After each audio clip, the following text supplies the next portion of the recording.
do, after 2 minutes, I will ask you to please finish your sentence. If you set your Zoom screen for gallery mode, you will also see the blue sky timer indicating how much time each speaker has. According to the council rules, we do not respond during public comment as it is your time to speak. So while your comment should be directed to us, you will understand when we do not respond. Our rules also state that councilors and members of the public shall conduct themselves with civility and respect at all times. Your protected speech is a constitutional right and one that we ask you to wield with consideration and respect for all, and do so with the recognition that the public space that grants you that freedom is shared equally by everyone. Also, according to open meeting law, if someone is disrupting a meeting, they may be removed. If you wish to speak on any topic, it doesn't need to be an item on the agenda. I ask that all but the council turn off your video until called upon. Only the person recognized has the floor, and all comments are to be directed to the council. This meeting can also be watched on channel 15, hopefully soon, or by streaming on Northampton Open Media's YouTube and other platforms. Okay. Let's see. All right, I think I see a lot of folks with their videos still on. If you could turn them off. First up to speak is Lori Loisel. Welcome, Lori. Thank you. I want to say I couldn't change my name. I am here as a resident, not for the Northwestern DA's office, so just kind of forget that. Thank you. I'm a resident of Northampton. I've lived in Northampton since 1983. I want to thank you all for the work you put into making these decisions. I'm here to address the cannabis cap. Just want to say I was happy when marijuana possession was decriminalized, and I think it was right to legalize it for a lot of reasons. And I think there's a need to enact local regulations to protect our community from the harmful impact of cannabis. It's your job as city leaders to develop public health conscious regulations, taking into account the most vulnerable of those who live and work here. To me, this is about inclusivity and this desire to have a community that welcomes and embraces all of us. I want Northampton to be family friendly, youth supportive, and recovery aware. Why not impose a cap? There is adequate access to cannabis. Legislation allows caps, which are not, by the way, prohibition. It is using the mechanisms allowed by law to fit this new industry into our community in a way that meets our needs and values. Saying we don't cap the number of coffee shops or clothing shops as reason to not cap is disingenuous and cynical in the way it ignores legitimate public health concerns around this particular industry. We face an alarming addiction crisis in our nation right now. This is about balance. It's asking elected representatives to think about all of your constituents, not just dispensary owners and others making money off legal weed, but families and youth and people in recovery. You represent them all. There's a well-documented addiction and mental health crisis in this country. It's your responsibility to balance the needs of free enterprise with the needs of our residents and use the regulation mechanisms at your disposal to meet those needs. A cap will hurt nobody, but it might help make this community feel a little more hospitable to people most vulnerable to addictive substances like cannabis. Thank you. Thank you, Lori. Next up, Haggerty. Hi, I just want to make sure you can hear me. Can you hear me okay? We can hear you, Rick. Oh, great. Okay. Welcome, and you have the floor. Okay, thank you so much. Yeah, my name is Rick Haggerty. I'm from Florence, Massachusetts. And I just want to say that I want to thank everyone for reading all of the data that I've sent along. I appreciate those who have read what I've sent. And, you know, it's from the heart because I've lost my son to an addiction. And we know that people in the community have been harmed. The West Springfield young person who was working in a cannabis, place for manufacturing. And so many others could be harmed and have been harmed. I do want to add as well that the psychologist and brain disorder specialist, Dr. Amen, if you've read his work, has issued a brain scan comparison, and that is that 5 years of smoking cannabis is equal to 3 years of doing opiates. You can look at the scans and his appraisal of that. I also want to say that I'm a elementary special education teacher, and I know that there's been quite a bit of harm through the little candies, the cannabis laden that are mistaken, and so much other harm that can come to children as well. But one of the things I want to say that as a teacher, I do my best to model fairness, respect, trustworthiness, and responsibility. And I ask of that of my students as well. So I want to thank all of our counselors for all the hard work they've done. And I'm asking for that same kind of fairness, respect, trustworthiness, and responsibility toward our citizens, and would certainly request a cap. So again, thank you for all you've done. I know it's been a lot. It's been a lot for me since the August this summer, and I appreciate the time tonight. Thank you. Thank you, Rick. All right, next up is Heather. Welcome, Heather. Hi, everybody. Thank you, counselors. I too want to thank you for all the work that you've put into this and all the inquiries that you've made to, ensure that you understand the data that we have and that sort of thing.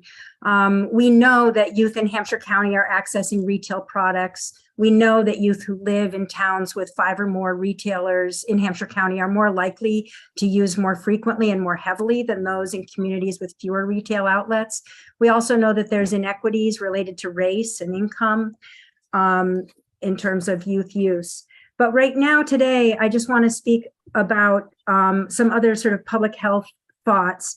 The mayor and others are saying that cannabis market is waning and that the number of establishments will self-regulate. And I would pose that we don't know that. The cannabis industry is still new and is going through growing pains. Right now in Northampton, the reason we have a cannabis retailer closing and few new applicants may not be a simple equation. The price of cannabis is plummeting and space rental prices are high. As new regulations emerge to limit cannabis canopy in Massachusetts, this may change how retailers view the market. As new products emerge and as social cafes come into existence, this too will shift the market and may renew interest in opening additional retailers. We don't know. This is new. We should be thinking proactively about what we want our community to look like and not wait until we find ourselves reacting to public outcry and stuck in a situation where there are new applicants that have invested money to open in Northampton, and we could risk a lawsuit for trying to limit the number of shops at that point. Short of setting a cap in 2018, this is now the time to set a cap. If the market is truly saturated, this will do no harm. Where public health is concerned, being proactive is important. Big tobacco. Okay, thank you. Thank you, Heather. Appreciate it. Take care. You too. Okay, next up is Rebecca. I think I might have. Rebecca, are you there? I'm here. Thank you. Welcome. You have the Thanks. floor. Thank you. Rebecca Buzansky. I'm a resident of Northampton. Good evening, everyone. I'm speaking tonight to urge the City Council to vote in favor of the cap on marijuana dispensaries. I am not opposed to having legalized pot shops in Northampton. I'm speaking because I'm deeply concerned about the negative impact so many pot shops are having on our kids and on our downtown business district. Northampton has a disproportionately high number of dispensaries per capita, and this increases access and normalizes cannabis use for our kids. According to the State Cannabis Control Commission, Northampton currently ranks second in the number of cannabis retailers in Massachusetts, only behind Boston in the high number of dispensaries. The Northampton Department of Health and Human Services recently reported that proximity matters and that we are seeing this in Hampshire County. The more adult use cannabis retailers middle and high school students report are within a 10-minute drive of where they live, the greater their own 30-day cannabis use. Again, let there be no confusion. Our kids are using more because of the high number of dispensaries in Northampton.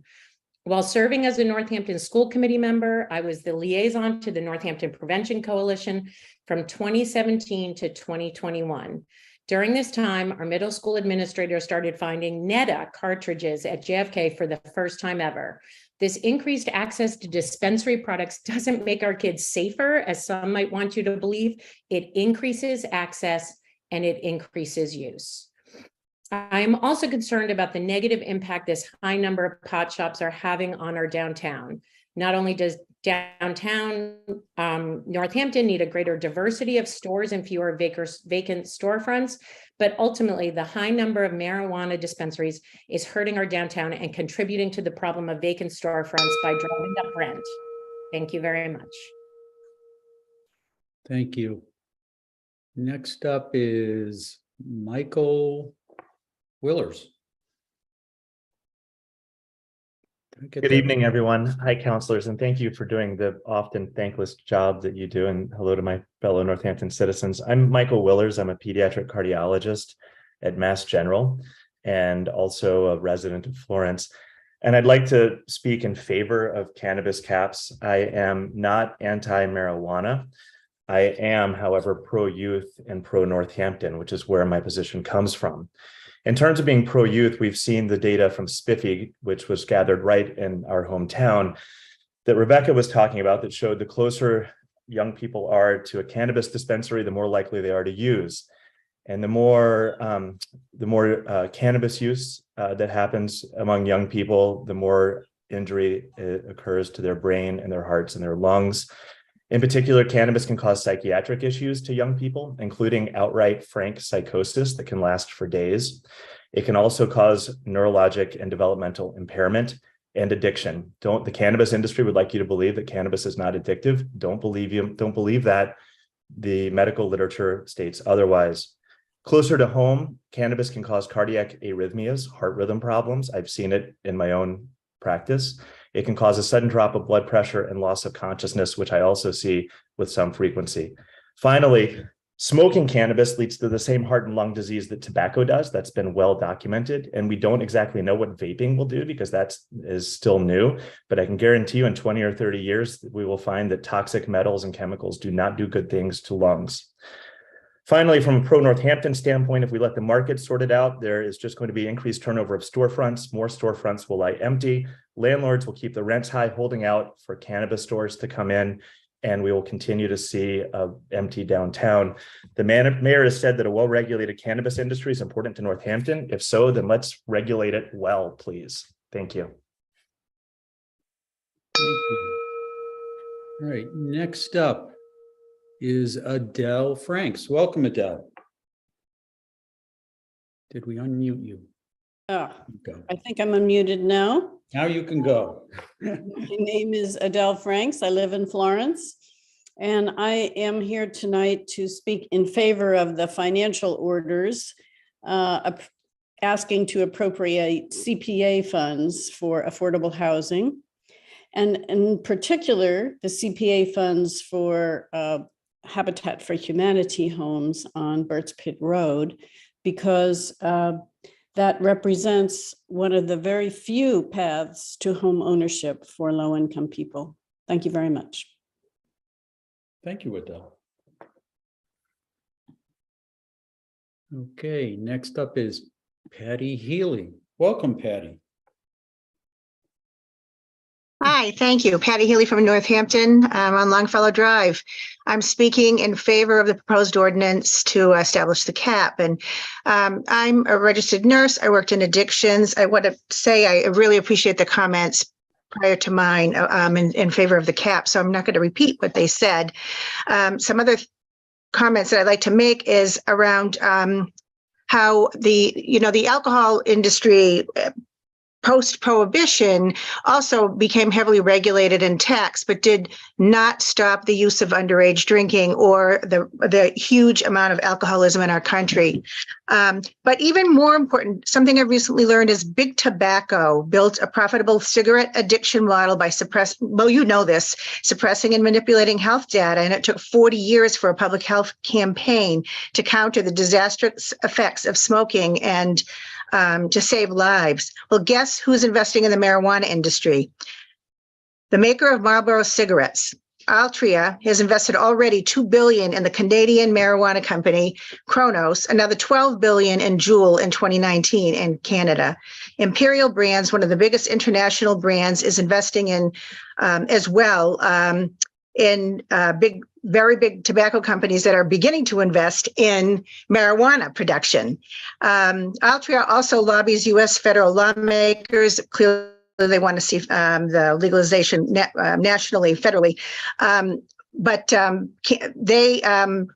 Altria also owns Canopy Growth, which is a giant marijuana firm, who just hired House Speaker John Boehner to be their chief lobbyist at the federal level. But more food for thought. Retail and medical licenses in some states now outnumber food chains. Colorado has more marijuana retail sites than all of McDonald's and Starbucks put together. Thank you. Thank you, Patty. All right, next up is Mimi Odgers. Hello, Mimi Odgers, Ward 6. I am going to be in the minority this evening, it takes, because I'm speaking against the cap on cannabis shops. I say this because it seems as though when you do this, what you're basically doing is you're going to be creating winners for the people who actually already own the cannabis shops.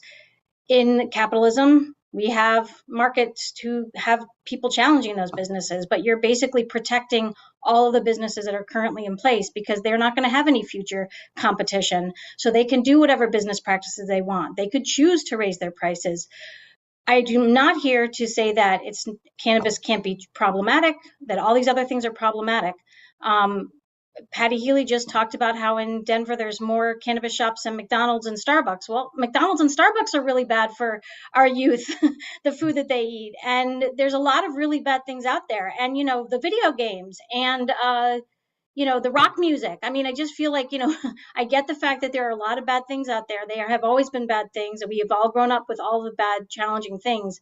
But I just don't think that choosing the magic number of 12 makes any sense. And the magic number of 12 can actually go up. It's not a real number because in the ordinance, if I read it correctly, if groups that weren't represented before come in, they can get a cannabis shop. So you could potentially have 20 shops as long as we're being socially thinking. I just think government shouldn't get involved in the business market. If you want to regulate hours, if you want to regulate how much THC can be in products or anything like that, I would be in agreement of the government can be thinking about those health aspects. But to regulate business, I mean, we are stuck with Comcast because government makes an agreement and we're paying out the nose for services. So I just don't agree with it for those reasons. It's just, I don't think government should be picking winners and losers when it comes to business. Thank you. Thank you, Mimi. Next up is an iPhone, and we will find out. Hello. Hi. I'll start my video. Wait a second. I'll start my video too. My name is Mary. I live in Florida. Did we lose her? Barry in Florence. I think we did. Okay, we'll watch for Barry to rejoin us, and we'll get her back in. We'll do our best to make sure we can hear from her. Next up is Jackie Balance. Welcome, Jackie. Hi, everybody. Jackie Balance from Florence. I never in my wildest dreams when I was in college back in the 60s dreamed that I would one day complain that there were too many pot shops in my town. Really and truly, this is the nicest problem anybody should have, but still, if I had my druthers, we would have a cap in the single digits. I think a handful of pot shops would keep the city of Northampton and visitors high for a long time. I think that the sponsors of the ordinance to cap the number of pot shops are in touch with their constituents, and they know what the grassroots want.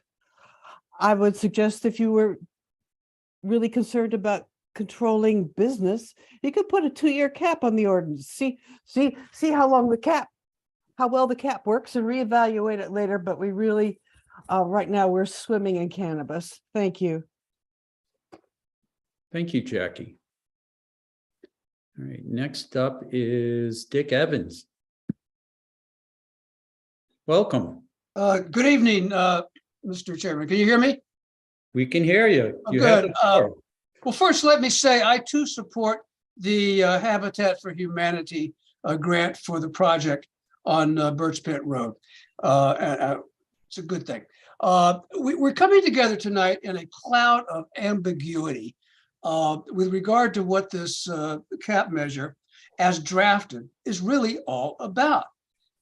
Is it to protect existing dispensaries from further competition, as the sponsor declared when she introduced it? Is it to protect young people from legal cannabis when, as we all know, they can't even get into the licensed stores? Is it to protect the public health by driving consumers to the illegal market where products are untested? Or by allowing unlimited number of dispensaries, so long as all of them, except for the first 12, are owned by social equity candidates? Or is it, like some people have suggested, to send a message? And if that's the point here, if the point of this measure is to send a message, then why not do so with a resolution that reveals what this is all about, instead of cluttering up the city code with a prohibitory measure that has not been very thoroughly thought through. Mr. Chairman, let me just close with urging every member of this council to heed the words of none other than Calvin Coolidge himself, who declared famously that it's better to defeat a bad bill than to pass a good one. It's time we listen to Calvin Coolidge. This is it. Thank you very much. Thank you. All right, next up is Henry. Hey everyone, I'm Henry. I'm from Northampton resident, Ward 5. I'm here to air my opposition to the dispensary cap. The academic literature surrounding youth consumption is inadequate to support this legislation. While tobacco retail density may be correlated with youth consumption, there is no research to suggest that this is the case with cannabis. Before the city council can make a good decision on this legislation, we should request new data that is relevant. And furthermore, no one appointed me as a representative of the youth community, but as a 20-year-old who grew up in Northampton all my life, I don't see a cap on dispensaries as something that will help our community. But I know what will help keep our youth safe and healthy, and that is access to honest, no-nonsense education on harm reduction and safe use. It is access to fentanyl test strips and addiction counseling without strings attached to carceral institutions. Largely, the government has lost the trust of the youth community through ridiculous programs like DARE and propaganda campaigns like Reefer Madness. These attempts to stigmatize and use shame tactics surrounding addiction and public health have proven detrimental to our collective well-being. Please consider rejecting this legislation and providing real harm reduction infrastructure to our youth. Thank you. Thank you, Henry. Next up is, looks like Jordana. Yes, hi everyone. I'm Jordana Willers, and I'm here to express my support for the cannabis cap. I'm an expert in the field of youth and young adult substance use. As a trainer, I work with providers across Massachusetts. I live here in Florence, and I can attest to the rise in extremely negative impacts of THC use among our youth, including here in Northampton. These negative impacts include worsening mental health conditions, including depression, anxiety, suicidal thoughts, and psychosis. THC use can also lead to addiction. In fact, 1 out of 6 young people who use marijuana develop a cannabis use disorder. I see firsthand the suffering of young people and their families who have been severely impacted by marijuana use. In addition, youth who use marijuana are at a heightened risk for using other harder substances such as opioids, which can lead to death by overdose. And we have seen this impact in our own community. In recent years, there has been a huge increase in teenage deaths across the country due to overdose. I'm not only concerned about the future of young people in Northampton, but I'm also concerned about the future of Northampton itself due to the proliferation of pot shops without limit. Northampton was once known for its vibrant arts and music, which is why our family moved here. And now it's become known primarily for cannabis. This is not a legacy that I believe is going to serve our children or our community. I highly recommend that the city think hard about what's right for public health and for the future of Northampton by limiting the number of pot shops in the city. Thank you. Okay. Next up, we have Jacqueline's iPhone. Hi, good evening. Thank you. My name is Jacqueline McCrainer, and I'm from Northampton, Massachusetts. Thank you to all the council members and to our fellow residents for all their excellent comments. I'm actually in agreement with almost all of the comments on both sides of the issue, but I fall on the cap side, and I would like to respectfully urge the council to cap the number of cannabis retail establishments in our city. Thank you. Thanks, Jacqueline. Okay, next up is Bill Dwight. Welcome, Bill. Well, thank you for welcoming me. Yes, I'm Bill Dwight. I'm in the city of Northampton.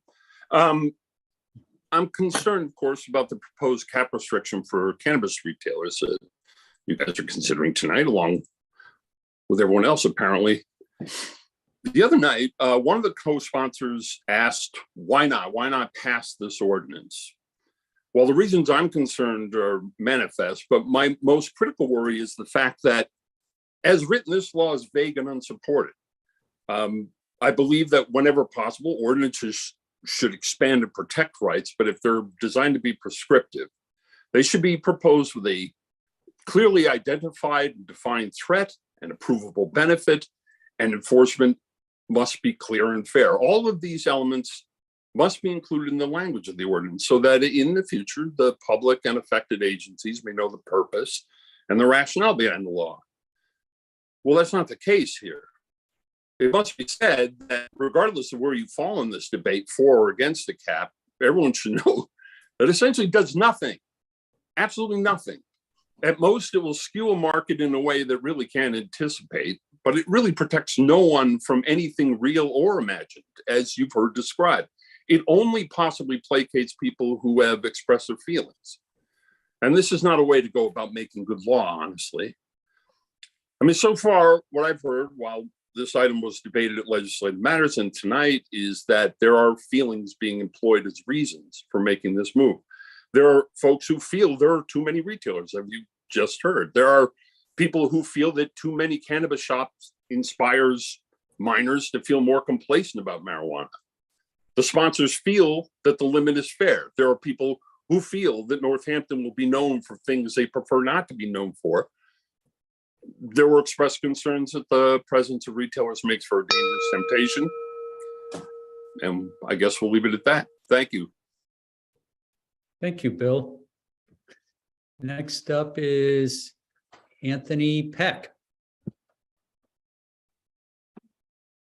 Welcome, Anthony.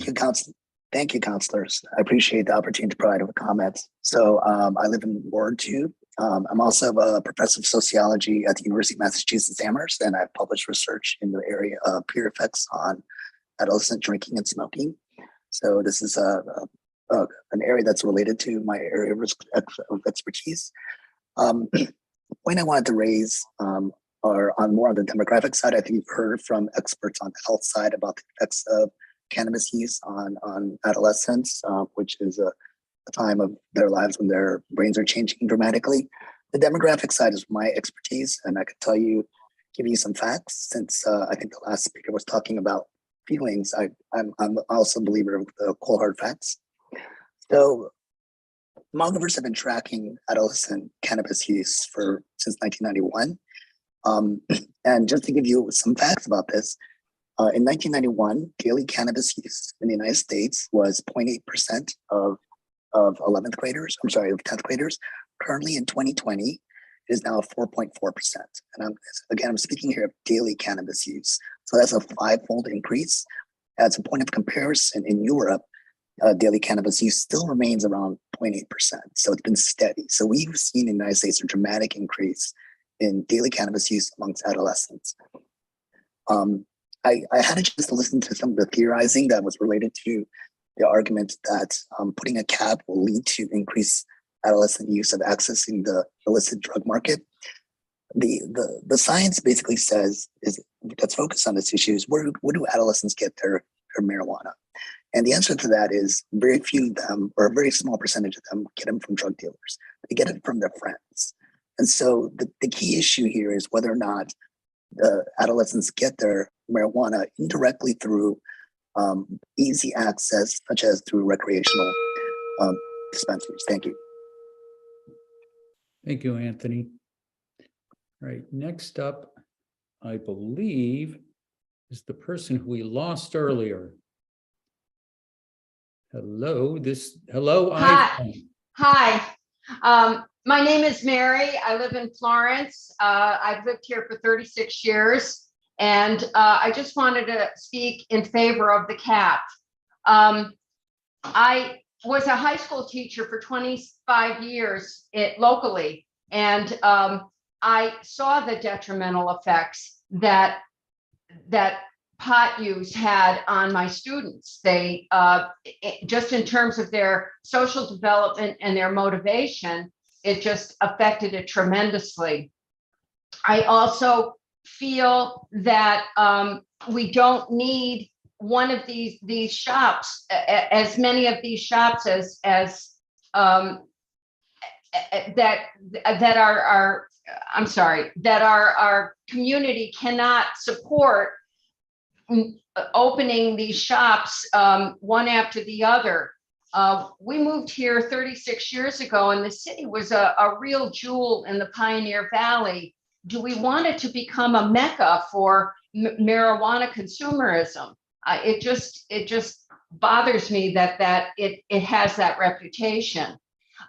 We restrict the number of liquor licenses we give out. I don't see what the problem would be in capping the number of marijuana dispensaries either. I'm sure that there have been accidents that have happened where children have gotten hold of some of these substances that are in the form of gummies and brownies, and even pets have accidentally ingested this stuff. And I think that the more pot shops there are around, the more available it becomes. So I am definitely in favor of putting a cap on the number of pot shops. Thank you. Thank you, Mary.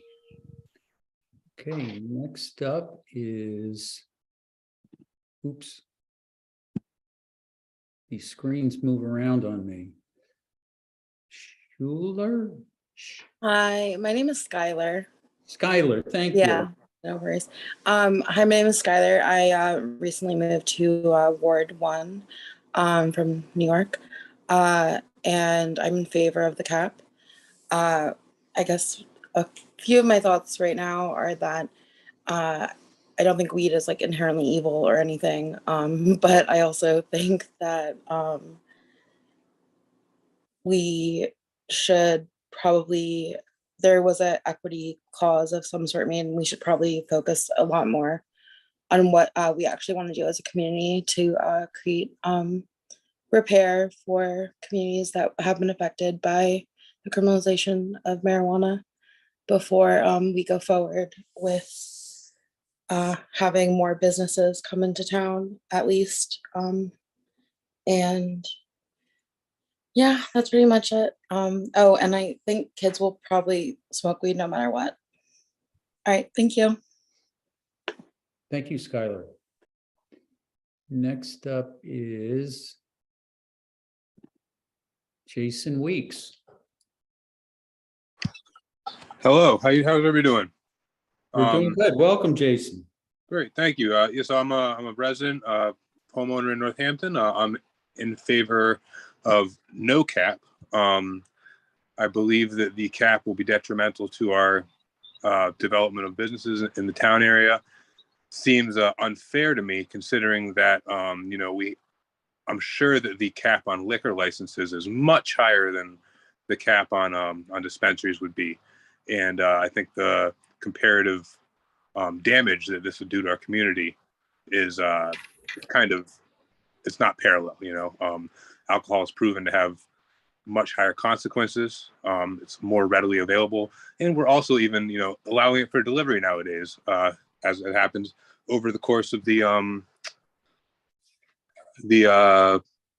pandemic. So if we're lowering the ability, the restrictions on alcohol, I don't see how we can be raising restrictions on the community, and to raise these restrictions before we've I believe properly addressed, as the last speaker was saying, the inequality of drug laws.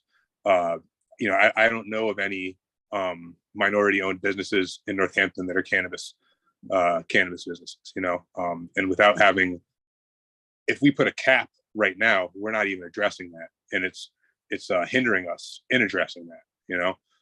So without knowing the fine points, I guess, of the law, because I am kind of joining into this right now, and knowing what I've read on in the newspapers and things like that, it seems like it's a bit hasty to be doing this. And for a community that on a side note, for a community that bases itself as a place for artists, and these two businesses are running parallel, and we're kind of cutting some people off in that. I think they support each other. Done. Thank you, Jason. I really appreciate everybody stopping when the bell rings. Thank you. All right, next up is Caroline Johnson. Welcome, Caroline. Hey there. Hey, welcome.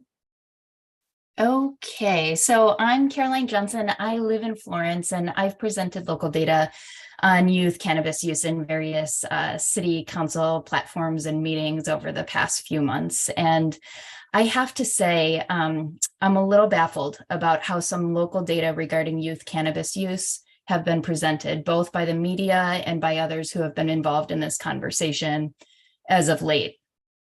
Specifically, some have shared how youth cannabis consumption in Hampshire County has decreased dramatically since legalization, without providing any context whatsoever when making these statements. So I want to give some context now. In past meetings, I think I've talked at least a little bit about the role of the pandemic in these trends, and I'm not sure why this isn't being acknowledged more seriously.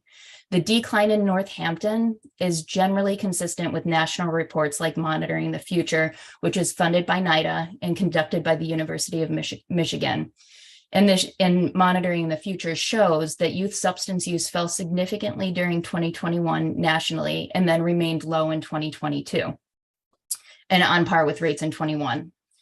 As federal public officials clearly state on their NIH website, reported use for almost all substances decreased dramatically from 2020 to 2021 after the onset of the COVID-19 pandemic and related changes like school closures and social distancing. So because of the ongoing pandemic, rates are lower than they otherwise would have been, which isn't to say that local or national data aren't reliable. It's simply saying that youth rates changed in response to things like limited social access. And we should be very mindful of that when looking at teen cannabis use rates over time, especially considering data that show how Northampton teens' perceptions of harm and parent disapproval have declined significantly, which are known and consistent predictors of youth use over time. So I just ask that you please consider data much more holistically and not in a piecemeal fashion as you consider anything related to cannabis moving forward. Thank you. Thank you. Next up is Jeff. Hi, well, I'm here. I'm a resident of Northampton, and I'm here to speak against a cap. I believe that this is a move that will essentially be playing to old stigma and stereotypes about cannabis that do not exist for alcohol and other substances that people use. I'm a medical marijuana card holder. Like many other people, we use this medicinally. And those people who do not use it medicinally, some would call it recreational, but the dispensaries refer to it as adult use. And I mention that term because a lot of people so far have spoken about teen use. And while I recognize that there are teens who use cannabis, if you go to a dispensary, you have to show it seems like you have to show about 55 different IDs before you can get in there to prove that you're 21 and eligible to walk in there. So I do not believe, just like going to any place where you need to prove your age, this is not we're not going to have teenagers running into dispensaries.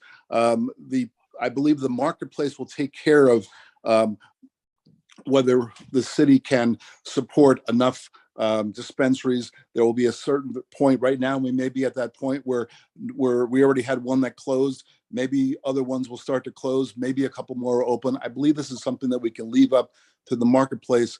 And like some other people have said, I think we should be devoting our energy toward education for youth, and also to support people who do use any substances in excess. But we don't need to cap this business any more than we cap liquor stores, coffee shops, or all the other things that people use in their daily life. Thanks very much. Okay, thank you, Jeff. Hey, next up is Wendy Foxman. Let's see if we can get you unmuted here. What's going on? She's there. There she is. Welcome. Right here I am. Thank you very much. You've heard a number of us a number of times. I want to just weigh in on the side of capping. I am lucky to have gotten to know a lot of good, wonderful people in public health over many years and more this year, or at least the last 6 months. I have a great deal of respect for their work, their integrity, and the reasons why they do it, and they're caring for youth. And that's all I'm going to say. Thank you. Thank you, Wendy. Okay. Looking through the screens. I don't see any hands raised there. Nobody's queuing up. I think I'm going to, as always, I'll look at the agenda to see what's coming up next. Okay, seeing no more hands raised, we'll end public comment, and we will now move into announcements from councilors and the mayor. I think the mayor is on her phone from a car. She is. I'm wondering if she wants to say anything. Pilot, and I want to. Can you hear me? Oh, there she is. The mayor is tuning in remotely from somewhere on the Mass Pike. Welcome, Mayor. Yes, okay. If reporting live from the Mass Pike. I do not have any announcements, but thank you so much for the offer. Oh, okay. Drive safely. Thank you. I'm not driving, by the way. I'm not driving. I'm not the one driving. Thank you. Great. Councilors, any announcements?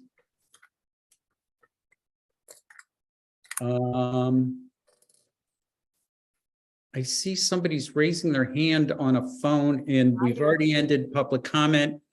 I'm sorry, we're going to keep on with the agenda here.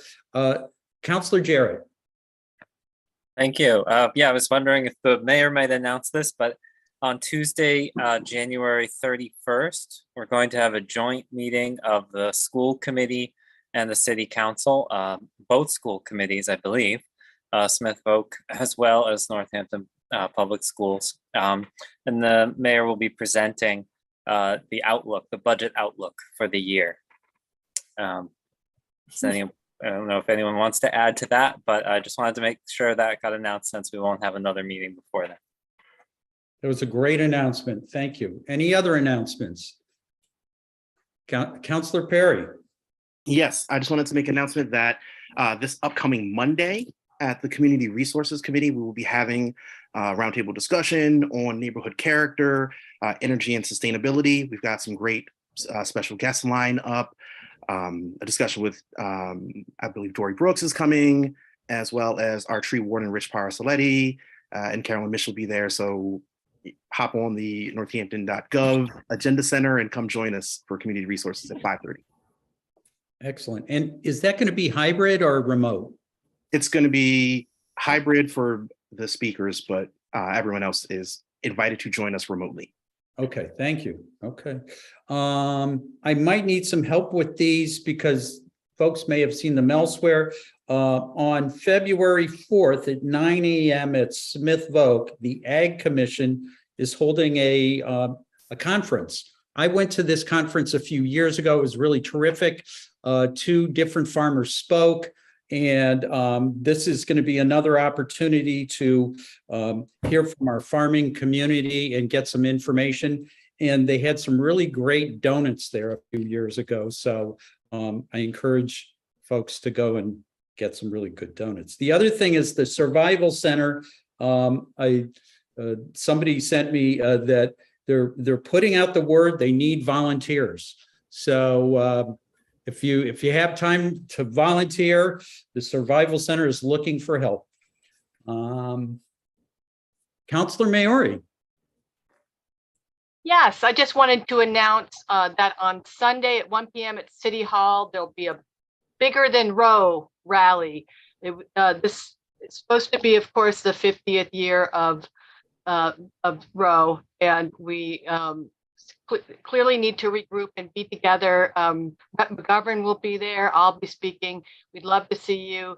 We'd love to plan our future and feel a little bit of our own power in this really dire time for reproductive justice. So 1 p.m. Sunday, City Hall. Thank you.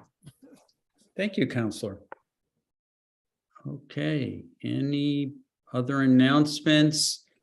Seeing none, looking at the agenda. So next up is presentations. And we have Finance Director Charlene Nardi here. She's going to give us an overview. And I believe, and Councillor Maori, I think the plan is that Director Nardi is invited to the next finance meeting. And so the Finance Committee is going to be taking a deeper dive into this, and that Director Nardi is going to give us it's a long agenda overview. Yes, good evening, everyone, and thank you for having me. Yeah, just really quickly for second quarter, I have provided you with 5 PDFs. The first one is for general fund revenues. The second one is for enterprise fund revenues. Third is for general fund expenses. And the fourth is for enterprise fund expenses. And the final PDF that I provided you includes a overview of hotel, motel, traditional lodging, short-term lodging, and cannabis revenue for the second quarter. So as we are in the second quarter, when you're reviewing the PDFs, you want to look at the right-hand column, which shows on revenues, the percent collected. So what you'll be looking for there is you would love to see at least 50% or a number higher. And when you're looking at expenses, you want to look for the reverse. You hope for a 50% or less expenditure for each of those budget lines. Just a real quick overview, as Council President Nash said, we are going to be going over this in detail at the City Council Finance Committee meeting. So overall, things are looking really good. We are on track for meeting all our revenue projections, and we are staying within our budgets, and those are looking good as well. And I will give a more in-depth view and go through each of the reports at that Finance Committee meeting. Otherwise, I'm happy to answer any questions you have.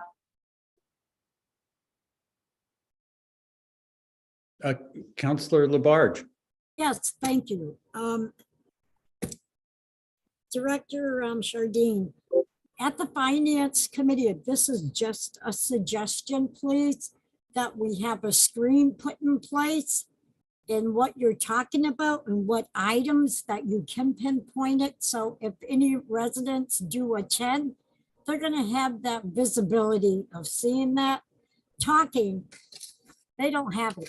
They don't understand what's happening here. So I think there's value by having it up on the screen and pointing to what you're talking about.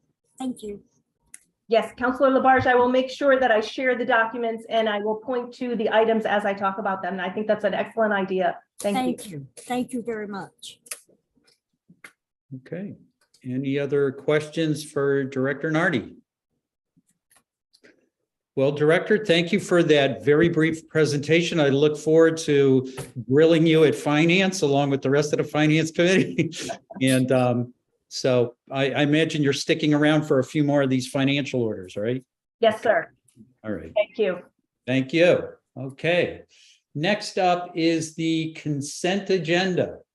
On the consent agenda, we have the January 5th, 2023 minutes. And we have item 23.23, appointment to Disability Commission for referral to city services. So this is referring Amy Segura of Morningside Drive, and this is to serve on the Disability Commission. And those are the only two items on the consent agenda. Are there any requests for removals? All right, hearing none, I will entertain a motion. To approve. Okay. Second it. Motion made by Councilor Perry, seconded by Councilor Labarge. There's no discussion on the consent agenda. Roll call, please, Laura. Councilor Elkins. Yes. Councilor Foster. Yes. Councilor Gore. Yes. Councilor Jarrett. Yes. Councilor Labarge. Yes. Councilor Maori. Yes. Councilor Moulton. Yes. Councilor Nash. Yes. And Councilor Perry. Yes. Okay, the consent agenda has been approved. Next up, we're on to financial orders. And the first item under financial orders is item 22.222. In order to appropriate free cash for road safety improvements surrounding NHS. This is in first reading, but also there's a request from the finance director and the mayor's office to expedite approval this evening. As this here, I'm for this order, I'm going to do a little bit of reading here. In order to appropriate free cash for road safety improvements surrounding NHS, whereas safety of pedestrians, bicyclists, and traffic surrounding Northampton High School has been an ongoing concern and is of utmost importance, whereas the city commissioned a traffic study to evaluate and recommend safety improvements to the road network surrounding the Northampton High School area, and whereas the study recommends a range of improvements to the roadway network around the high school, including the installation of 2 traffic signals on the Route 9 corridor. Now, therefore, it be ordered that the sum of $500,000 be appropriated from the FY 2023 General Fund Undesignated Fund balance, or called free cash, for the design, bidding, and construction administration of such safety improvements. And I suspect Director Liscalia is here, and Director Nardi. Who wants to? Director Council President, may I? Director Nardi. That's the mayor requesting to speak. Oh, there's the mayor. Your voice is kind of tiny. Okay. Go ahead, Mayor. Is this any better? Yeah, that's a lot better. That's great. Wait, now I can't hear you. Hold on. Oh dear. Hold on one sec, everybody. Shoot, I can't find it. Okay.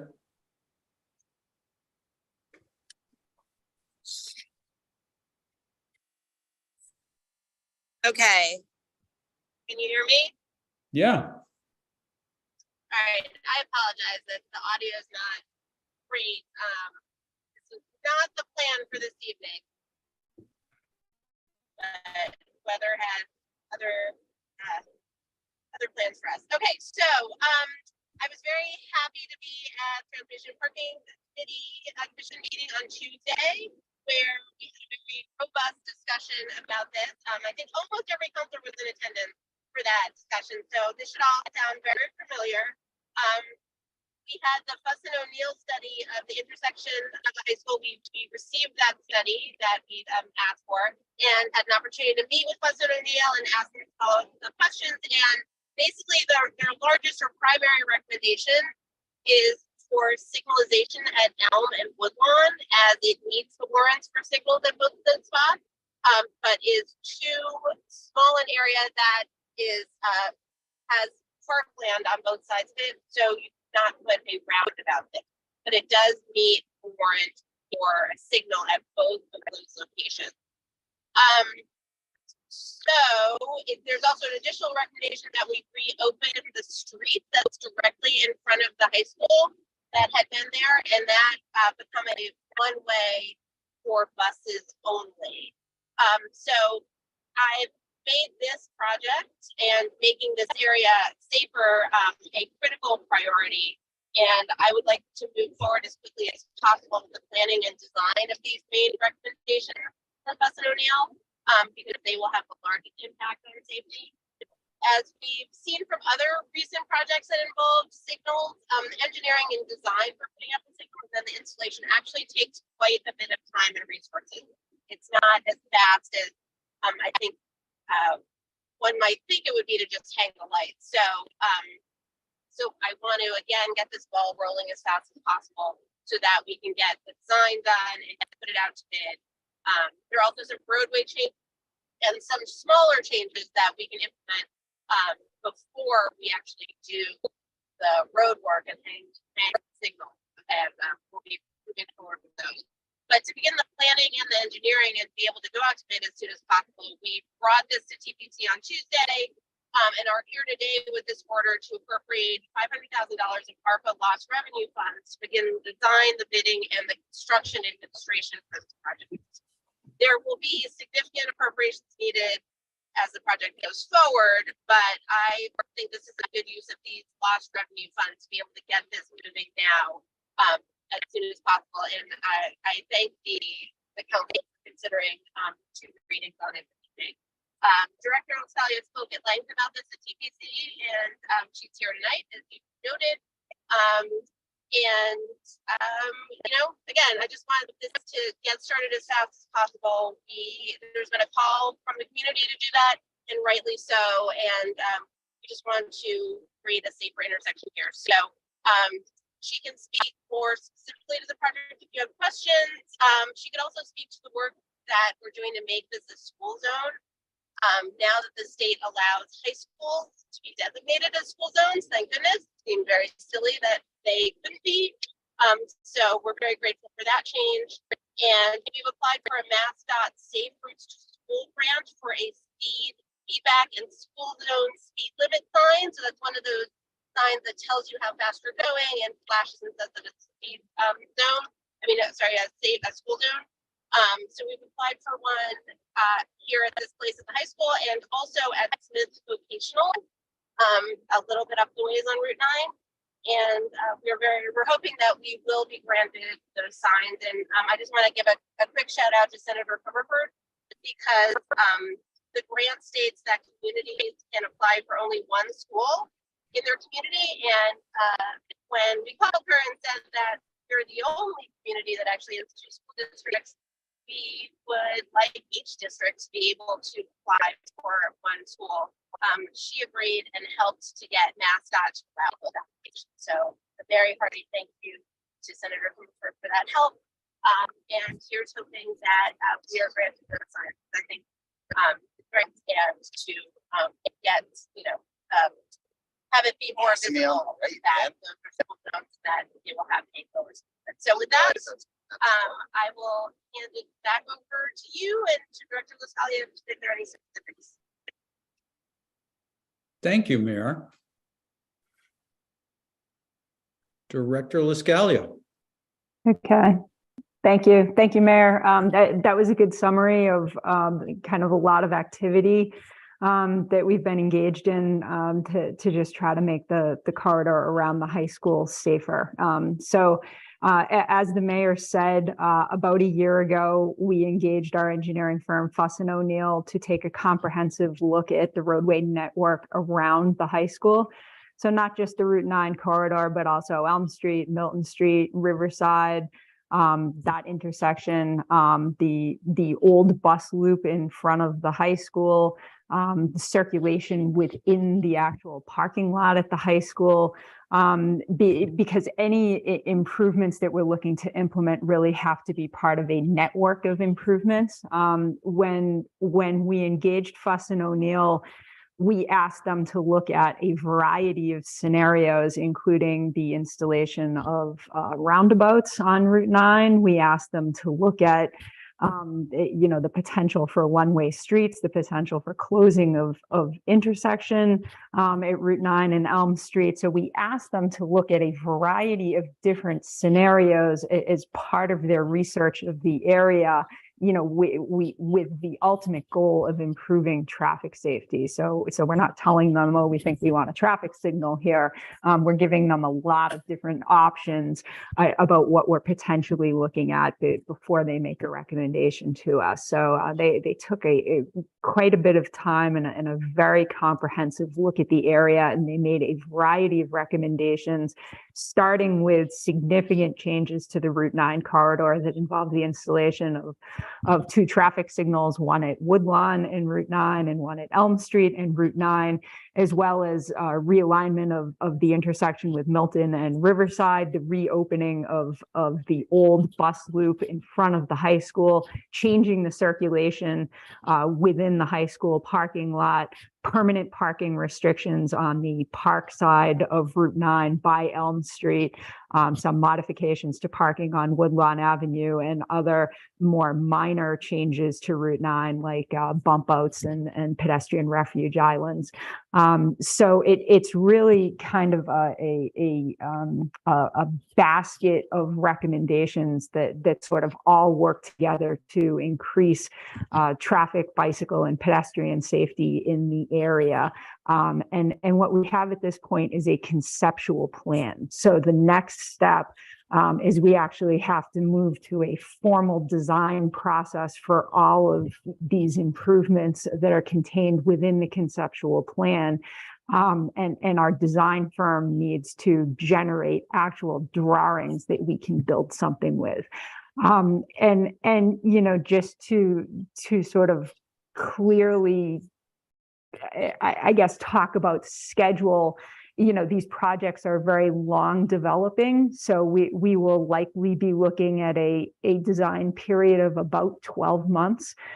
So at this time next year, I would expect to have pretty close to a final design for all of the improvements that I just talked about, with actual details and a bid package that I can actually put out to bid to hire someone to build it.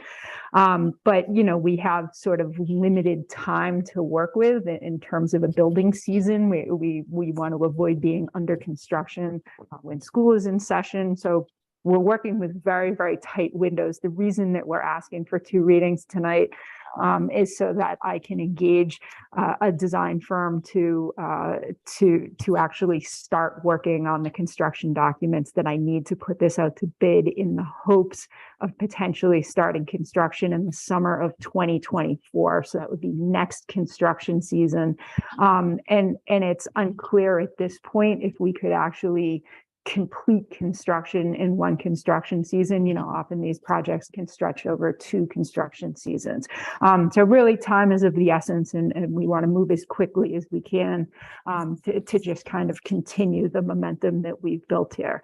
In the meantime, there are some sort of minor improvements that we might be able to do with our line striping contract this spring and summer, but the substantial changes are really going to come, next construction season. So I'm happy to take any questions that anybody has. Thank you, Director. Counselors.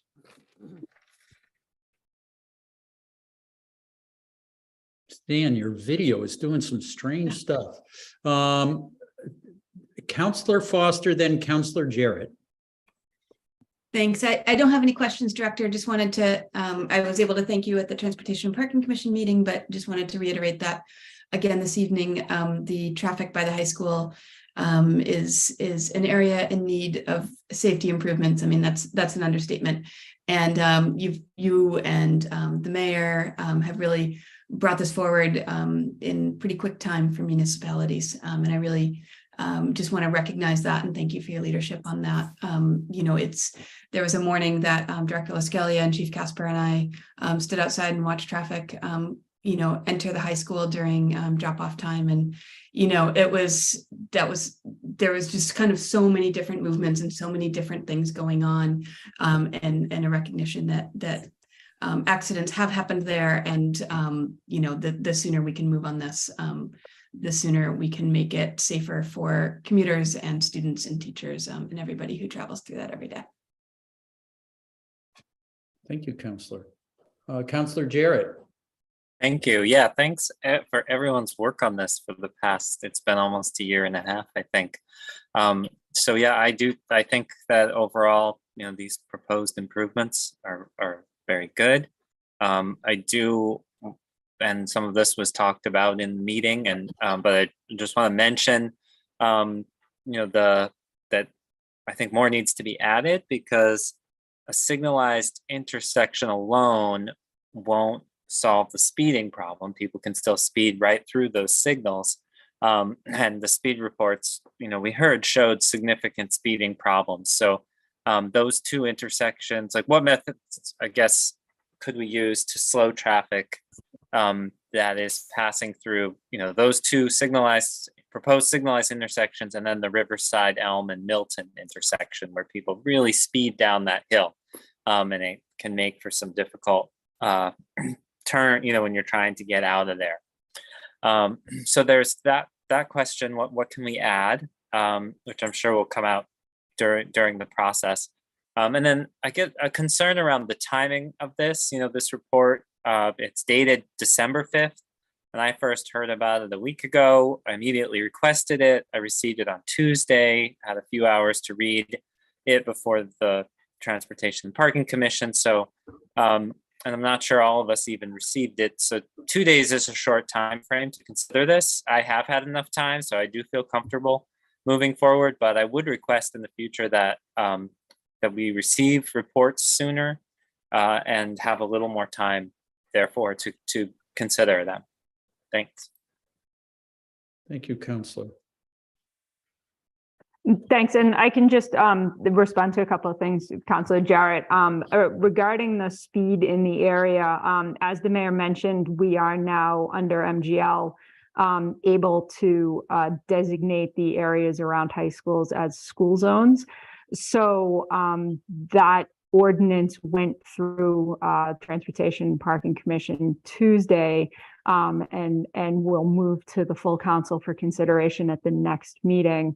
But that will be immediate implementation upon positive vote by council. And what that will do is it will drop the speed limit to 20 miles an hour in the sort of the area around the high school that is allowed by that statute, by that MGL. And once we're able to install signage when school is in session, the speed limit will by regulation be 20 miles an hour, which in turn becomes an enforcement issue. So really that entire perimeter around the high school, so the Route 9 corridor, you know, for several hundred feet on either side of the high school, as well as down the hill to Elm and Milton, will be designated as a school zone. So the speed limit will be adjusted. And regarding the report, so the way the reports work is that DPW receives the report as a draft. A lot of times, especially with a report like this, that's been months, if not a year in the making, there's quite a bit of back and forth that goes on between my department, other city departments, and the engineering firm to completely refine the report and get it to a place where we're ready to put the recommendations out to the council and to the public. So we did receive the draft report at the beginning of December and then had several meetings to fully vet the report and make sure that the data was accurate, and also conversations around what it was going to look like once the school zone could potentially be implemented, because that was sort of a very recent development that came from the state. So we were able to turn this around in roughly a month, which is really record time. I mean, typically the vetting of these sort of infrastructure analysis is a very long process. So we moved as quickly as possible as we could with this to turn it around as quickly as possible. So I certainly understand the comment that that's the explanation behind it. Great, thank you. Thank you for the information about the school zone. I guess my follow-up question to that would be, will we be designing these intersections for a 20-mile-an-hour design speed, as that will be the speed limit then in that area? Yeah, so part of our request to the design firm will be that they design this corridor. I mean, it's not even just the intersections, it's actually a whole corridor redesign, understanding that this is now a school zone and the speed limit is, by regulation 20 miles an hour. So the answer to your question is yes, that is part of the design metric, if you will. Great, thank you. Okay, counselors, any other questions? So I just want to add, as somebody who's been advocating for changes around here, around the high school for about 20 years, this is really great news that we're investing in making these changes. I too, like Counselor Jarrett, I'm really interested in seeing. I think we can do more than just signalize that. From what we've seen, what has happened on the transformation of Pleasant Street, that by the way we design it, that we can really bring down travel speeds. It was mentioned at the TPC the other day around some of the work along this same corridor up by Smith, that there's things that have been installed in terms of crosswalks and how the pavement is that, this could be a spot where we go aggressive because it's the high school, and anything to slow down folks there would be terrific. But I'm really excited about this, Director Lascali. So thank you, and we'll talk about bus stops and where they're going to go some other time. Thanks, Counselor. Anybody else? Okay, this is before us tonight for approval right now. The request is for approving this tonight. Move approval. Second. Okay, motion made by Counselor Foster, seconded by Counselor, was it Moulton, I believe? Okay, and then Counselor Jarrett, what do you got? I believe we need to suspend the rules before we can approve it. Thank you, Counselor. Thank you. Thank you. Yeah, so we will need a motion. So yes, Counselor Foster. I might be wrong. Oh, right, because it's first reading. I was using old council rules thinking we had to approve it and then suspend the rules. So forgive me. Move to suspend the rules. Second. Okay, do we need to do you want to withdraw your first motion? Yes. Can we just table it, or? Well, I'll withdraw my first motion and instead move to suspend the rules so we can vote on this financial order tonight. I second. Okay, so on the floor is a motion to suspend the rules for sending this off to not sending this to finance or to the consent agenda. It's up for approval this evening. Any discussion on suspending the rule? Hearing none. Laura, roll call, please. Counselor Foster, Yes. Counselor Gore, Yes. Counselor Jarrett, Yes. Counselor Labarge, Yes. Counselor Maori, Yes. Counselor Moulton, yes, Counselor Nash, Yes. Counselor Perry, Yes. and Counselor Elkins. Yes. Okay, we have suspended our rules for this. I will now entertain a motion for approval tonight. Motion for approval. Second. second, Okay, motion made by Counselor Gore, seconded by Counselor Perry. Any discussion on approval of this tonight? Hearing none. Laura, roll call, please. Counselor Gore, Yes. Counselor Jarrett, Yes. Counselor Labarge, Yes. Counselor Maori, Yes. Counselor Moulton, yes, Counselor Nash, Yes. Counselor Perry, Yes. Counselor Elkins, Yes. and Counselor Foster. Yes. Okay, item 23.222, in order to appropriate free cash for road safety improvements surrounding NHS has been approved. Next up, item 22.223, in order to appropriate CPA funds for Connecticut River Greenway multi-use trail. And I think we're going to have Sarah LaValle in the room for a little bit. Or maybe it's Carolyn. I don't know. Who do we got? Oh, there she is. Hello, Sarah. Welcome. All right. Can we get her unmuted? Here, let's see if we can do it. You are unmuted, right? I'm allowed to be unmuted. Okay, you're in the room. Okay, great. Thank you. And so this one I'm not going to read because I think it's kind of, I think your description of what's going on is going to pretty much summarize it. Yep.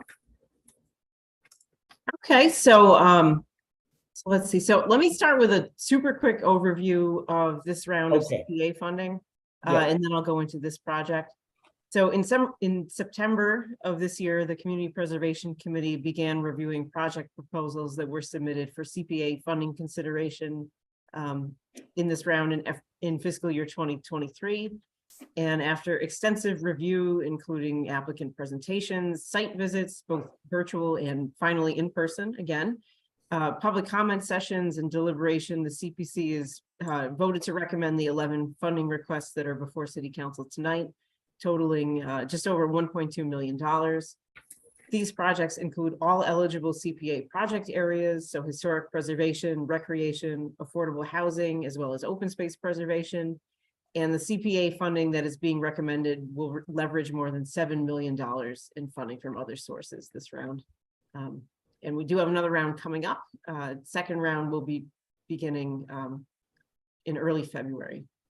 So we definitely encourage you to check out the CPC website. You can see the full application submitted for each project, as well as all sorts of other information. So the Connecticut River Greenway multi-use trail project will facilitate design of an accessible multi-use trail that will connect Hatfield, which has no shared use trails, with the Mass Central Rail Trail and the New Haven and Northampton Canal Greenway.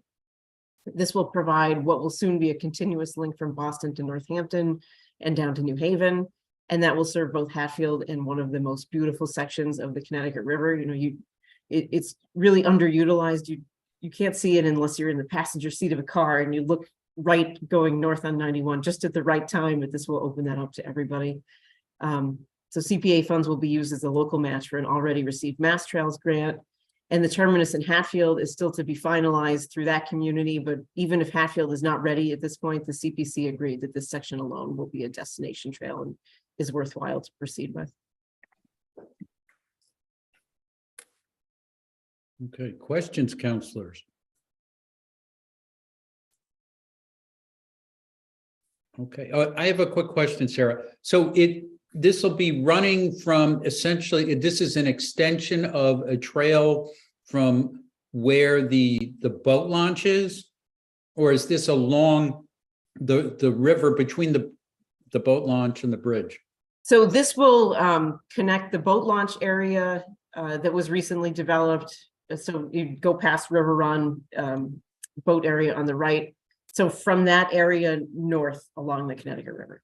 Okay, thank you. Okay, counselors. This is a financial order and we can choose to send it to the consent agenda, or we can send it to finance. Yes, I'd like to make a motion to move this to the consent agenda. Second. Yes, thank you. Motion made by Councilor Labarge and seconded by Councilor Jarrett to have this item appear on the consent agenda of our next meeting. Any discussion on that? Hearing none. Laura, roll call, please. Counselor Jarrett, Yes. Counselor Labarge, Yes, Counselor Maori, Yes. Counselor Moulton, Yes. Counselor Nash, Yes. Counselor Perry, Yes. Counselor Elkins, Yes. Counselor Foster, Yes. and Counselor Gore. Yes. Okay. Item 22.223, in order to appropriate CPA funds for Connecticut River Greenway Multi-Use Trail, will appear on the consent agenda of our next meeting. Next up is item, here we go. Item 23.224, in order to appropriate CPA funds for DAR house electrical upgrade.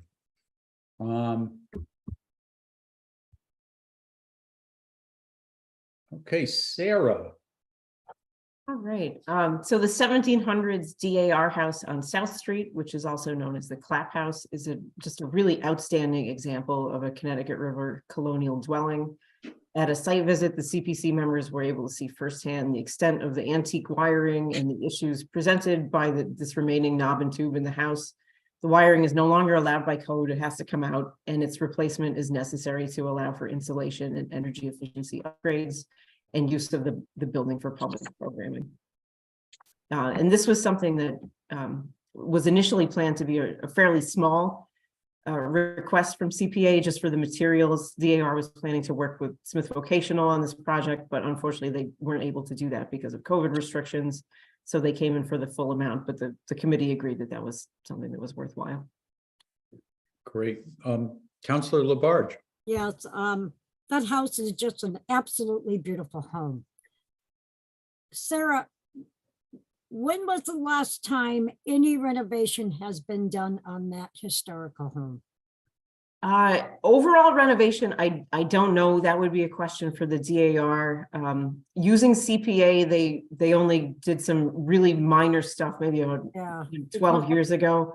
I think it was about a $20,000 allocation for some exterior work. Because I don't recall with my terms as a city councilor them coming forth, but they could have, I'm not sure. Yeah, it was 15 years ago anyway, so right at the start of CPA, and it was a very small request. Yeah, okay. Thank you.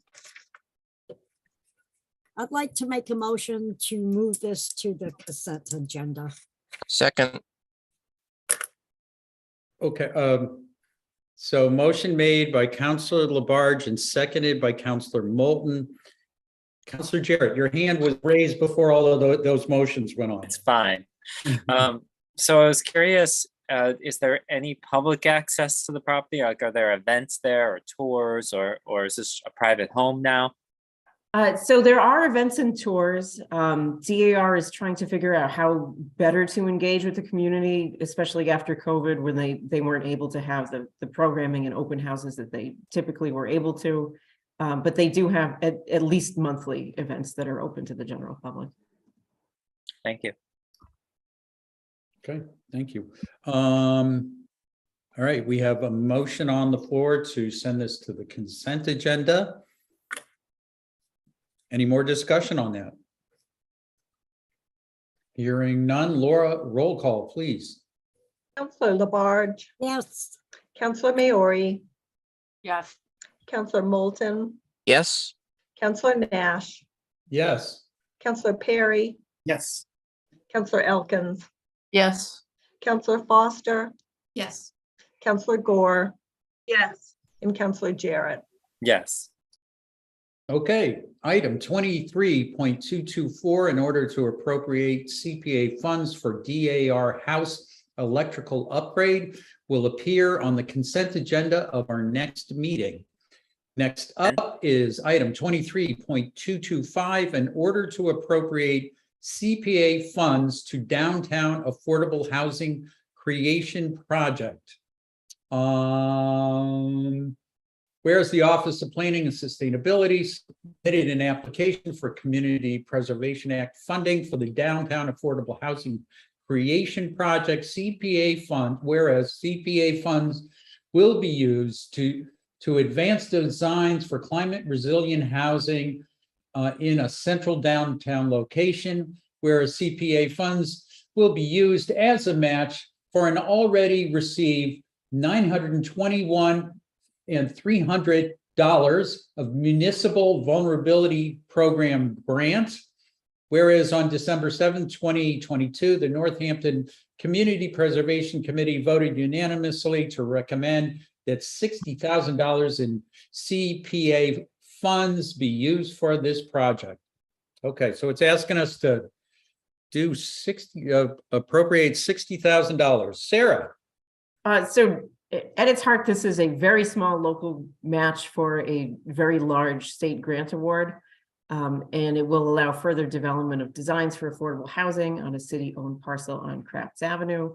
Some of you may remember the council approved the overall project and the disposition of the property back in October 2021. And the project includes 24 units of climate resilient studio apartments that will be located in the heart of downtown, near all services and transit pulse points, and close to opportunities for carbon neutral fossil-free heating and cooling. And they will also be designed for passive survivability. So the MVP program agreed that this was something that was really important and gave a pretty substantial grant award. And this is the local match for that. Councilor Labarge. Yes, Sarah, 24 units? That's the initial plan, yeah.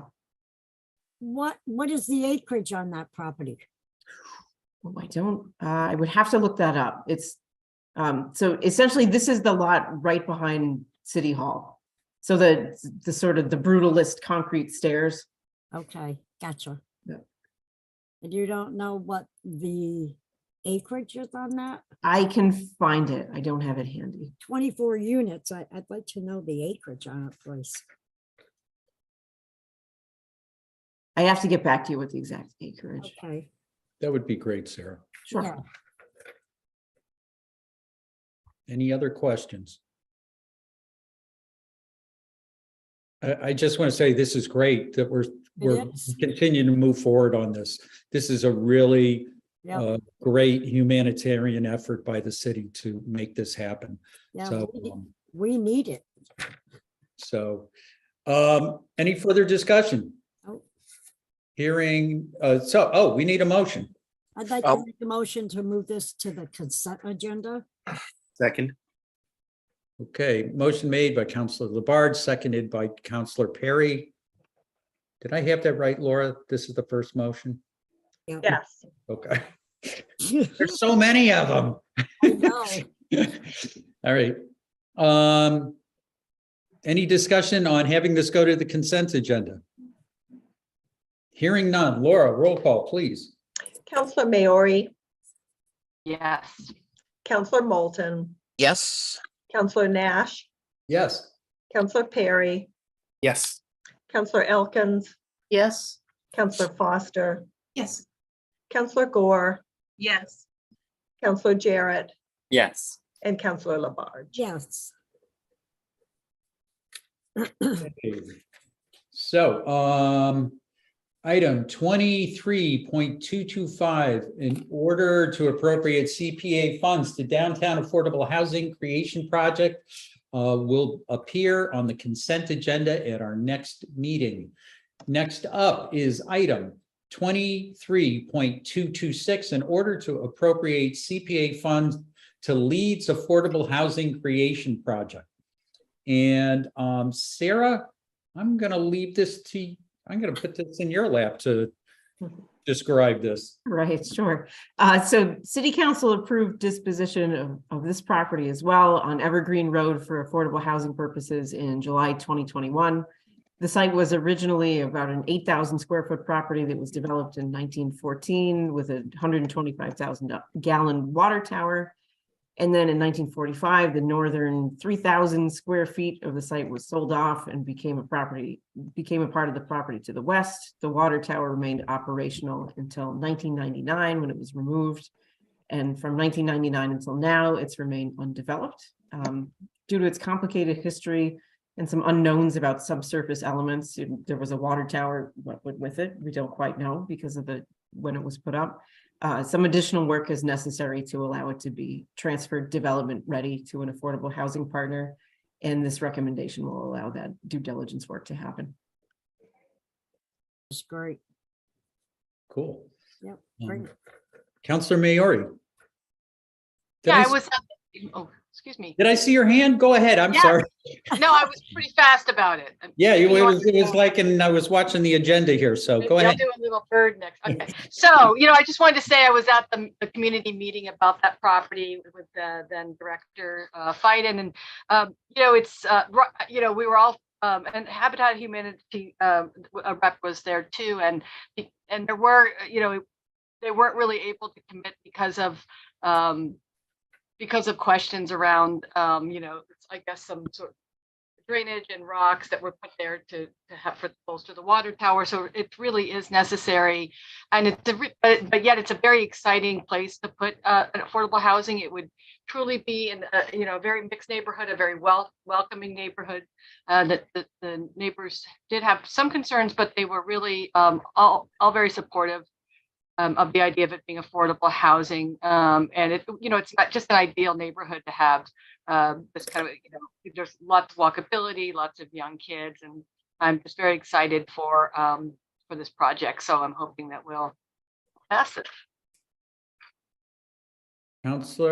Thank you, Councilor Maori. Councilor Labarge. Yeah, Councilor Maori, how many are they single family homes?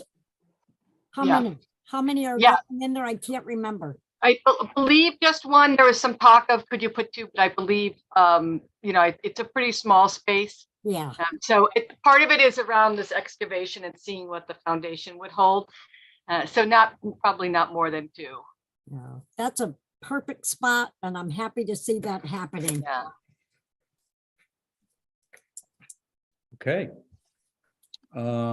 Any other questions for Sarah? Any motions? I'll move that we send it to the consent agenda. Second. Motion made by Councilor Moulton, seconded by Councilor Jarrett to send this to the consent agenda. Any further discussion on that motion?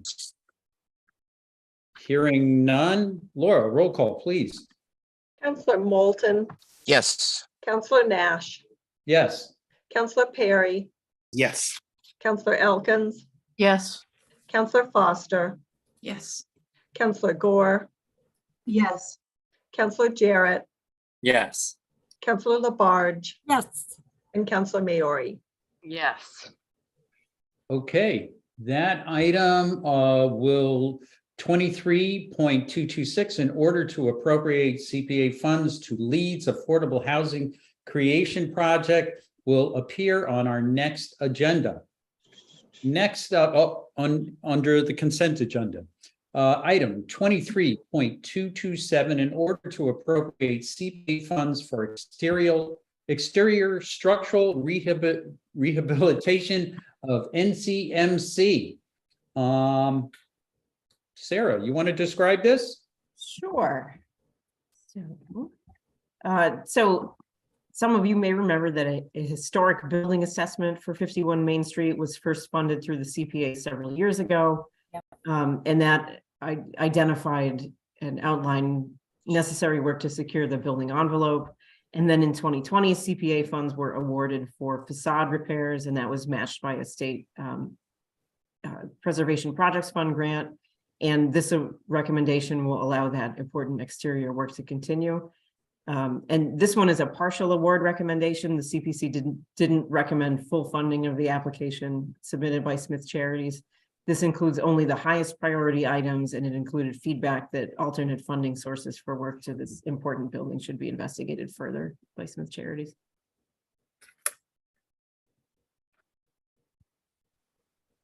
Okay.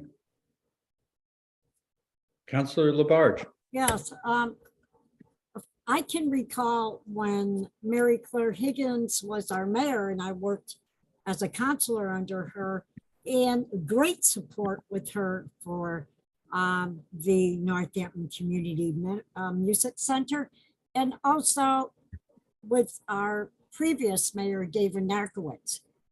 I can tell you right now, they worked very closely with the city and they're respectful. I have residents on my ward with their children who go there. I'm going to support this. They are excellent.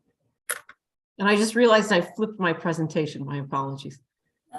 So let me tell you about the music center. So the CPC was incredibly impressed by the amount and diversity of public support for the Community Music Center project, as well as accompanying stories of how NCMC and its programs were really life-changing in a meaningful way. You know, they heard time and time again how, you know, especially during COVID or for people who were feeling isolated, they were able to go there and connect. You know, and they really gave their lives meaning, and it was never ending. They were really floored. So this work will help to preserve the structure, which was a neighborhood school prior to being surplus by the city. And it will also allow NCMC to use it more effectively for its current purpose as a music center. And also, which is great, it will allow for placement of a 30-year historic preservation restriction on the building to be administered by the Historical Commission, which was something that was talked about a little bit when the building was surplus, but wasn't able to be put in place. So that will provide some additional protection both on the CPA funds and the building envelope itself. Great cause. Okay. Any discussion on this CPA appropriation for the music school? Councillor Perry. Not much of a discussion, but I also want to say that the Northampton Community Music School is excellent. It's a couple Frisbee throws from my house. One of my daughters is taking lessons there. It's excellent, and I'm really excited to support this. So I'll make a motion to move this to the consent agenda. Second. Okay, motion made by Councillor Perry, seconded by Councillor Moulton to have this item appear on our on the consent agenda at our next meeting. Any further discussion? Hearing none. Laura, roll call, please. Councillor Nash, Yes. Councillor Perry, Yes. Councillor Elkins, Yes. Councillor Foster, Yes. Councillor Gore, Yes. Councillor Jarrett, Yes. Councillor Labarge, Yes. Councillor Maori, Yes. and Councillor Moulton. Yes. Okay. Item 23.227, in order to appropriate CPA funds for exterior structural rehabilitation of NCMC, will appear on the consent agenda at our next meeting. How's everybody doing? Great. Yeah, all right, good. Item 23.228, in order to appropriate CPA funds for exterior structural rehab of Smith Charities building. And Sarah, is this the one you kind of spoke to? That is, yes. I was looking at the wrong order. So if you have any questions, I'd be happy to answer those.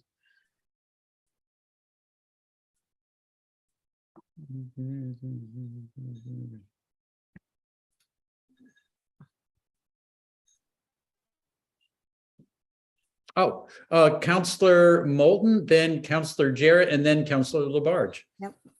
Thank you. So this one, Sarah, is the one that you said was a partial award, correct? Correct. And that the CPC suggested that Smith Charities seek alternate funds for the rest of the project. Is the project such that they can proceed with part of the repairs with this amount, or do they have to?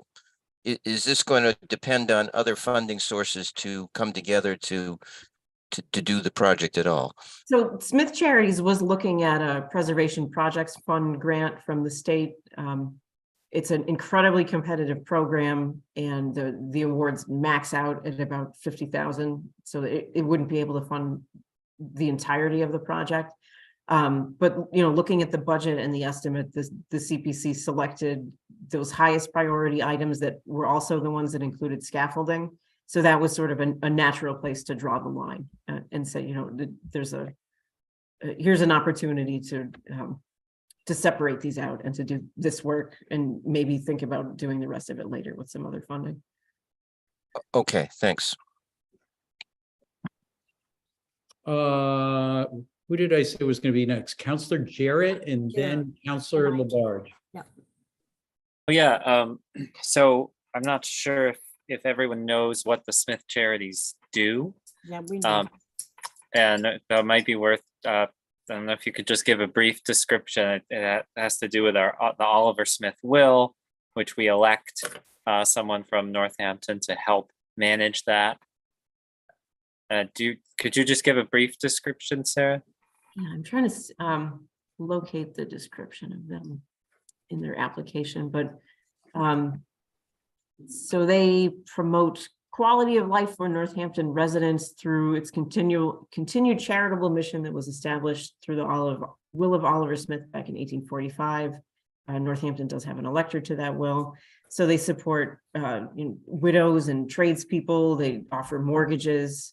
They offer grants to nurses, high school graduates, people getting married, and their hands are a little bit tied by the will of Oliver Smith and how it's set up. They're not really able to spend an amount of money that would be appropriate in today's terms for maintenance and ongoing repairs of the structure.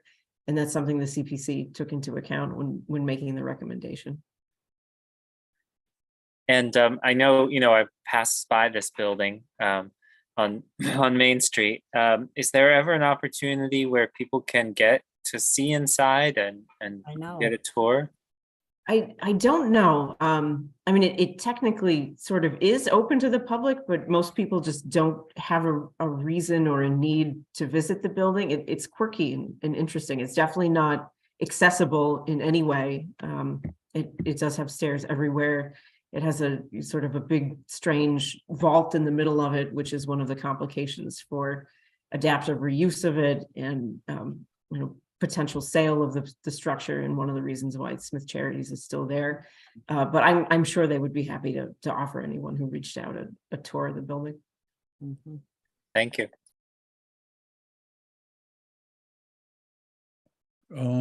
Counselor Labarge. Yeah, that was one of my questions about being asked if we could tour that area. I've never been in there. I don't even know what it looks like. And every time I go by, I don't see anybody going in there.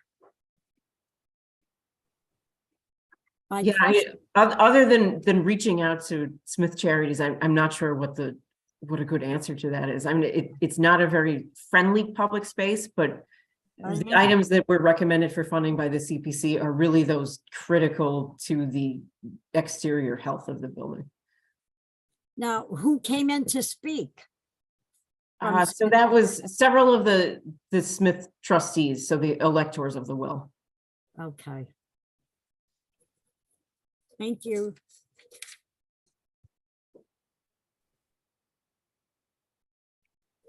Okay. Any thoughts on what we might want to do with this?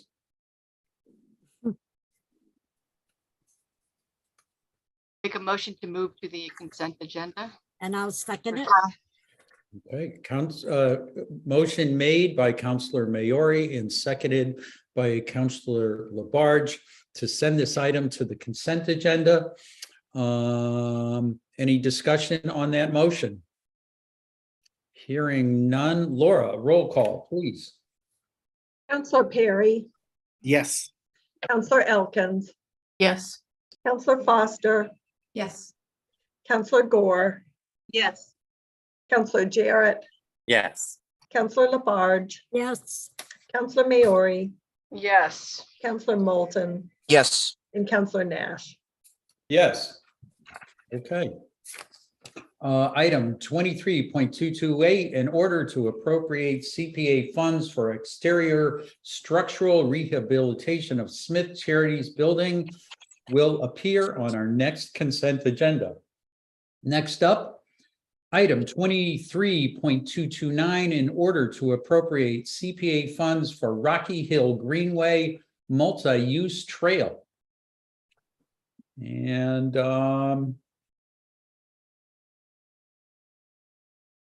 Sarah, you want to fill us in on this? Sure.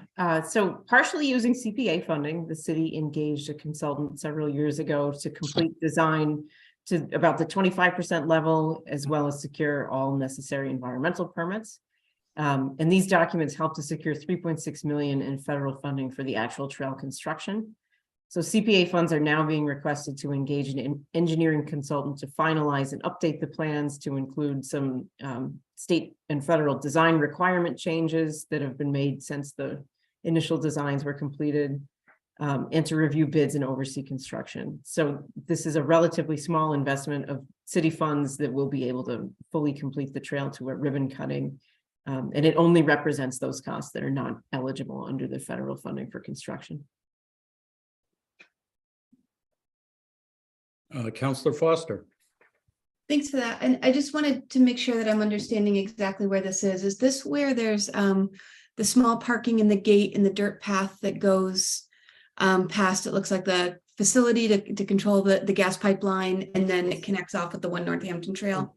Yep. Yeah. So this project will allow just what's really an informal trail now to extend past there all the way to the bike path.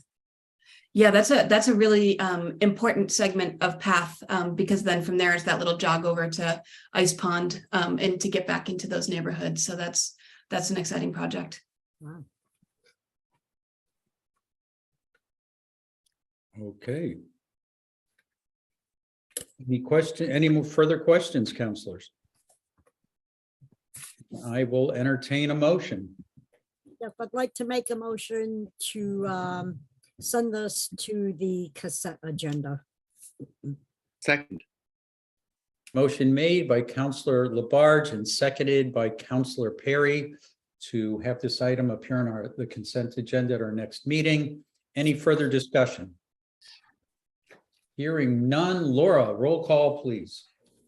Counselor Elkins, Yes. Counselor Foster, Yes. Counselor Gore, Yes. Counselor Jarrett, Yes. Counselor Labarge, Yes. Counselor Maori, Yes. Counselor Moulton, Yes. Counselor Nash, Yes. and Counselor Perry. Yes. Okay. Item 23.229, in order to appropriate CPA funds for Rocky Hill Greenway multi-use trail, will appear on the consent agenda of our next meeting. Next up, item 23.230, in order to appropriate CPA funds for Habitat for Humanity affordable housing on Burt's Pitts Road. Let's see if there's I'll do a little reading. Whereas Pioneer Valley Habitat for Humanity submitted an application for Community Preservation Act funding for creation of 3 energy efficient affordable homes on Burt's Pit Road. Whereas Habitat for Humanity has an excellent record of creating housing throughout the Pioneer Valley and beyond, and the project has a wide community support, leveraging funding from other sources and utilizes volunteer labor. Whereas the homes will be permanently restricted to individuals and families earning 60% of area median income or below. Whereas on December 7th, 2022, the Northampton Community Preservation Committee voted unanimously to recommend that $180,000 in Community Preservation Act funds be used to support this project. All right, Sarah, now you're up. All right, so this parcel contained a very dilapidated house that was vacant for many years, that was formerly part of the state hospital complex. Yeah. Using the CPA Affordable Housing Fund, as well as some community development block grant funding, the structure was able to be demolished and permitting was able to be completed for the upcoming Habitat for Humanity project. And the order that's before you will allow Habitat to construct 3 new ownership units. I heard in public comment, people speak eloquently about the importance of these Habitat ownership units, how creative and critical their model is. And, that as always, the CPC was enthusiastically supportive of this project. Councillor Labarge. Yeah. Sarah, on these 3 energy affordable homes that they're building, are they, I'm kind of concerned because I have it on Pertsford Road. Is it going to be a 1-bedroom, 2-bedroom, and a 3-bedroom? I'm not sure if they mentioned that in their application. That's something I can absolutely find out for you. They have been overall looking at a mix of different unit sizes because there are different needs for ownership, but I don't have handy what the bedroom mix is for these. Right, because ours on Pertsford Road that they're building is a 1-bedroom, a 2-bedroom, and a 3-bedroom. I think this is great.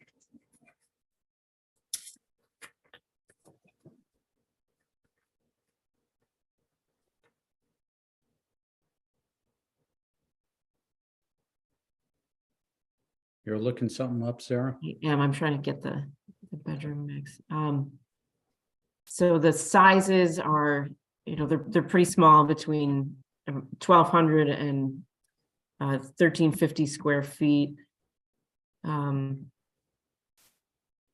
will be completely adaptable for someone with mobility impairments, and all will meet the standards to be visitable by persons with mobility impairments.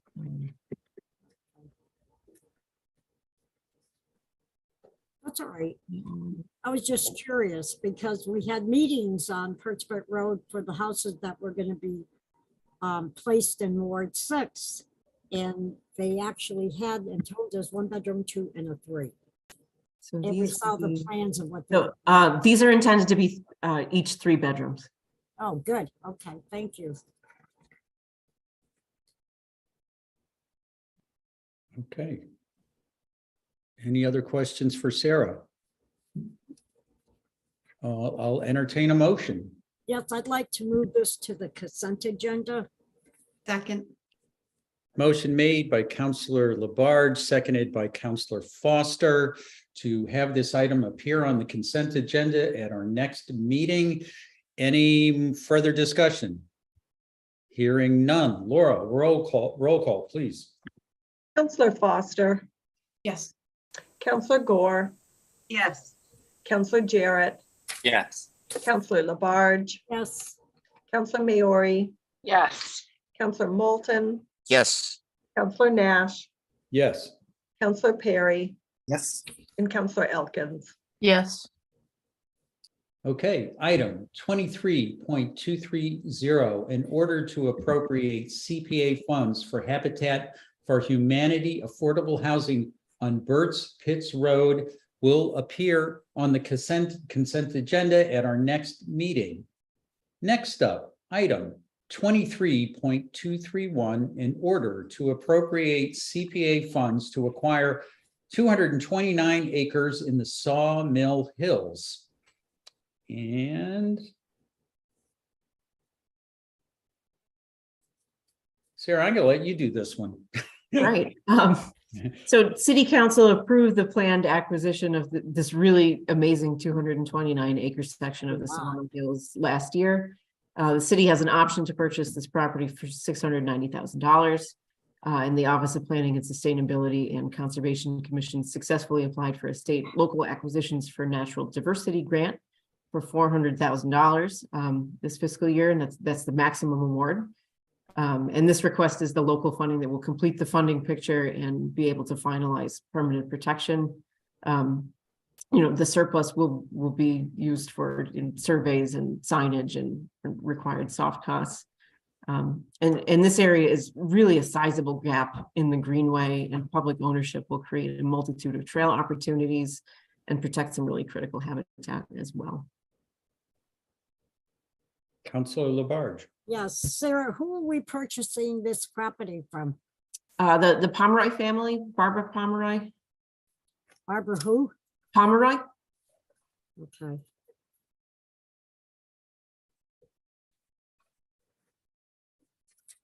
Now, in the Sawmill Hill areas, just about where are we talking about?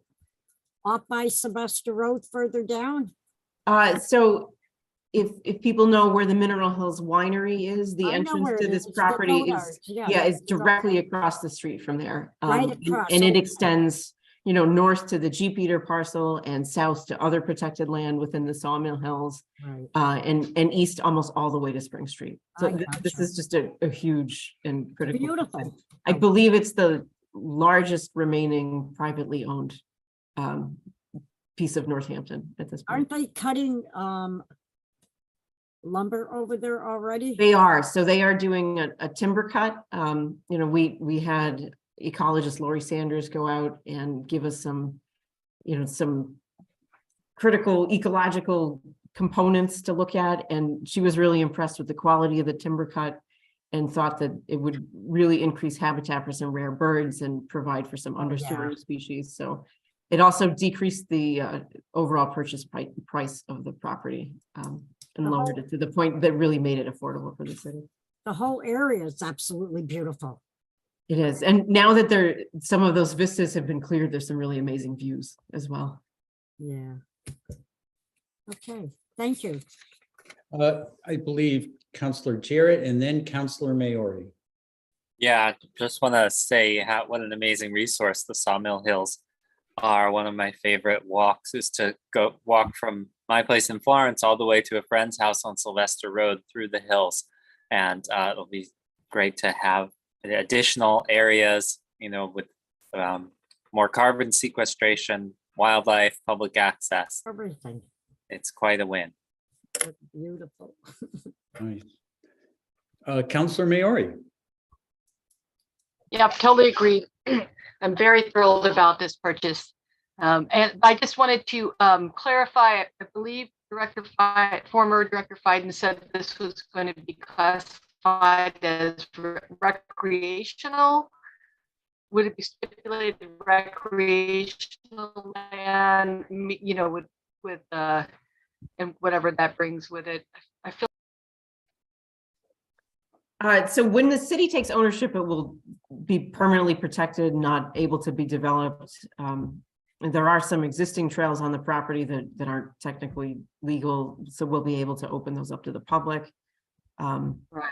Not sure if that fully answers your question. Right. I guess, right. I think what Director Fiden was saying was that it would allow, if you stipulate it recreational, you could have small buildings or things to kind of usher in more use of the land. And I was just curious about that, but maybe we're not there yet. Yeah, and when Kestrel Land Trust is our partner in this acquisition, has contributed some funds to close the gap and will hold the required conservation restriction as well. And we'll make sure to craft that restriction with them to allow for some appropriate level of recreation. So, parking, maybe warming structures, just anything that we might think of in the future. So we don't accidentally close the door on something that. Right. It's a balance, it's a balance between, of course, protecting the land as well from overuse, but having enough structures in there that people can, it'd be a great place to consider some of our, some trails that were more accessible for those with disabilities. And anyway, very exciting. Okay. Any more questions for Sarah? I will entertain a motion. I move that we send it to the consent agenda. Second it. Motion made by Counselor Moulton, seconded by Counselor Labarge to have this item appear on the consent agenda at our next meeting. Any further discussion? Hearing none. Laura, roll call, please. Counselor Gore, Yes. Counselor Jarrett, Yes. Counselor Labarge, Yes. Counselor Maori, Yes. Counselor Moulton, Yes. Counselor Nash, Yes. Counselor Perry, Yes. Counselor Elkins, Yes. and Counselor Foster. Yes. Okay. That item, 23.231, in order to appropriate CPA funds to acquire 229 acres in the Sawmill Hills, will appear on the consent agenda at our next meeting. Next up, item 23.232, in order to appropriate CPA funds to the Affordable Housing Fund. Sarah, I think this is, give it a shot. All right. So this was sort of an experiment last time it was funded. So we spoke with our affordable housing development partners, so Habitat, Valley CDC, community builders and others, and really wanted to learn about, what's holding you back from being able to develop more affordable housing. And we heard that it's fairly easy to some extent for them to be able to obtain funding for the actual construction, but really getting shovel ready, getting a site that's able to be developed to the point of grant applications was really an impediment for them. So we created this affordable housing fund to be able to complete that due diligence. So, whatever it takes, surveys, acquisition, permitting, infrastructure engineering, environmental site assessments to see if there's any contamination, geotechnical borings, septic plans, any of that pre-development activity to allow us to basically turn the keys over to an affordable housing partner and allow them to move forward. So that was incredibly successful. We really amped up our production of affordable housing directly in response to this affordable housing fund. So the CPC agreed that this was something that was worthwhile to be funded to move forward additional sites in the future. Counselors.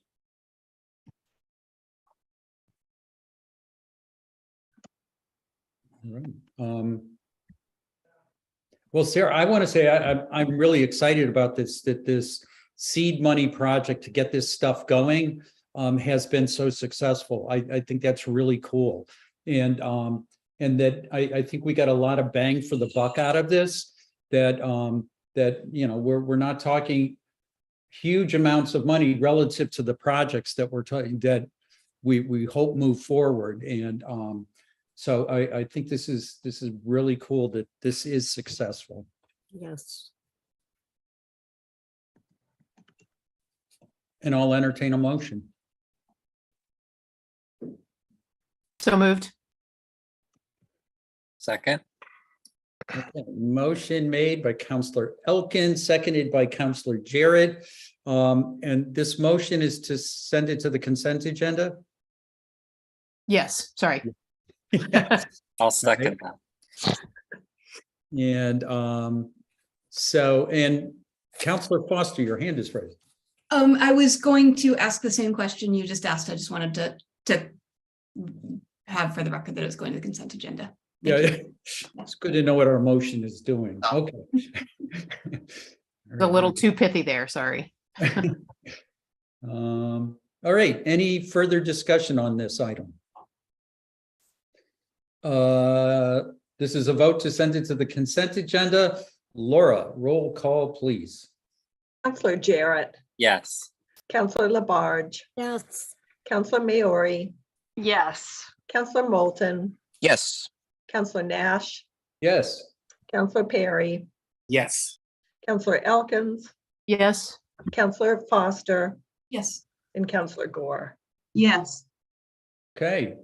Item 23.232, in order to appropriate CPA funds to the Affordable Housing Project, Housing Fund, will appear on the consent agenda at our next meeting. Up now is item 23.233, in order to appropriate CPA funds to the Conservation Fund. And basically, I'm looking for pretty language in these to see if I should read it. So, but Sarah, I think I'm going to give you a shot at this one too. Sure. So this is, kind of the same type of project as the one that was just discussed, but for conservation and open space projects rather than affordable housing. So the Conservation Fund is just such an important tool in the Conservation Commission's land protection toolbox. Land acquisitions they're not always, but sometimes they can be really time sensitive. And the time required to obtain council approval of the allocations of funds for each of those individual projects would really kill the deal on a lot of land protection efforts. So having these funds readily available for whatever comes up for soft cost appraisals, legal research surveys, environmental site assessments, habitat assessments, anything that comes up, every project is different, allows those deals to happen. This would be the 14th funding of the Conservation Fund. It was first established in 2009, but it's allowed injection of literally several $1 million in funding opportunities from other funds, thanks to this pretty small in the big picture first dollars in from CPA. So that, that includes 8 state local acquisitions for natural diversity grants, like the one that we just talked about for Pomeroy, as well as parkland acquisitions and renovations grants, federal land and water conservation fund grants for other types of projects, trail development grants, private foundation grants, wetland protection grants, as well as private donations. I really can't overstate how critical and important this is to allow the Conservation Commission the flexibility to act when they need it. Thank you. Councilors, any questions? Okay. I'd like to move this to the consent agenda. Second. Motion made by Councilor Labarge and seconded by Councilor Moulton to have this item appear on the consent agenda at our next meeting. Any further discussion? Hearing none. Laura, roll call, please. Counselor Labarge, Yes. Counselor Maori, Yes. Counselor Moulton, Yes. Counselor Nash, Yes. Counselor Perry, Yes. Counselor Elkins, Yes. Counselor Foster, Yes. Counselor Gore, Yes. and Counselor Jarrett. Yes. Okay. Item 23.233, in order to appropriate CPA funds to the Conservation Fund, will appear on the consent agenda at our next meeting. With that, I'm going to call for a 10-minute break. I think we are about to engage in a little discussion here, and freshen up everybody, and look forward to discussion in about 10 minutes. Thank you.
Is it 10 minutes? I didn't look at the time. I just, I had so much to do. I was like Not running 10 around. minutes up yet. We still got time. Okay. It was 9:12 and it's now 9:22, so it's been 10 minutes. How's it? Yep.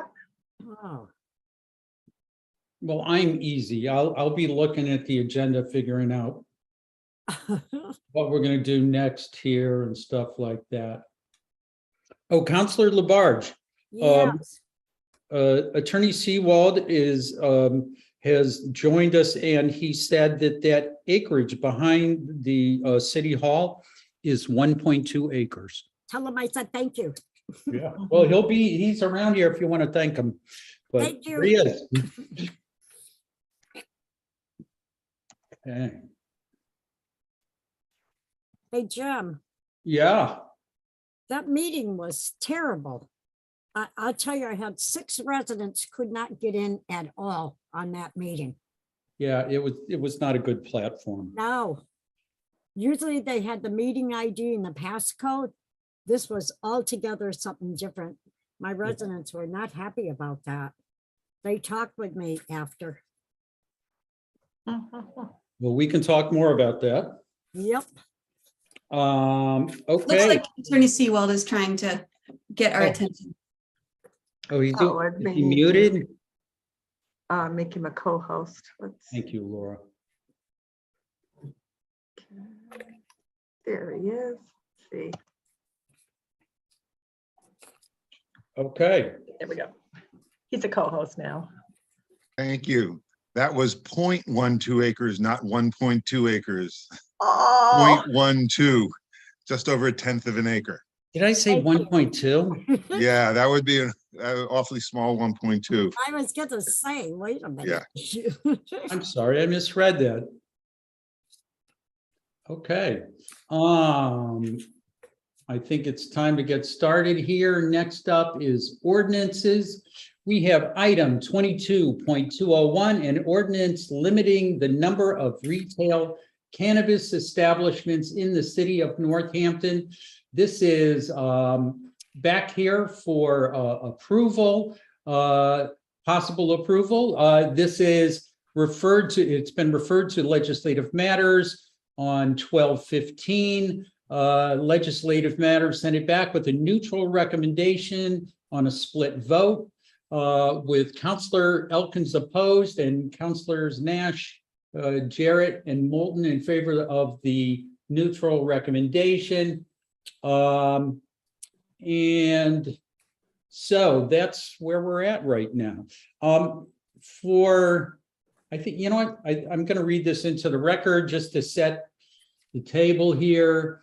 In the City Council, December 15th, 2022, upon the recommendation of Councilors Karen Foster, Marianne Labarge, and Rachel Maori, this is 22.201, an ordinance limiting the number of retail cannabis establishments in the city of Northampton, whereas the Commissioner of Northampton's Department of Health and Human Services is called for the city to institute an upper limit on the number of retail cannabis establishments in the city, and whereas the pursuit of social equity is a core value consistently expressed by both our municipal government and community members, now therefore it be ordained by the City Council of the City of Northampton in City Council assembled as follows.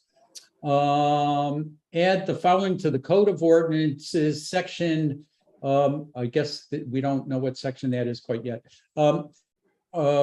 A, in accordance with Mass General Laws, Chapter 94G, subsection 3A2, there shall be no more than 12 retail establishments in the city of Northampton.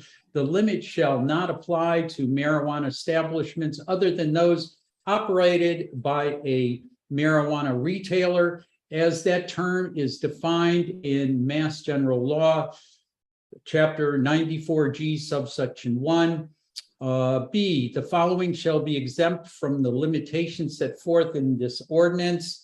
1, ownership applicants who qualify as social equity candidates as defined by the Cannabis Control Commission of the Commonwealth of Massachusetts shall be exempt from this ordinance.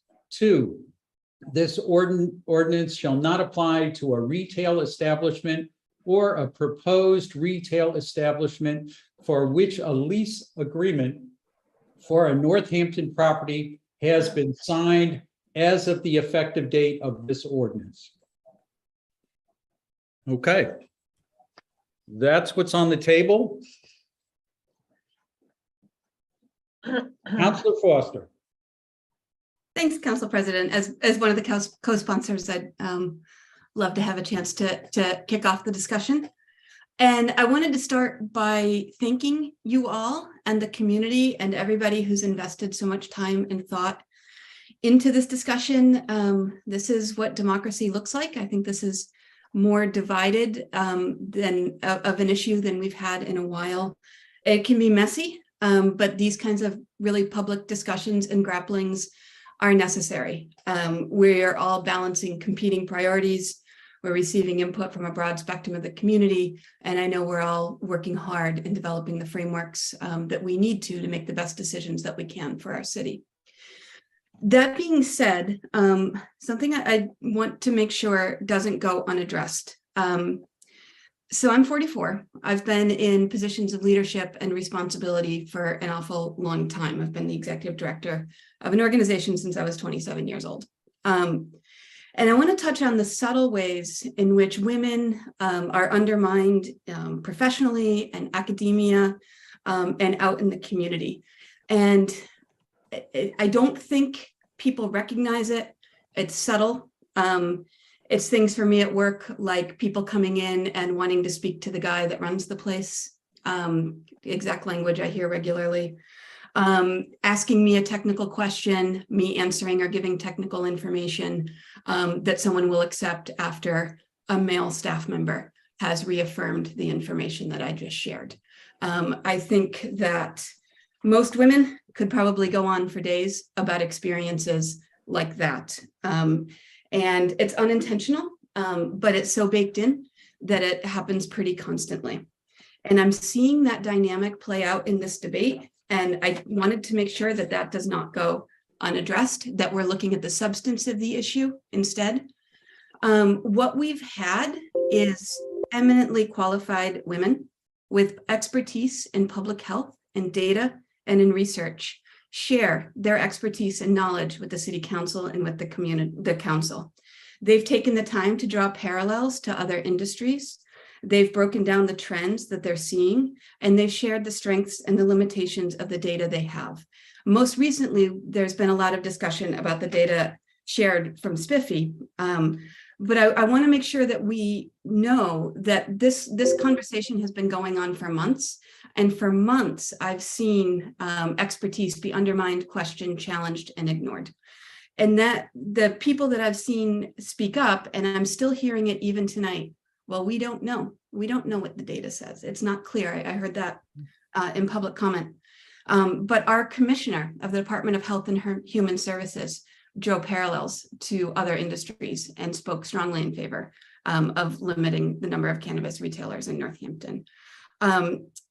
Carolyn Johnson, who holds a PhD and is the public health data and evaluation specialist for Spiffy, has taken the time to walk us through the local data and again, to put it in context and to share the nuance and what that data means.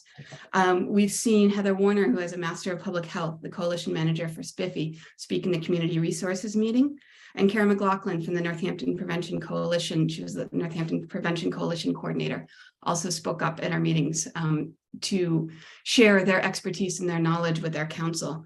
And so I just want to point this out to make sure that when we've had somebody, at a meeting say, that's not true, the data doesn't bear this out, but without showing any evidence or any research, I want to make sure that doesn't creep into our thought process and into what we're actually discussing here.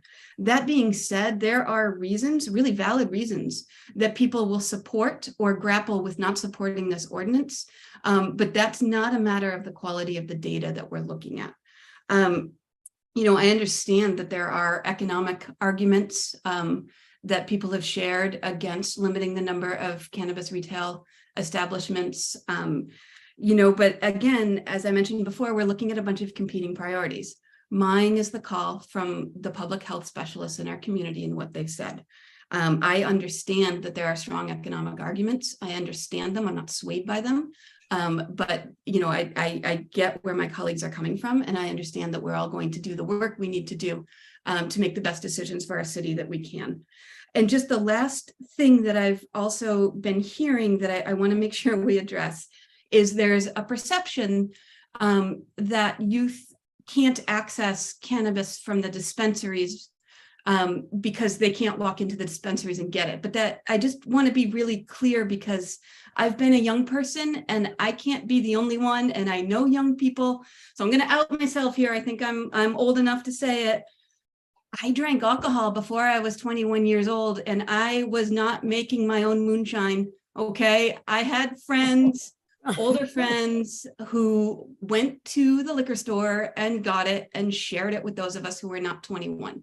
So it's not beyond the realm of possibility to recognize that young people have easier access to cannabis for a whole host of reasons. We're looking at shifting cultural norms, the information that our public health specialists have called out. I'm not going to rehash all of that right now, but don't mistake that it's not easier to get. It is, and the impacts on young people have been shown. So that is where I'm coming from with my co-sponsorship of this ordinance. Thank you, Counselor. Counselor Maori, and then Counselor Labarge. I really need to thank my co-sponsor. I mean, there's so much power in naming that and giving voice to something that's been building throughout this conversation in little ways, like eye rolling at professional women, to the bigger ways that you mentioned. So thank you for that. It's very brave of you to do that, and I think it's an important step to bring awareness to it. Thank you. We've been having this conversation for a while. I think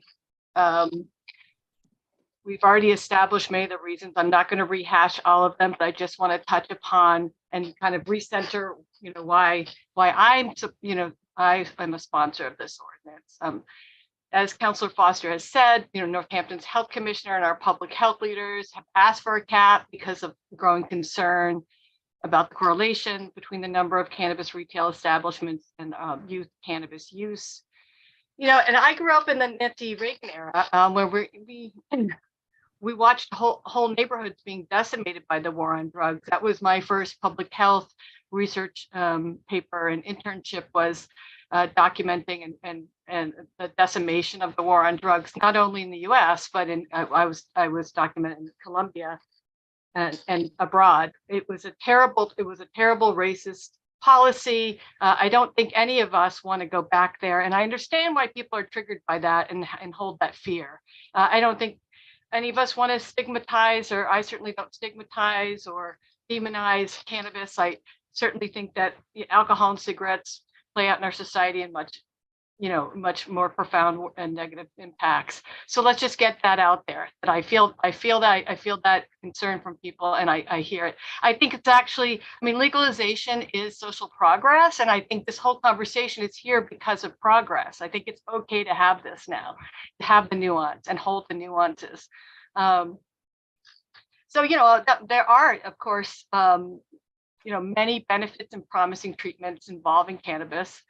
And I've said before that my big concern is that Northampton residents and visitors have reasonable access to their legal right to legally purchase cannabis. And I feel like we've achieved that in Northampton, that we've been welcoming and we've allowed that. And I'm glad for it.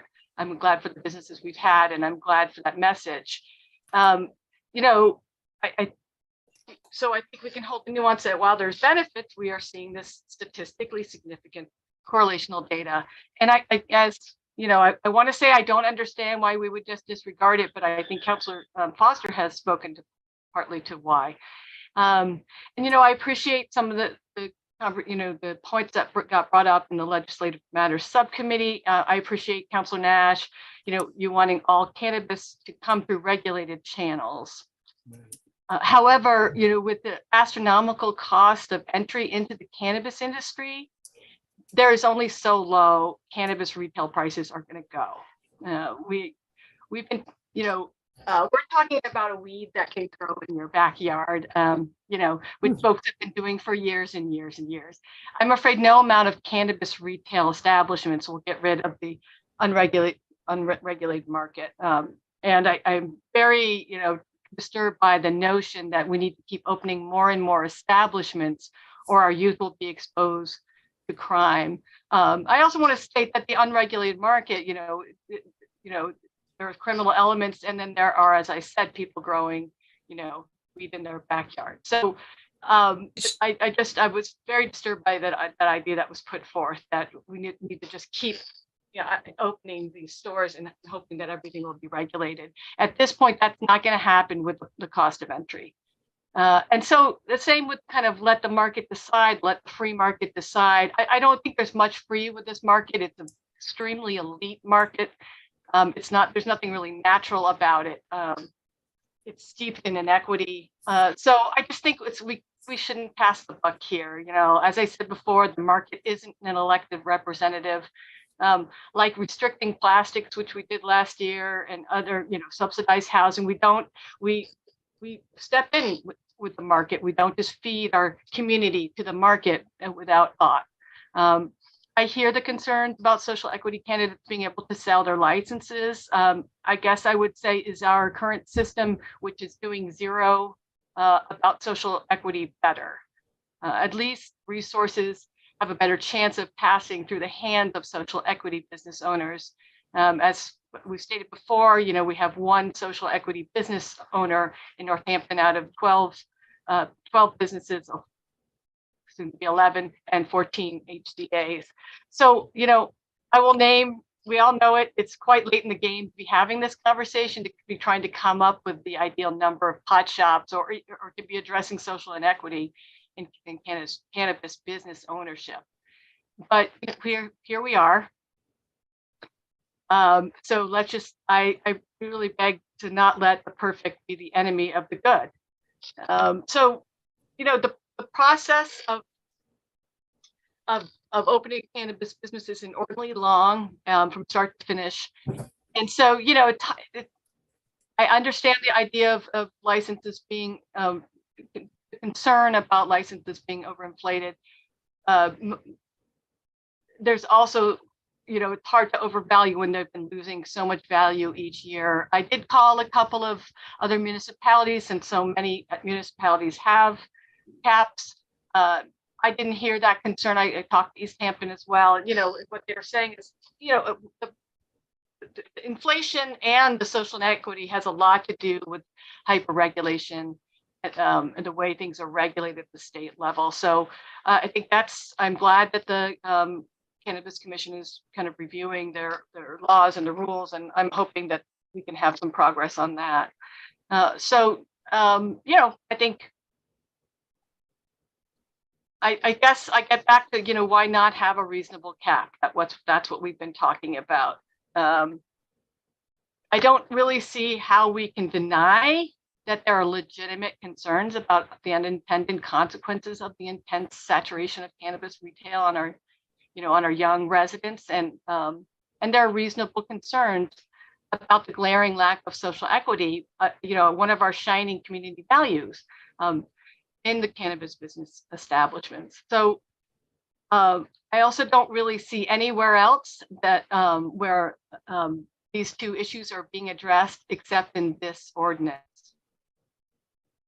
So we as a council, and as a community have to decide what our priorities are. There's cons and pros and cons. And so it's time for us to state our priorities. As our stack of home rule petitions can attest to, the state of Massachusetts does not give municipalities powers lightly. They have given us this one.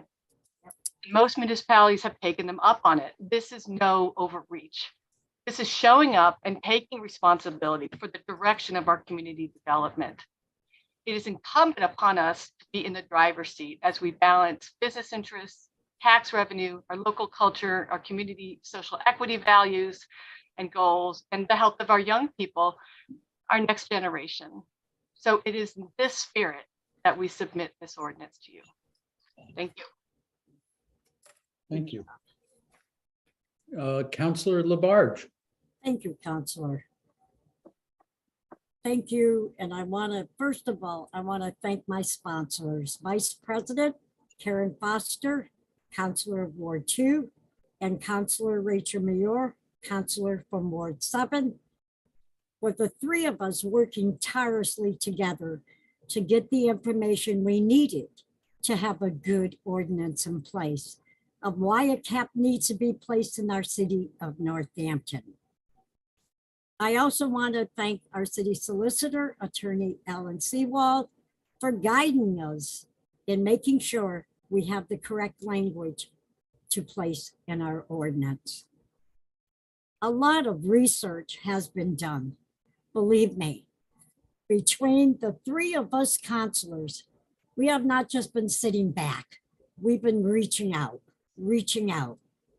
And a lot of the research that has been done was working with Carolyn Johnson, the PhD, Data and Evaluation Specialist, Department of Health, Families and Communities, Collaborative for Educational Services, our Board of Health Commissioner, Meredith O'Leary, who came forth at one of our committee meetings and stated the reasons why she felt it was time to place a cap in our city now.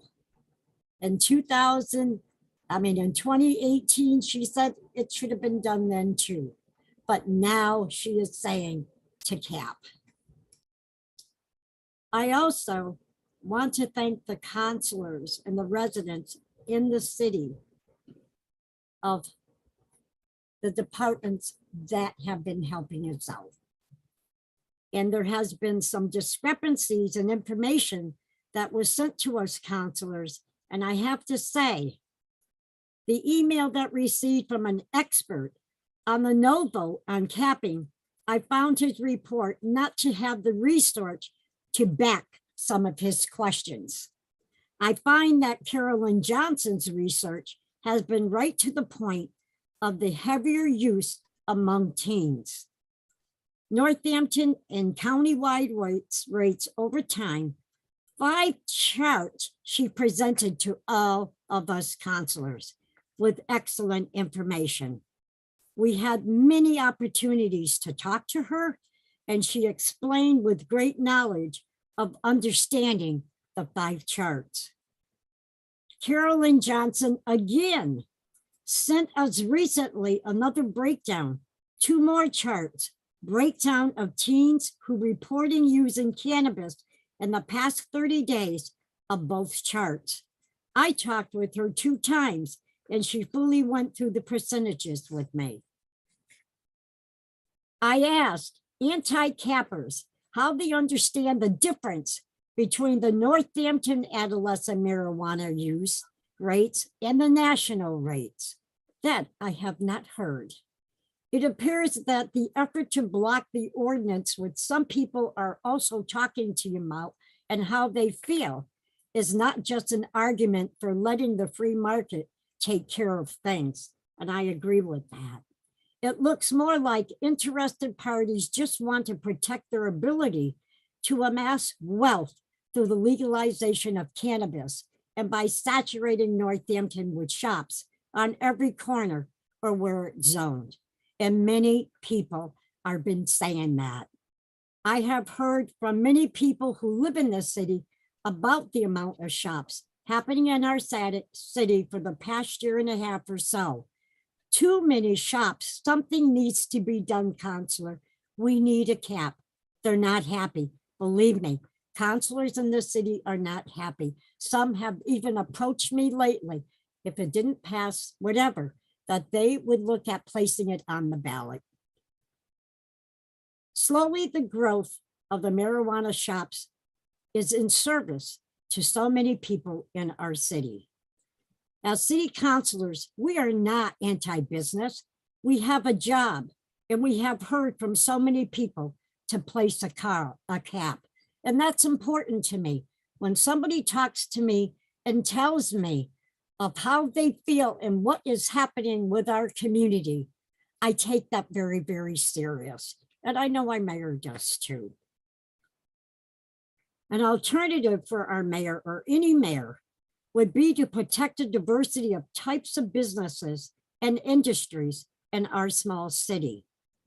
Anybody who studies urban development can tell any mayor that developing any size town or city around one industry is a recipe for disaster. That creates too many jobs in just one industry. Then when they can't compete because there are too many, where do they go? South. That has happened here right in New England. It has happened in East Hampton. It's happening in Northampton. Something needs to be done here. So what is our community development? What is healthy in our community development is encouraging many kinds of industries to locate. As a counselor, it is our responsibility to create a policy that takes all of these varied factors into account. We need to balance the benefits of cannabis legislation with public health and equity. And that's where the value is for every family, every child, every youth in our city of Northampton. Thank you very much. Thank you, Counselor. You're welcome. All right.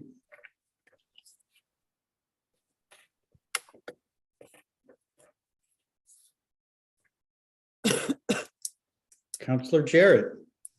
Thank you. Thank you to the three sponsors for the many points you raised.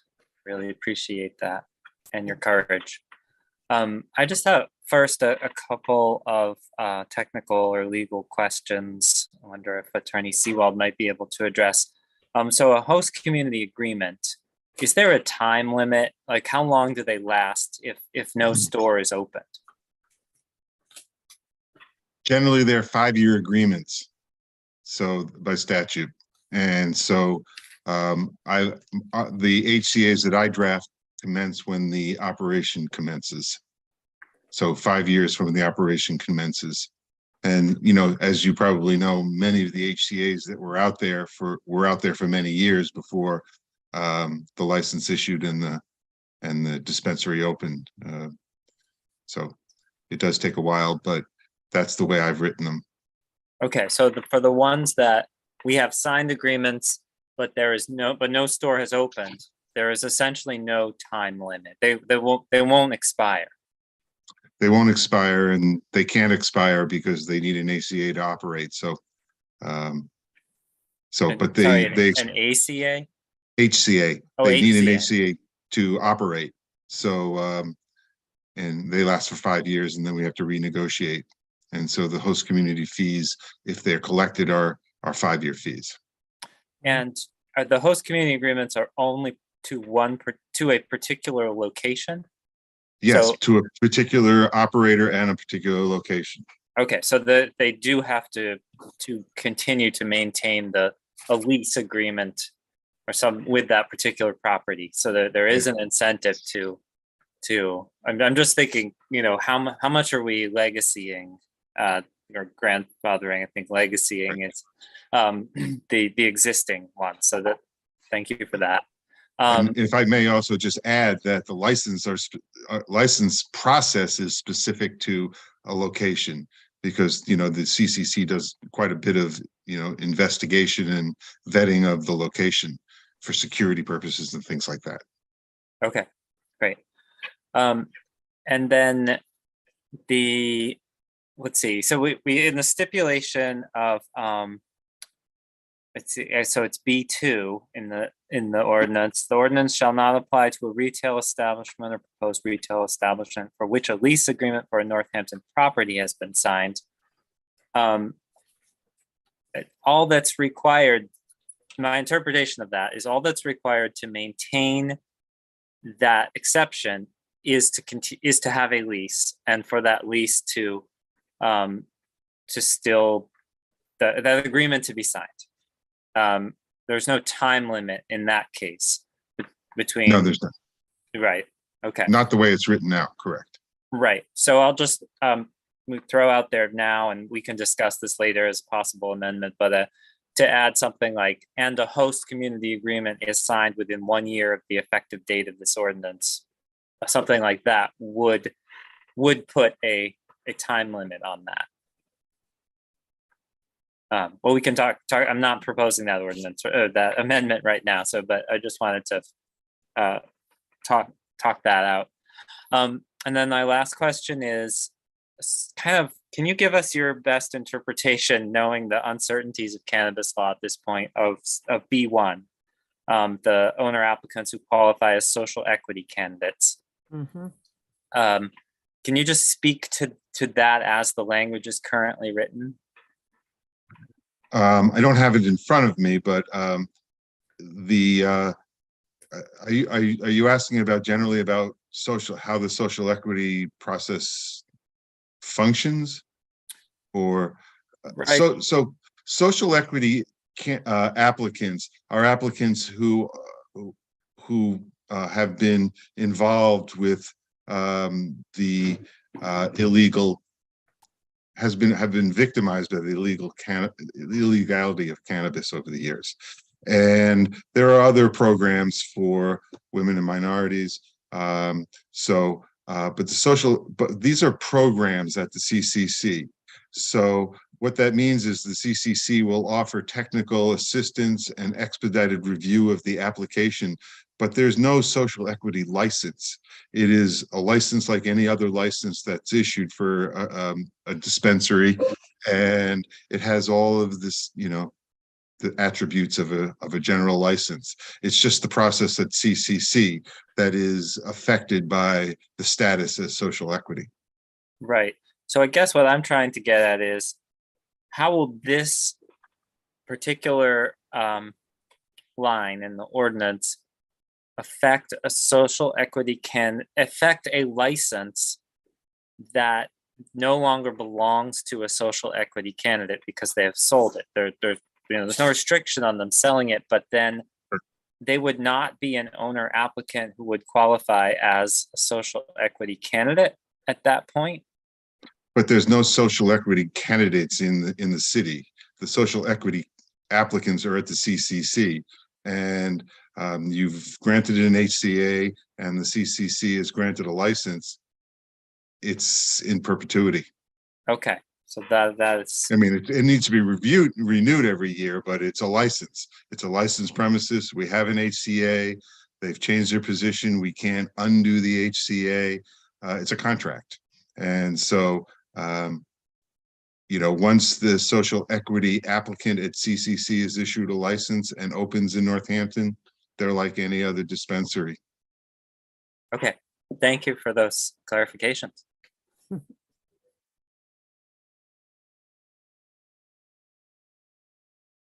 Okay.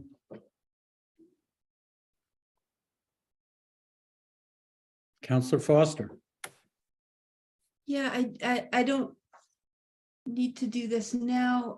We do have an amendment that we can propose that we ran language by Solicitor Seawald to help clarify the second section of the ordinance. And I'm happy to share that now or have the bigger picture discussion and then get into the weeds, Councilor Jarrett, just because you had alluded to an amendment as well. Do you have a preference there, Council President? No, we can do this. Yeah. Okay. All right. Now, fine. I'm a very visual person. Do you mind if I'd like to screen share just so that people have a chance to read it and not just listen to it? Thank you. Great.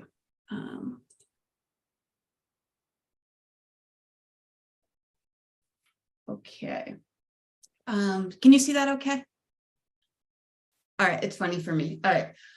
This ordinance shall not apply to a retail establishment or a proposed retail establishment with either a host community agreement executed by the mayor as of January 19th, 2023. That's today. An establishment or proposed establishment that has a signed lease agreement or has purchased property for an establishment as of January 19th, 2023. The establishment shall produce such documentation of the lease or purchase as is requested by the city to establish the lease or purchase of such property. That came out of our discussion at the last meeting about how are we going to prove this. And then to an HCA executed after January 19th, 2023, solely for delivery or courier of cannabis products other than delivery to the consumer over the counter at a retail cannabis establishment. And so what that's doing is making sure that this isn't inadvertently applying to delivery. When I asked Solicitor Seawald about on-site consumption, that doesn't qualify as retail cannabis. So this is that last line is just an extra clarification about that piece, but it's the sort of technicality of how are we going to show somebody's already in the process and has leased or purchased property.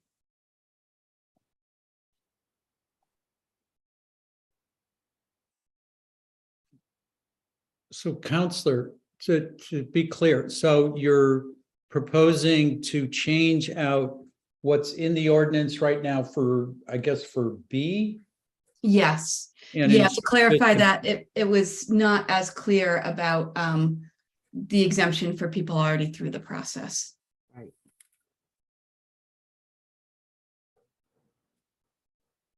Okay.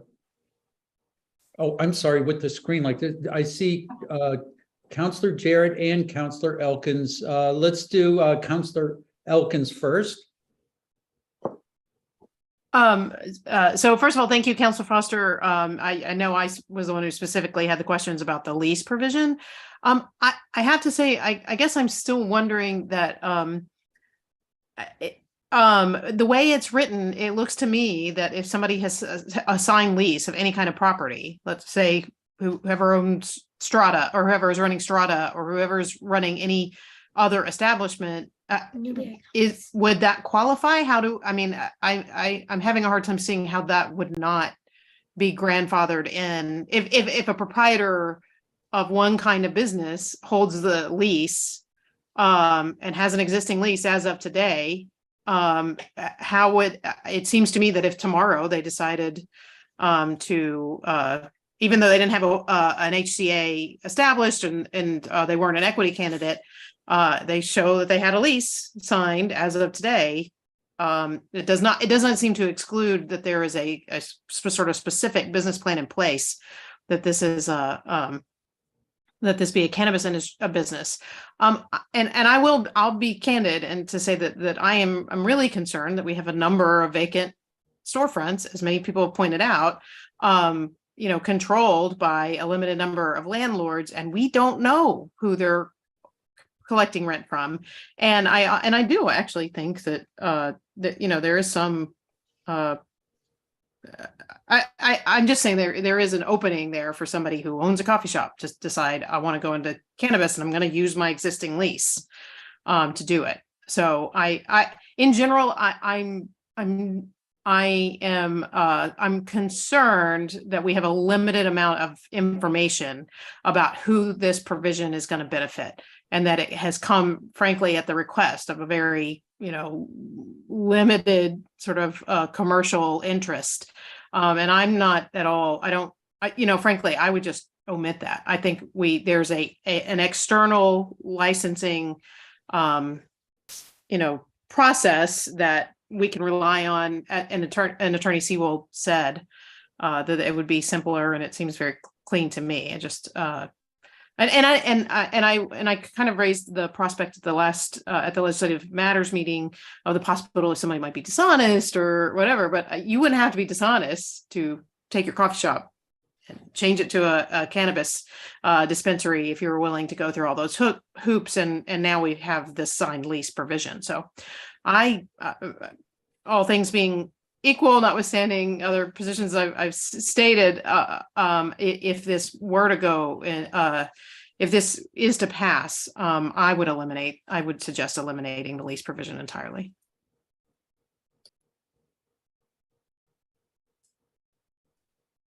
Councilor Jarrett?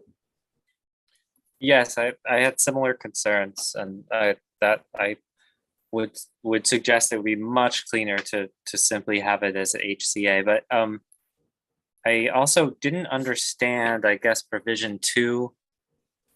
If that, could you bring that up on the screen again? Which The- version? of the amendment of Counselor Foster's amendment. Okay, great. Counselor Foster. There it is. Okay. That one, an establishment, a proposed establishment that has a signed lease agreement or has purchased property for an establishment as of January 19th, 2023. The establishment shall produce such documentation of the lease or purchase as is requested by the city to establish the lease or purchase of such property. Very legalese. Oh, yeah. So I guess I just didn't understand the last bit, to establish the lease or purchase of such property. Oh, I see. To produce such establish that they've done it. documentation of the documentation is to establish the lease or purchase of some. It just seems duplicative, but I guess I understand it now. So, and that's the legal language. It needs to happen. And if I could just add one more, this really dramatically privileges property owners. Somebody's owned it from 1963. A piece of property since 1963 can do whatever they want to and point to like, I bought it in 1963 and now I want to run a cannabis shop. I just don't see an exclusion from this. I'm sorry, Councilor May. I'm not Mayor, Councilor Mayor. And just because you look like you're have a. I'm just wondering. It seems like you might have had a response to that, but I don't know.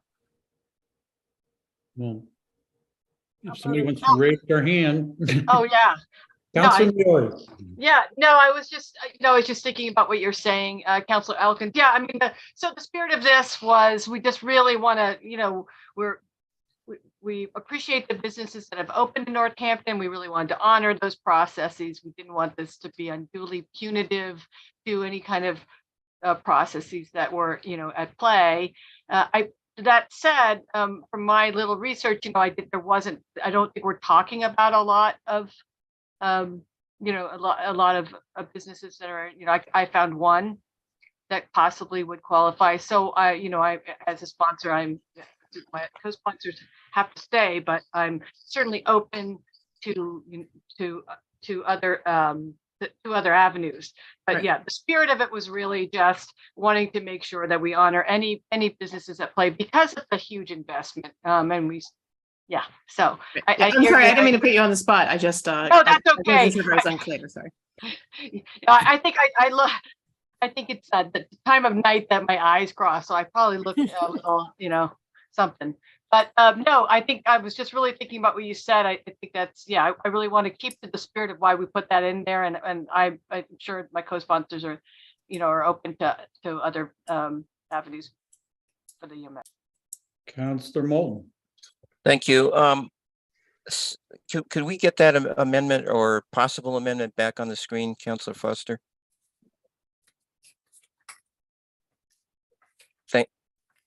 Oh, we lost it. She'll find it. Okay. Oh, Well, I thought it was there. Is it not there? Nope. No. Oh, what am I sharing then? Hang on. Nothing bad.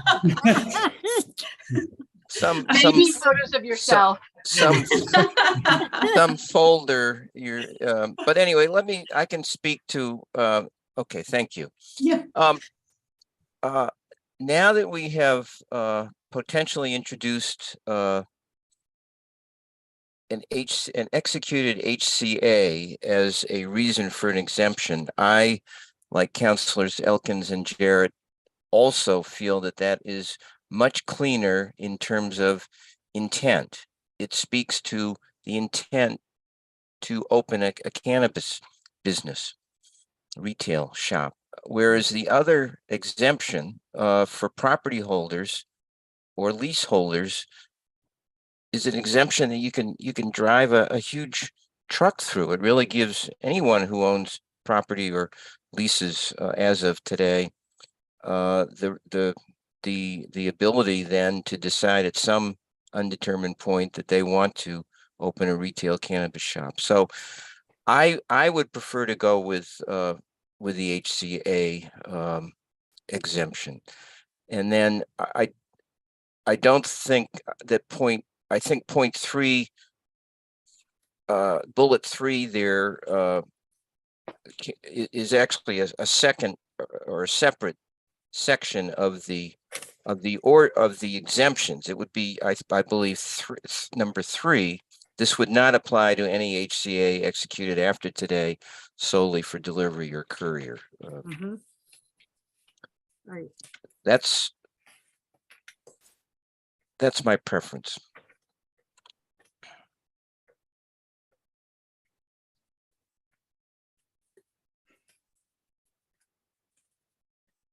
Councillor Gore. Just had a question about if the sponsors know if we just put in the clause for an HCA agreement, does that include everybody who's out there basically?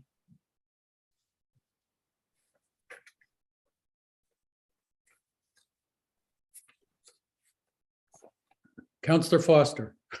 To my understanding, Councillor Gore and Councillor Mary, you're the one that had the conversation. It will include everybody but the one we heard of who may have signed a lease agreement with the intent of opening a retail establishment. But the people who have signed host community agreements with the mayor would be exempted. So that piece would cover that. Yeah.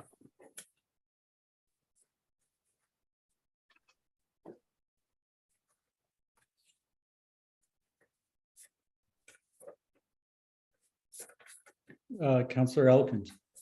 I'm sorry, I keep coming back to this, but who is that person? Who is the entity or person who has a lease agreement that hasn't acted on an HCA yet? Do we know who that person is? I mean, I know who the request or the who brought to your attention the issue about the sort of lease, but Yeah. No, we don't, we don't, no, and I don't think it's many. That was just a concern, but I understand what you're saying about because, just because the HCA is the last part of the process. And so we're trying to kind of, in the spirit of it, but I hear what you're saying. Yeah, no, we don't know more than, and what we ran into is that, as you said, like, how do you, how would you actually get a list? How would you really know how many people you're talking about?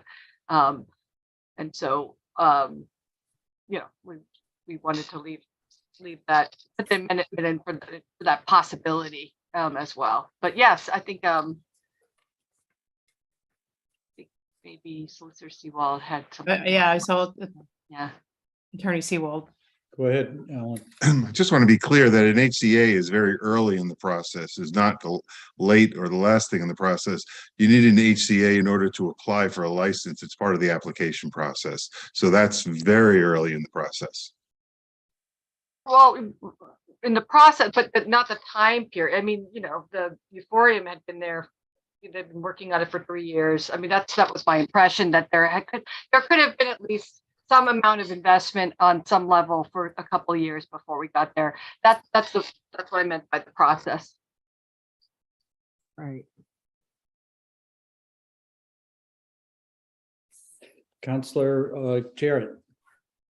Well, I would suggest, we either say that it is simply an HCA, or we put in some sort of time provision in the second, in the lease, which says an HCA must be signed within this time, which is essentially delaying the implementation date of this ordinance.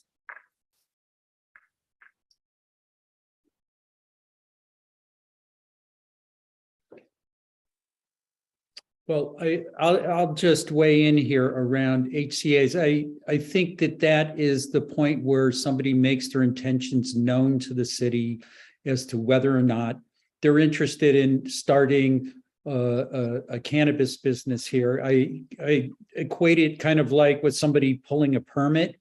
that they're stating their intention with the city, that they're going to do some work on a property or their property. And it, yes, somebody may have been thinking of it for a while, you know, but that I think that in terms of the city, that really is the jump off point, and I think that should be the criteria for defining when this exemption process might start. So.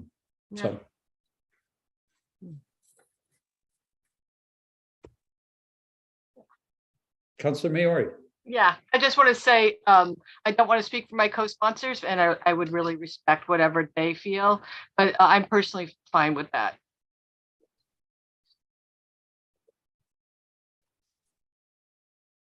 Councilor Labarge. I am also. Third. Great. All right. So it sounds like maybe Councilor Foster wants to suggest something maybe at this point, or? Give me just a second. I believe we have the original language, which was the HCA. Yes. I mean, I think I was trying to get to my strike through text, but I didn't get that. Oh, maybe I can find But it. if we just, right, this ordinance shall not apply to a retail establishment or a proposed retail establishment. No, that's gonna take a few minutes. Maybe we should carry on with the discussion. And we can. A proposed amendment basically just exempting an establishment that has a host community agreement, but we can get to actual language. Yeah, I'll look too. Okay. Yeah.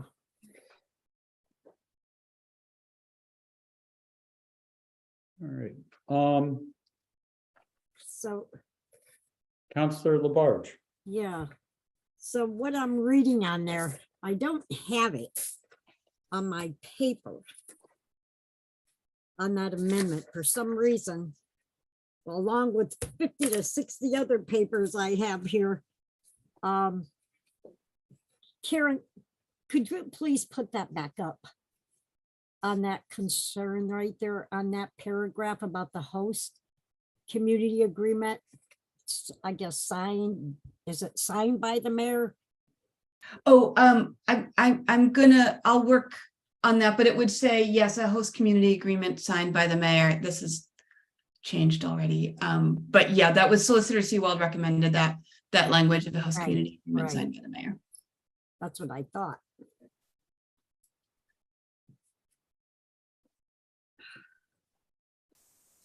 Okay. So we have Councilor Foster crafting some language to make an amendment. Mhm.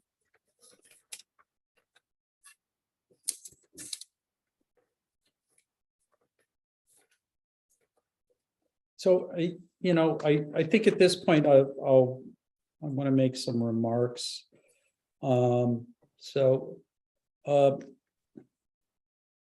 First of all, if I came off as if I was inappropriately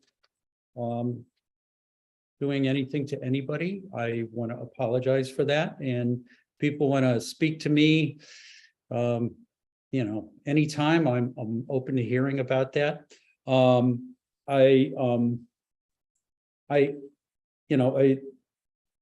happy to help craft what we will vote on. I remain very dubious of supporting this. That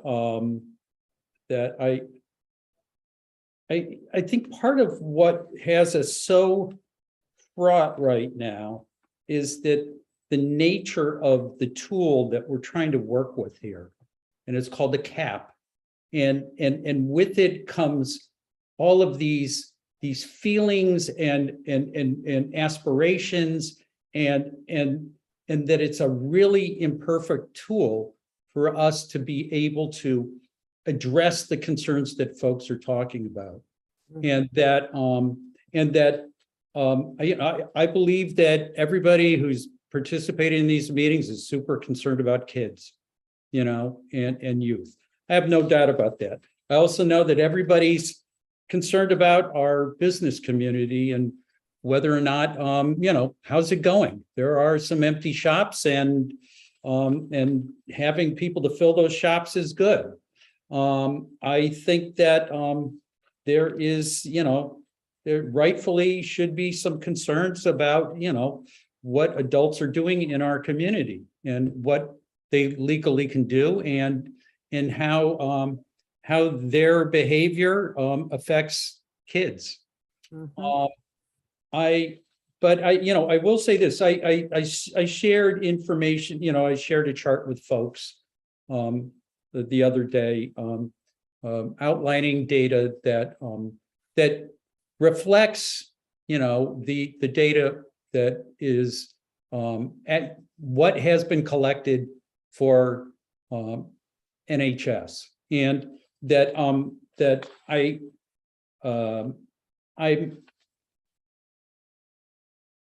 am glad that we have that.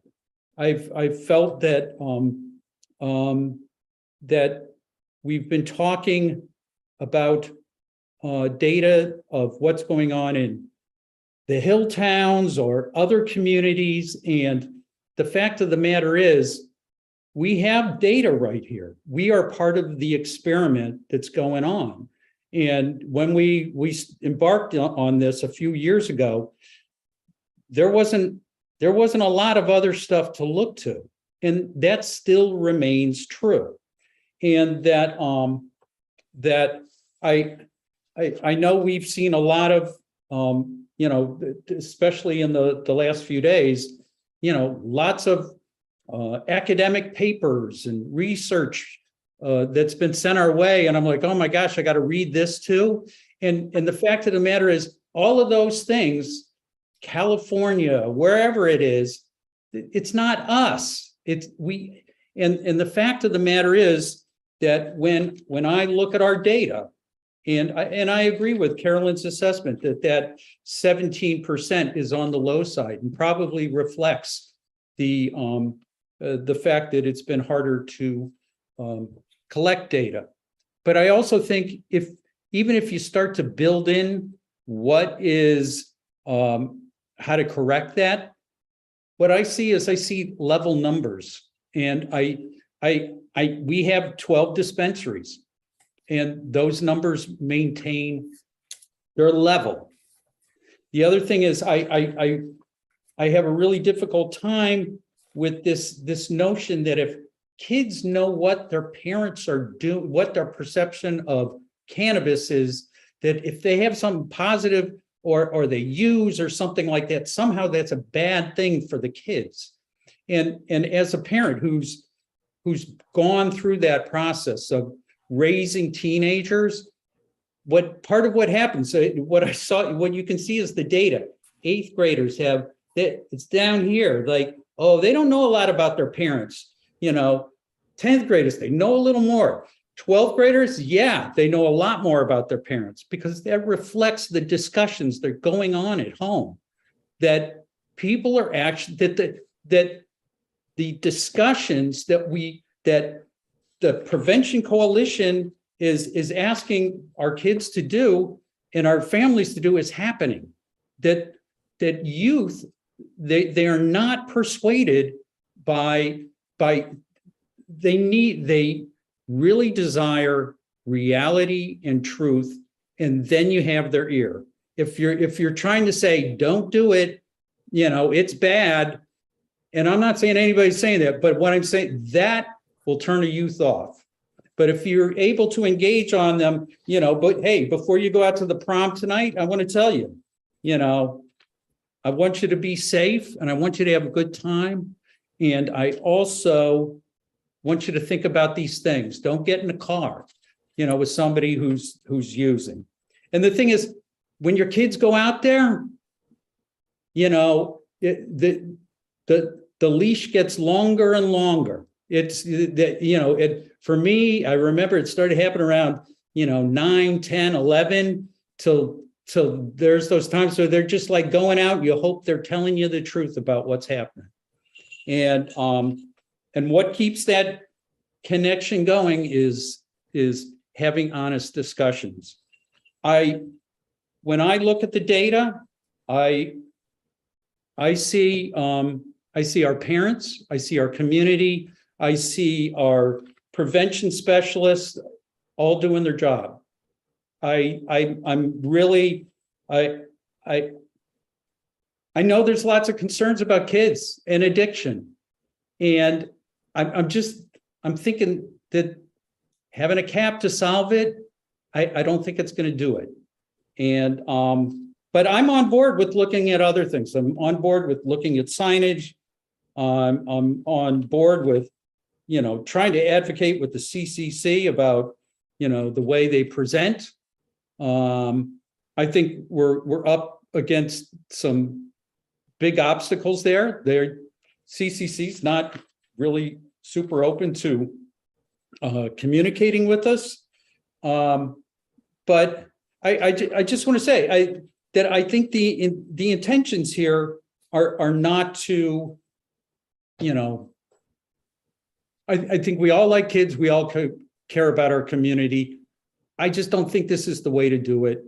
I'll end there. Thank you. Councilor Perry. I have to apologize because my internet isn't working, so everyone else is frozen. I'm hoping I'm not frozen. First off, I just want to thank all the counselors for their deep discussions and thoughts on this, especially the counselors who brought this forward. I also want to thank everyone in the public. All of us counselors here have received a lot of correspondence over the last few months on this issue. And I just want to state first that I am not against the idea of a cap, but I am firmly against this cap as presented. No disrespect to the sponsors, but this does not address any of the issues purported to necessitate introducing this ordinance. But before I get into the reasons why I think that, I do want to also touch on something that has disturbed me about this discussion, and it's been alluded to, but I feel like a lot of this has been framed with the subtle insinuation that if you aren't for this specific cap, then you're against the youth. I think that's a little bit hurtful as a parent, a bit tone deaf, and far from the truth.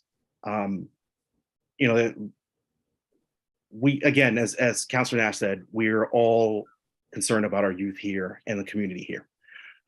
Moving back to why I think that this does not address any of the issues is one, if the idea is that youth consumption and density in our city is the issue, then this does not reduce the amount of dispensaries we have. And I agree, 12 is a lot. If you talk to any dispensary owner, they also agree 12 is a lot. What this does, I believe, is set us up for possibly having 12 dispensaries in perpetuity or for a while. I think it's likely to disrupt a market that is working itself out. I know that if I owned a dispensary and I found out that my failing business or my business is not doing well, suddenly, because of the introduction of a cap, my license became valuable, the first thing I would do is get on the phone with a multi-state operator. I would look for a big fish to come in and say something like, well, look at this. I've got a turnkey operation in downtown Northampton. Social consumption might be down the road. This is a good opportunity. I would try and leverage my license for more money. And so instead of closing, I think that we will find a bunch of dispensaries who hold on to it in the hopes that somebody will come in and save them. And also in terms of, people talked about the underground market and all that. I don't want to get into it too much, but the underground market is real. Someone said earlier today that most people get weed from their friends, but where do their friends get it from? It's either someone who received it or a dealer. In essence, that person who's giving them is the underground market. The second point is that this will also not help any social equity applicants. there's no assistance. There's nothing that really pushes that forward. I think it's a great goal to wish, because the war on drugs has destroyed inner cities and youth. I come from DC. I know very much what it's like to see how, sentencing and drug crimes have ruined Black and brown communities. Finally, I think that we kind of have a mechanism. We talked about these HCAs. We've just seen that ultimately the mayor has the final say so for any business. There's outcry for Florence. What happened is our mayor did not sign a host community agreement. So I feel like there is some control.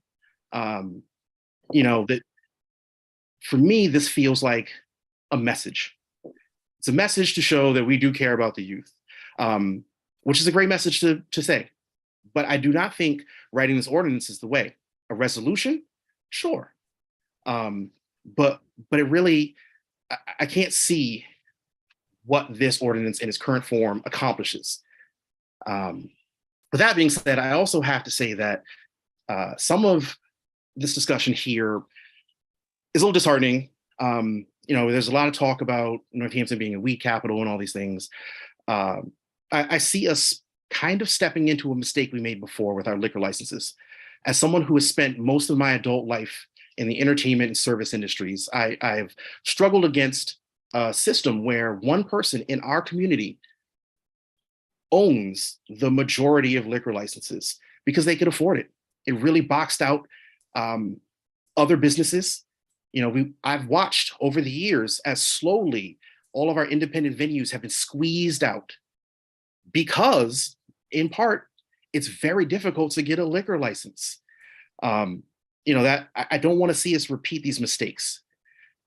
We are here talking about the youth in the future, and a lot of the discussion doesn't seem very forward thinking. We are here discussing something that was brought up in the past. I agree. I think a cap would have been great in the past. I would very much rather us be thinking about what the future of this market is, whether it's social consumption, whether it's the diversification of what marijuana dispensaries look like. But we're not doing that. We're not even thinking about what education and other things. And something that stood out to me today was, I think his name was Henry.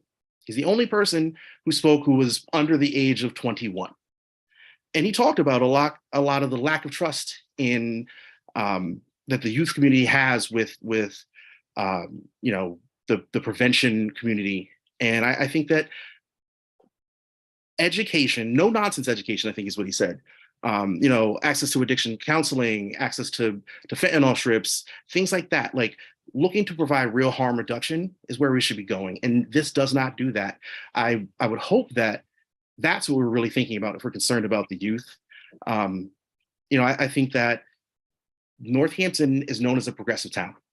And I think that we have a chance to really be a beacon of hope, to be inspirational, to be forward thinking. And personally, none of this is very forward thinking. It feels like we got caught flat footed and we're just trying to, show that we do know that there's concerns, but it does not address those concerns. Thank you.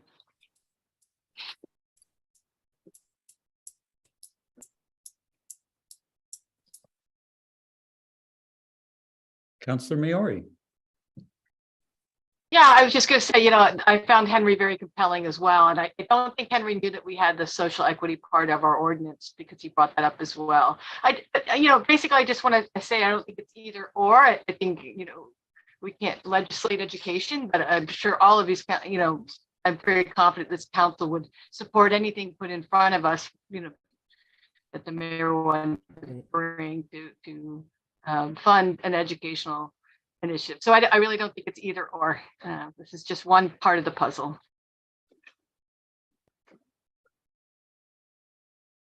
Councilor Elkins. I know folks are kind of crafting away at something we may come back to, and I'm not hiding the ball. I was, clear about where I stood in legislative matters. But I do want to go ahead and offer my remarks. And I'll be candid. I'm hoping to persuade some of the undecided on the fence voters or votes. there's that's what we do. So I don't want to hide the ball on that. First of all, I want to thank everyone. I do thank the sponsors for bringing this forward. In fact, I was the one who said, like, what are we talking about here? Let's have, let's be talking about something specific. And so I do appreciate that. I also thank everyone who's reached out.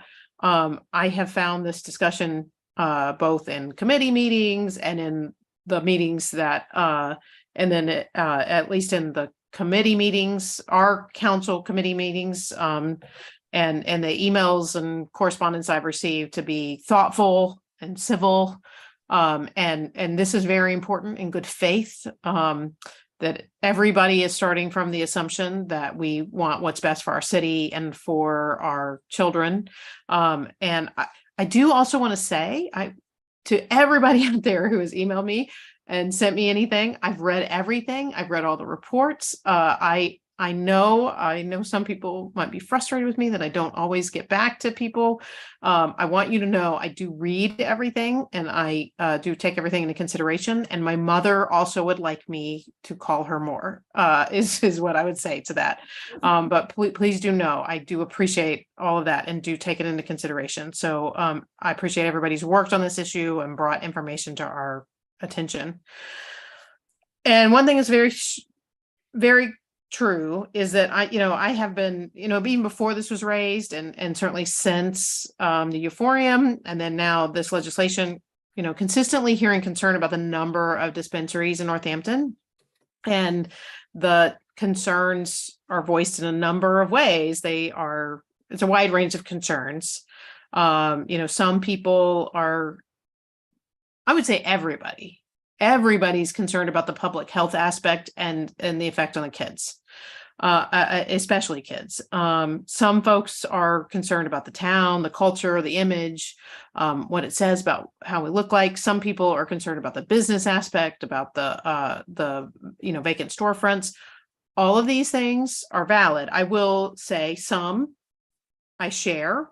I think the most obvious ones, I obviously share the concerns about children. And some I find less persuasive. I find some things less that I just disagree about what that tone and culture and the idea that we are developing an industry here that is new and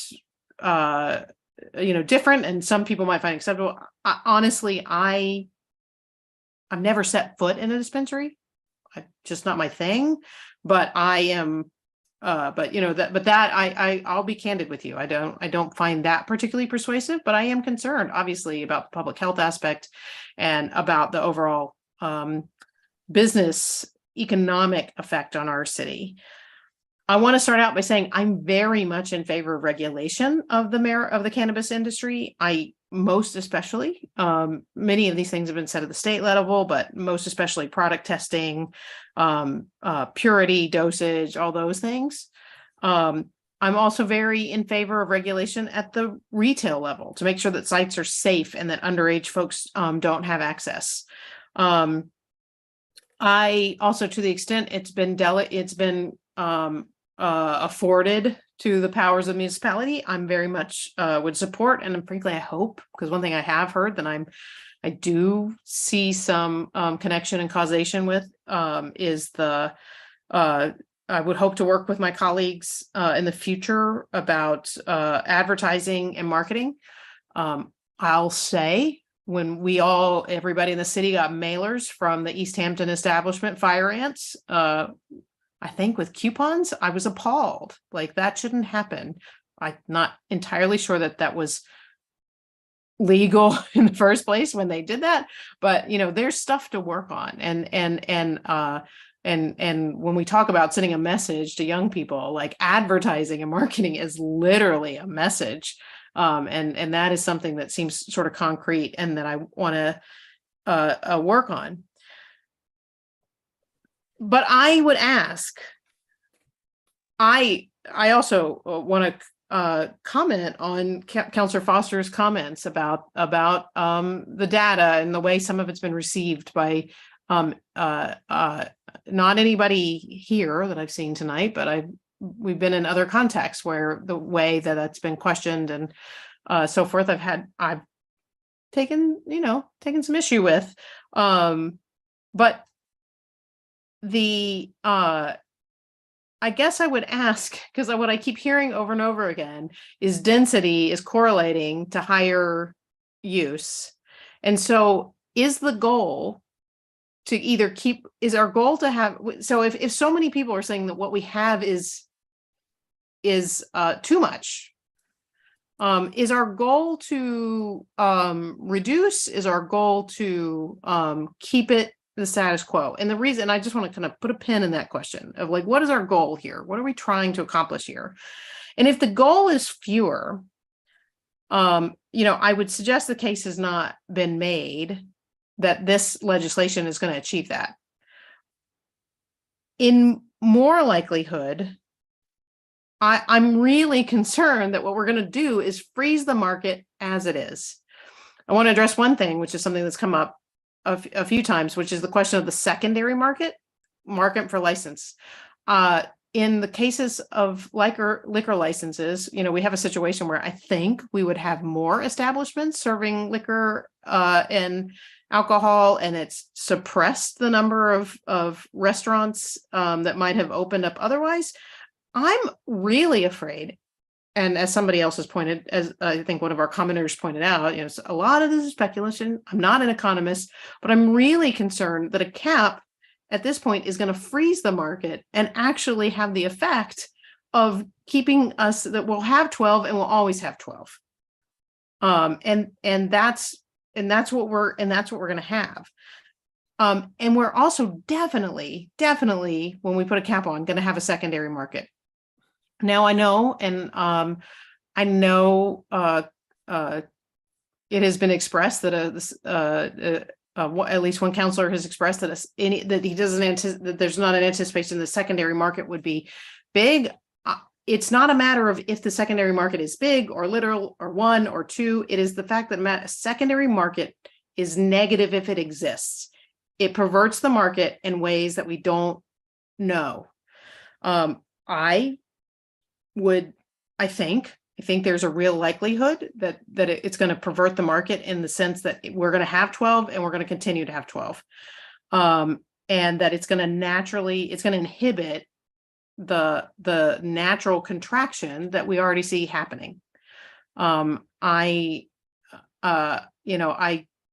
This seems to, I see it happening. We already see it. And so but meanwhile, if we have licenses, people are going to buy them. People are going to stake it. And with this legislation, I understand the intent behind the social equity issue, but it means it is definitely written into the law that there is a mechanism for more shops to open. It's definitely there. There is definitely a mechanism for more shops to open, and we don't have any control over whether or not big cannabis from outside the state, controls that, incentivizes that to somebody who qualifies to apply for that license under the social equity licenses. We don't have any control over that. And it definitely creates incentives, as Councillor Garrick said, as Councillor Perry said, for existing proprietors to sell to big cannabis rather than to letting the market do what it's already doing. And yet it's unclear, assuming that correlation equals causation, what number, whether it's 12, whether it's 8, whether it's 5, what number is going to diminish this this correlation, which I don't doubt the data, but the numbers that we've seen, what I can't connect is what the number is that will reverse these things. Now, I also want to say that I'm at large. I'm trying to think holistically. I am concerned that this legislation is sponsored by councilors representing wards who have no dispensaries. It is significant to me that that is the case. I want to point out that So I will say, I'm an economist. We've heard some things, we've heard some economists, we've heard from some things. It makes sense to me that the market's going to freeze. One thing that seems really clear to me, though, is that the locations will freeze. Because there's investment in those buildings. There's very strict regulations and criteria for what they have to do in terms of security and to build up those things to qualify for the licenses and things like that. So in terms of what is in Florence or not in Florence, and what is in wards essentially 1, 3, and 4, that's exactly where it's going to stay. So it means that if it does freeze the market and the locations are going to stay the same, so the licenses for the existing market, for the existing locations, are going to become much more valuable. And meanwhile, anybody scouting a new location, even if they're a social equity candidate, even if they would otherwise qualify, they're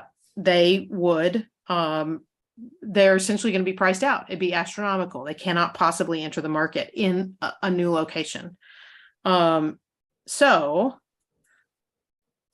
whether or not you're in favor, whether or not you're somebody in Florence or Leeds and wants access, or whether or not you live in 1, 3, or 4 and you wish there were fewer in your neighborhood, this legislation is going to make it mean that it's going to stay exactly the same. I really do predict that. I was thinking to myself, what are the ethics of putting a bet down on this? And I don't mean to make light of it, but I just don't see why anybody would put the money in to scout out a location in Florence or Leeds, especially, and I understand the community process has worked, but when they could go and put the money down to buy what may have otherwise been a failing dispensary that would have been turned to another use down the road. I want to follow up just to say, I don't question or deny, and this is very important because we had a lot of people comment on the public health issues, and we've had a couple of notable speakers who have suggested contrary thinking. I do not deny or question the negative health effects of cannabis use for kids, period. I do not. It's bad for them. It leads to all kinds of negative results. We don't question that. The question becomes harm reduction. It's always going to be illegal for minors to possess or consume cannabis, regardless of the source. The legalization of cannabis does mean that the product in the market, legal or illegal, could be all or almost all a tested, regulated product. It's been suggested that we might never achieve that, but we have achieved it with alcohol. We have achieved it with cigarettes. We have achieved it with other vices, other things that are bad for public health. I don't understand why it couldn't be achieved with cannabis. And no one likes to imagine their kids drinking underage alcohol, but we can all agree that the penalty for our kids drinking alcohol underage, isn't that they get bathtub gin and go blind. It really does matter that the product in the market be regulated and tested and not be more dangerous than it otherwise has to be. I also want to say it's disappointing to hear concerns that I raised about the crime associated with the sites of illegal drug distribution dismissed. It is true, though much less, and I really do emphasize this, much less than many Northampton residents might assume, that doesn't happen, that it's not the most likely sources of much illegal sales, particularly at the organizational point, happens here, but it is a reality for our neighboring communities. And we only disregard that from a position of privilege. We only disregard that the illegal market, and especially at its sources, at the organizational sources, happens if we do it from a position of it doesn't happen on our street. And frequently incorrect assumption about Northampton, and B, it's not true for our neighbors. And I would suggest that should matter. We're addressing some of the issues with the bill as written, and I appreciate that. I still question that the social equity provision seems ineffectual at best and could result in the opposite effect of adding more shops, very likely funded by national big cannabis. And so, and I appreciate, first of all, your patience. I know I don't always talk so much, but when I do, at least I have notes. But I do want to close by saying, in the end, I appreciate the intent behind this. I appreciate the concern that's raised. I also appreciate the good faith that comes with everybody sort of agreeing that we're starting at the baseline of being concerned for our kids and public health. I'm not questioning that data. I'm not questioning any of that.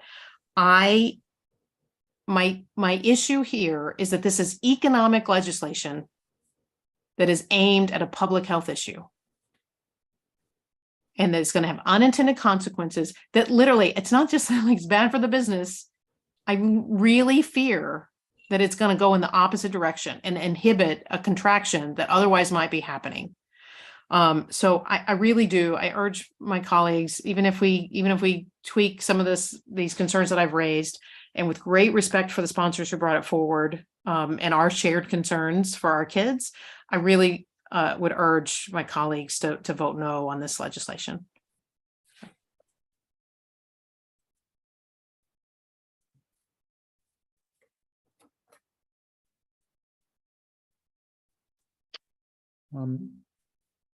You know what? I'm going to let Counselor Maori go next, then Counselor Perry, because I think Counselor Maori will want to speak to something. Yeah, no, I'll keep it brief. There was a lot said there. I just wanted to clarify my comments, which were actually more about Mr. Goldstein's implying that if we keep opening retail, cannabis retail, that we'll get rid of the unregulated market. That's all I was saying, is that I don't feel that solution. Counselor Maori, you're breaking up a little. So in the past, I wasn't really commenting on crime or how bad, that was. Counselor Maori, you've turned your video off. I'll stop. And that's all I want. That's fine. I'll just that's all I wanted to say. Well, yeah, we actually lost your last 30 seconds or so. Oh, I was just saying that, yeah, my comments were in response to Mr. Goldstein's assertion that we need more and more retail cannabis to get rid of the unregulated market. And I don't think that retail cannabis retail, because of the astronomical cost of entry at this point, is, there's only so low those prices can go. So it's not that I don't want cannabis to be regulated. I was just stating that I don't think that cannabis retail is going to take care of that problem on its own. But I was not trying to minimize any kind of, any kind of experience around exposing children to crime or anything like that.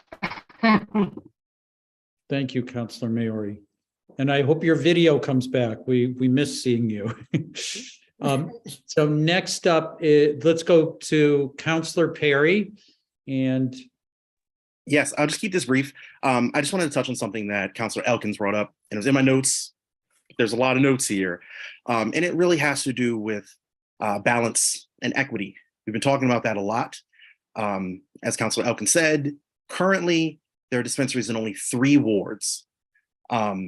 And I think that this ordinance, as it's presented, will indeed lock these into, as we just heard from Attorney Seawald, it will lock them into these positions. And I think that is a disservice to some of our constituents.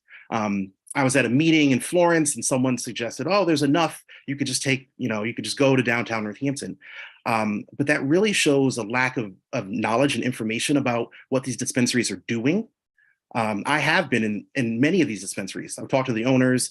And one of the things that I've marveled at is the level of interaction, the education, the advice, the customer service. Someone said in a meeting in Florence that, oh, well, there's delivery options.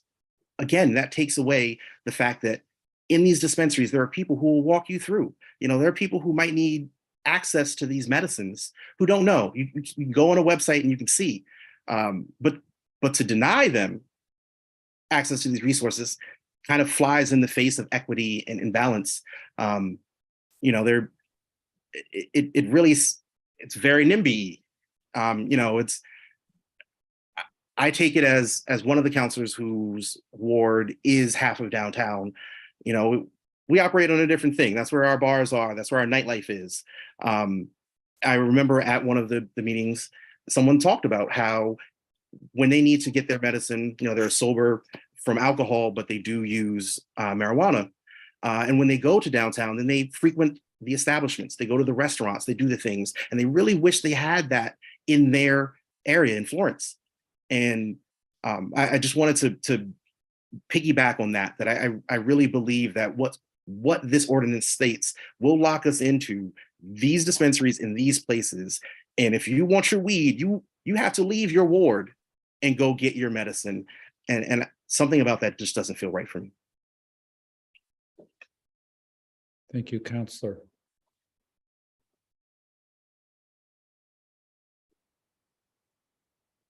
Counselor Gore. I've been going back and forth on this, and I think that it is true that there is a saturation of the market in downtown, and it's not all over the city, and that could be an equity thing, which I didn't think about before, honestly. But I also think that, I mean, I personally feel that 12 shops, or how many shops we have, is quite a bit for our downtown. And I think of it more from an economic point of view, like, how do we know we don't know where the market is going to go with a cap or without a cap. But I feel like if we put on a cap, that we could at least kind of have some kind of measure of the market.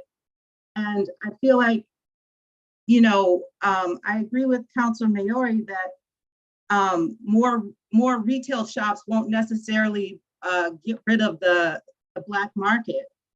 But I also agree that, you know, the secondary market we don't want either, but there's ways to regulate that as well. So I'm still grappling with it. I'm leaning to, I think that having a cap is doing something proactive, but not having a cap and not doing anything at all, especially about the social equity piece, is just not addressing what we need to address. And I also feel for members of the sober community who have spoken out at meetings about how the saturation of dispensaries has affected them. And I believe personally that, you know, harm reduction and education is very important for the sober community and the youth. And I think that's the way to address it. I don't think a cap is necessarily going to address that. I don't know. I have a like maybe we could try it kind of idea. Maybe we could see, come back, give it a review in 2 years after, you know, because we've tried, you know, 4 or 5 years with the dispensaries going at the rate they're going. And I don't really know how that's going to play out. And I don't think any of us really can predict the future on that. So yeah, that's all I got. Thank you, Counselor. Counselor Maori, then Counselor Jarrett. Yeah, I hear those concerns. Of course, we just had a business go out of business. So there's that license. I kind of think how many, if we're so excited about the free market, there's a reason that Florence and Leeds haven't been chosen at the same rate. And but we have but they still have the opportunity. There's a license that, there's the one that just went out of business. And then there's the social equity piece, of course. Mm-hmm. And so I think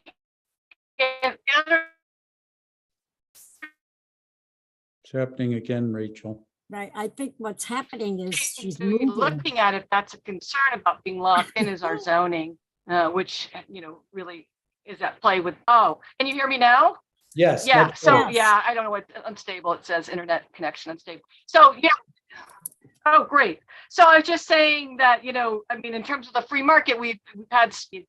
That said, of course, we're leaving that open. We have the social equity business owners, and we've also just had the business go out of business. So we down to 11. So there's certainly the possibility. I don't think even with no cap that there were going to be a lot of stores in Florence and Leeds anyway. So I think that there's a reasonable amount of leverage there for a store to be in Florence and Leeds. We have that one HCA now available. We have social equity candidates, and we also haven't really addressed what's going to be happening with social, consumption cafes. There's delivery services. There's going to be more marijuana besides retail. This is just one little part of it. And so I think we need to think about that. And if we're concerned about being locked in, we can certainly look at zoning, which of course favors stores downtown more than other places. I mean, Leeds doesn't have, Leeds has like, just a couple businesses anyway, of any kind. So we're, I think that's part of it. Leave it at that. So Counselor Jarrett, and then I see Counselor Elkins, and then Counselor Labarge. I got to write this down. Give me a cue. Thanks, everyone. Yeah, a lot of really compelling and interesting comments so far.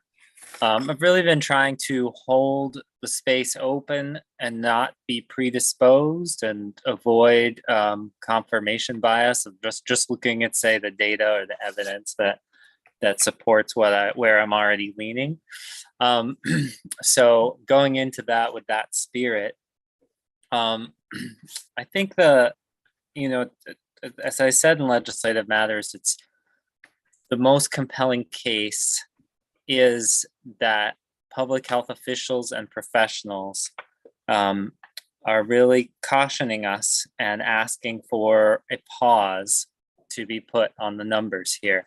Now, maybe we already are at a pause, that is true. And, is the market contracting? Then this may not have much effect. Although but to respect their data, what they have seen in terms of tobacco and alcohol and retail density, and to look at it from the perspective of the precautionary principle. I also talked about this a little bit in Legislative Matters. It's an approach for addressing unknown harms. And because cannabis legalization is relatively new, and there aren't enough studies to draw firm conclusions, but putting a pause on that number of outlets, we can take the time to gather more data and decide how to proceed. And in a couple of years, that may be deciding that we actually are okay with more. So I guess the other thing I wanted to say, just to be clear that I'm not taking this ordinance doesn't take a prohibition stance. It's the regulation of the legal market, and that no one should be punished or stigmatized for using cannabis. And but it doesn't mean that it's without harm, and that the normalization of it has impacts. I think the cannabis industry's profit motives are in conflict with public health, and how we approach, how we move forward, if we decide to pause or not, that will that a pause will give us more time to see what happens.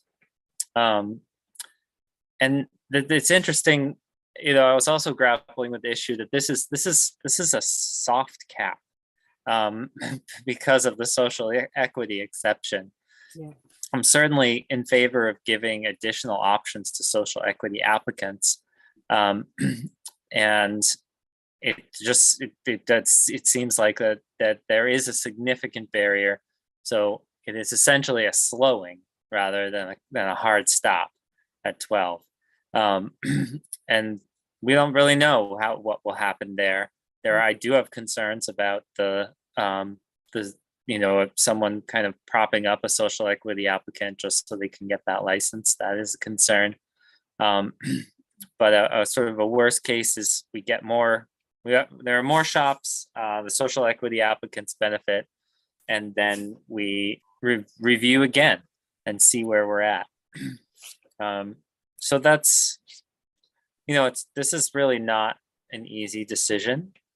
And where it is about balance and where that comes down. I hear the equity concerns about the locations,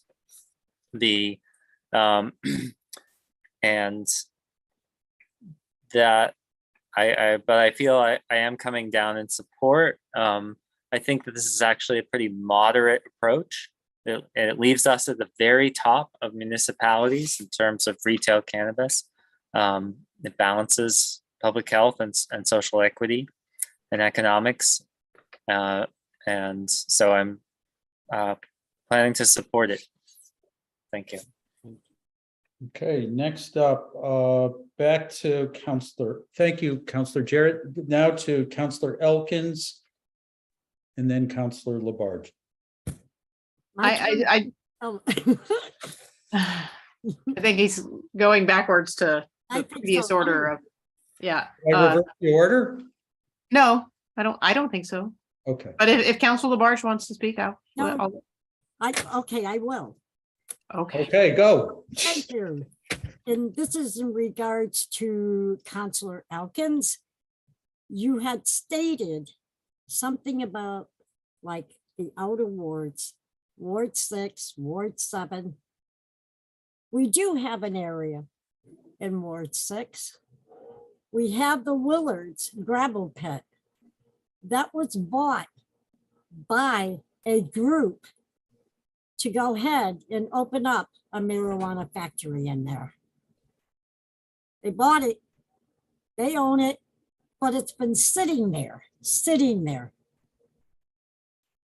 Attorney Elkins, sitting there. I have gone to Wayne, nobody has heard anything yet. We don't know if there's a financial problem going on. It's been sitting there for 2.5, 3 years. But that's what it was bought for. And also Jim's Variety Store in Ward 6, that's a possibility, something could happen there. If you talked about Ward 7, there's a possibility of areas out there. So no matter what, I think every ward possibly could be affected. I just wanted to let you know that because I didn't know if you knew that that was bought and that there is a manufacturing pot farm or factory that's gonna possibly go in there at some point. Don't know yet. And we're hoping maybe not, maybe they'll decide to sell it and we can have affordable housing in there. Right. Well, and I appreciate that, Council Labarge. I guess this is about retail cannabis. So I don't understand the gravel pit property to be a retail cannabis point. Although I will say that that's part of the thing that I'm concerned about is the idea that there are other possible locations throughout the city that are zoned for cannabis that now will never have them. And I understand that I do understand that some people want that, but not everybody does. And I'm also concerned about wards, 1, 3, and 4, that to the extent that there are folks there who don't like the negative effects that that they're also stuck with their situation. And I'm very concerned of. The point, Councillor Nash, that I wanted to respond to is that one of the things that I actually am really concerned forward looking about social use and social use sites and things like that is that our existing locations, I can only, it seems logical to me that existing dispensaries, retail dispensaries, will be grandfathered in some regard. So we're also locking in future social use sites as well. And we aren't even really anticipating that. And I just want to emphasize again, I have an 11-year-old, and she tells me she thinks there are too many pot shops. And it's not that I disagree with her. I am really concerned that what this cap doesn't allow for is the contraction. We are taking out the ability for the market to correct itself and contract by adding a secondary market. So, I mean, whether you agree, whether you do think there should be lots more, I think this leaves open the possibility that there could be more. And I think it really makes it harder for this market to contract.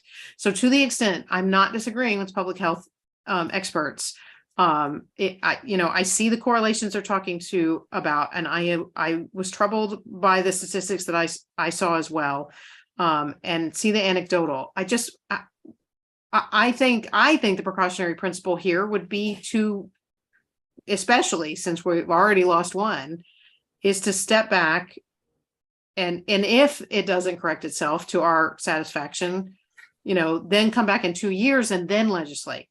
When the market is doing the thing that public health experts are telling us is the right direction, what do we gain by doing something that might, automatically create one open spot at a minimum, and then the possibility for more? So that's all I'm saying. I am not rooting one way or the other. I'm not rooting for more cannabis shops. I don't have any interest in it. I don't have any concern, and I certainly don't doubt the public health implications. I think that this is an economic policy that is gonna, frankly, have the reverse effect than what the public health experts are calling for. I respect the public health experts. They are not economic experts. Counselor Perry, and then I'm going to go. All right. I just have a quick question about the host community agreements. Is it Attorney Seawald? Are you still here? Sorry to bother you if you're not. Where is he? There he is. So, Attorney Seawald, sorry, I can't see everyone because my screen is frozen again. But my question is, the host community agreement, that is the step, as you said, early in the process. It's where you declare your intention to open up a marijuana establishment, correct? Well, it may be the first introduction to the community. Yes, that often is, although it doesn't necessarily have to be. There could be contact with the mayor's office before requesting an HCA. And the mayor has the authority to reject a host community agreement because of the impact on a community. There's a number of restrictions, correct? Mm-hmm. As long as there's a rational basis for doing so. Okay. So what it seems to me is that the host community agreement is already a stopgap. Am I correct in that assumption? It is a stopgap, but it's obviously that, at the mayoral level, yes. Okay. Is there a way to get around that and open a shop, or No, you have to have an HCA, and the city has to certify to the CCC that it has signed an HCA with this applicant in order for the application to be complete. Okay. So for instance, if in our terms where the mayor has already turned down HCA and has shown that she is willing to take into account community and the repercussions, do you feel there needs to be something extra to check and balance that, or? I'm not in the business of getting into what's a good idea or not a good idea. Right. This is something that can be done by the city council, and those are political questions you're asking me, and I've got one foot in each camp, Councilor. Okay. Well, thank you for that. That's really, I just needed a little bit of explanation. For me, it does seem like just through our experience recently that there is a way to speak out and to deal with this. And again, I go back to the fact that I don't feel like this ordinance as proposed addresses any of the issues. It does not decrease the density. You know, if we're really looking towards the fact that 12 is a lot, I think we all agree with that. I think we all have stated that we don't want more. I believe that the mayor has stated that. This ordinance does not address that. It doesn't, for me, really address the social equity. So yeah, I really feel like the HCA is strong, and thank you. Councilor Moulton, I'm going to let you go because you haven't spoken yet. You have the floor. Thank you, President Nash. I appreciate that. I too appreciate the careful discussion that we've had over the past 6 months. We've had hours of testimony at all 4 committees of the council, and I really thank all my colleagues for their thoughtful comments, both earlier and tonight. This has been an instructive and I think very important community conversation. In reflecting on this ordinance, for me, it is, as others have said, it's a balancing act. And I think when we look back at the effort 4 years ago to place a cap before the legal dispensaries opened, that was a cap proposed at 10. It's described by the sponsors back then as a circuit breaker. And of course it was defeated, but I don't recall during that time anyone predicting that over the course of the first 4 years of legalized cannabis dispensaries that there would be as many as 12 opening in Northampton. I think 10 was felt to be perhaps the ceiling. I think it's very difficult to predict where the market is going to go at this point. The price, the wholesale supply has increased. The price of legal retail cannabis has come down substantially. So I'm not satisfied to let the market sort of play out. And I think it would not be in the community's best interest for us to take another 2 years of seeing where the market goes. I am very, I'm feeling like this is a moderate approach, as one of my colleagues said. This is not radical. We would join some 60 other municipalities in the state that have placed a cap on dispensaries, including our most immediate neighbors, Amherst, East Hampton, Hadley, Southampton, and Williamsburg. To me, it is a question of considering the public health concerns. Oh, yes. And when I look at the data, I look at not just the Northampton data, but I like to look at the local data as it compares to other studies that have been done nationally. And when Commissioner Meredith O'Leary called for a pause on the number of dispensaries in Northampton, she cited the Rand Corporation study that was published 2 years ago in the American Journal on Addictions. And that was a study that was done in Los Angeles County.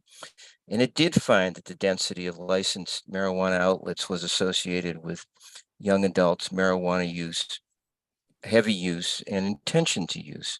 And that backs up what I have found very credible in the correlations that have been associated with the data that's been produced by SPIFFy. And we've looked at, most recently, we've looked at Northampton specific data. We've separated out Northampton from that category of communities that have 5 or more dispensaries. So we know that based on the surveys that SPIFFy has done, that Northampton teens report that they're more likely both to smoke weed and to consume edibles because they've been legalized than the percentage of teens reporting countywide. And 12th graders in Northampton, which surveyed last year,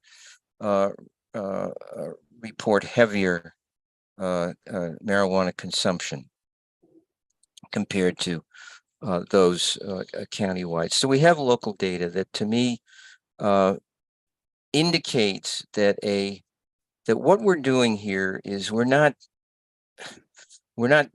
this is not a draconian proposal. We are essentially establishing the status quo for a period of time, and we're going to allow further data to be gathered. And that, to me, is the safest approach for the entire community, because I don't think that the free market, when businesses are looking at coming into Northampton or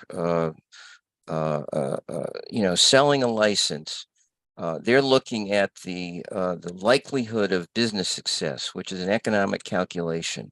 And I'm afraid I don't think that the impact on public health is really part of that equation. So that's why I'm supporting this ordinance. Thank you, Council. Okay, I'm going to recognize myself here, and that again, the data that's been shared, there's been I am not seeing that same conclusion around how Northampton is standing out from other cities and towns countywide. I think it's an unfair comparison.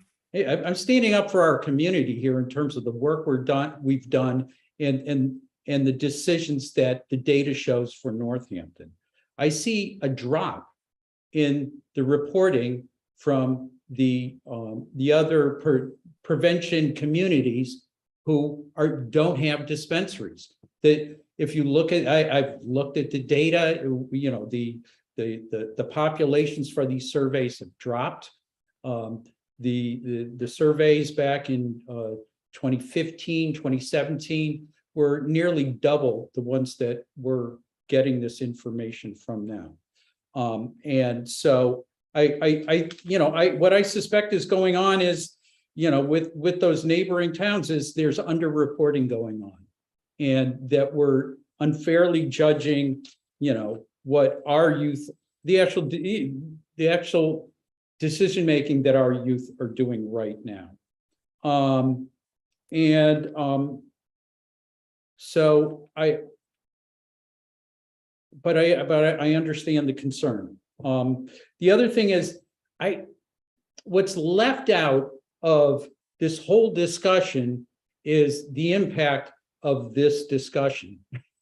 That in terms of, let's say I want to open up a shop here in Northampton, and I got to go through a public meeting to open up a cannabis dealer. That's right. And that while we are talking about a prohibition that has these invitations to grow, and that the reality is that if I'm going to drop a lot of money, why would I subject myself to a public conversation that may result in me not being able to actually open the place? And I think that would apply to social equity candidates as well. That, if you're pulling your money together and you're looking for a spot to open such a business, the idea of that I got to go through a public meeting to get there, and that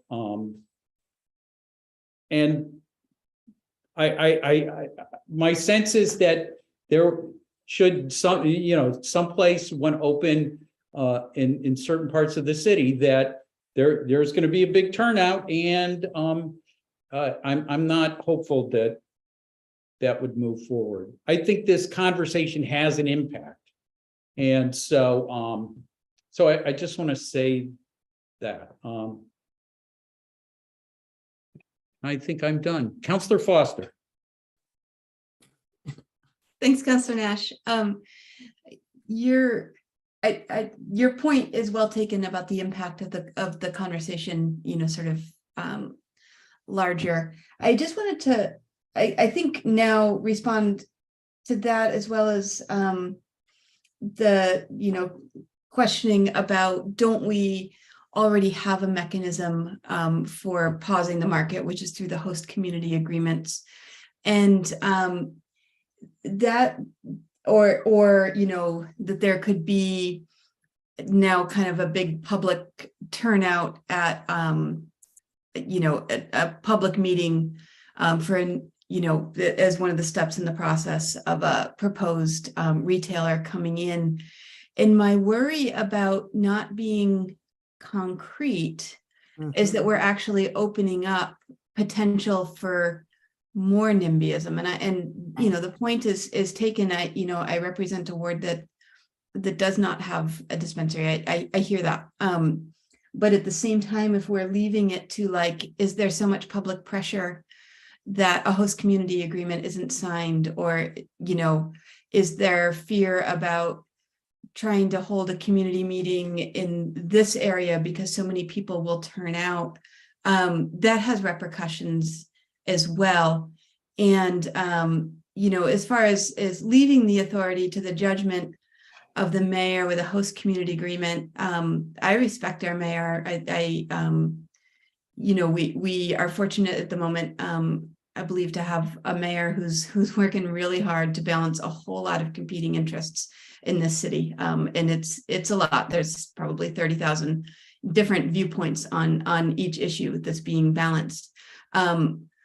But as a council, this is actually an authority that we have as a 9-member body, representing each of the wards as well as the at large. So this is an authority that we have, and it's a challenge because our charter does have a strong mayor form of government. Our mayor, no matter who is in that position, has a lot of authority, and there's some very good reasons for that. But at the same time, I am cautious about handing over responsibilities and authority of the legislative branch to the executive, kind of no matter who's there, whether I trust that person's judgment or perhaps down the road, a mayor whose judgment we don't trust. We have that authority as a 9-member body.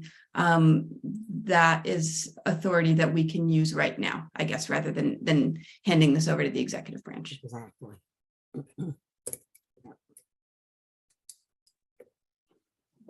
Thank you. All right.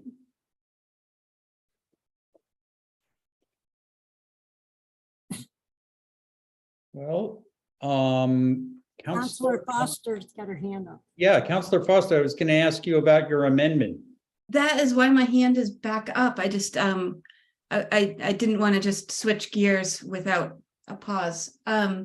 So I'll share. Tell me I've got the right thing here. Okay. So this would be the proposed amendment that takes those suggestions into account. The following shall be exempt from the limitations set forth in this ordinance. The one that we've already discussed, the social equity candidates, and then 2 would be simplified to read, this ordinance shall not apply to a retail establishment or a proposed retail establishment for which a host community agreement has been signed by the mayor as of the effective date of this ordinance. So that removes the question about leasing and property owners and that sort of thing that was raising concern.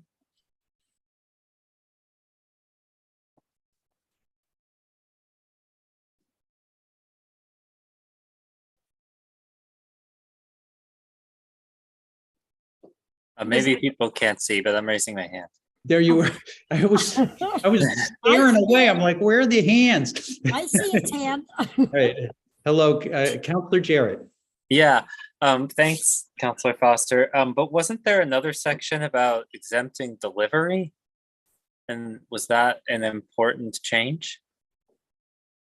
Or making, it was something to confirm that the delivery was not included in this. No, I think that's not on the ordinance. With two things. One is just a pause. Counselor Elkins needed to leave and come back to the meeting. Can we make her a co-host so that she can unmute? And then there was that exemption. Solicitor Sewell, do you mind popping back on? I saw your camera on a minute ago. Because we could include that piece. I only popped on because I had the same observation okay. Put that that back Council in. Jarrett had. All right. I see out there, Councilor Maori. I'm wondering if this Councilor Foster, did you, and Councilor Jarrett, did you get your answer there? Or are you? Well, if that was an important clause that Yeah, so that we don't hang want to on, talk amongst accidentally yourselves. exclude, I know. Okay, so and it seems like we should include that. We don't want to exclude those businesses. May I suggest a 2-minute break while that edit is made? Sure, go ahead. sure. I mean, And why don't, I'm gonna leave because I need to for 2 minutes anyway, but if anybody else does. let's make it for 5 minutes and then Karen can also have a break too after. Thank you. And if anybody's going outside, I'll tell you right now, we got freezing rain out here.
Is it 5 minutes yet?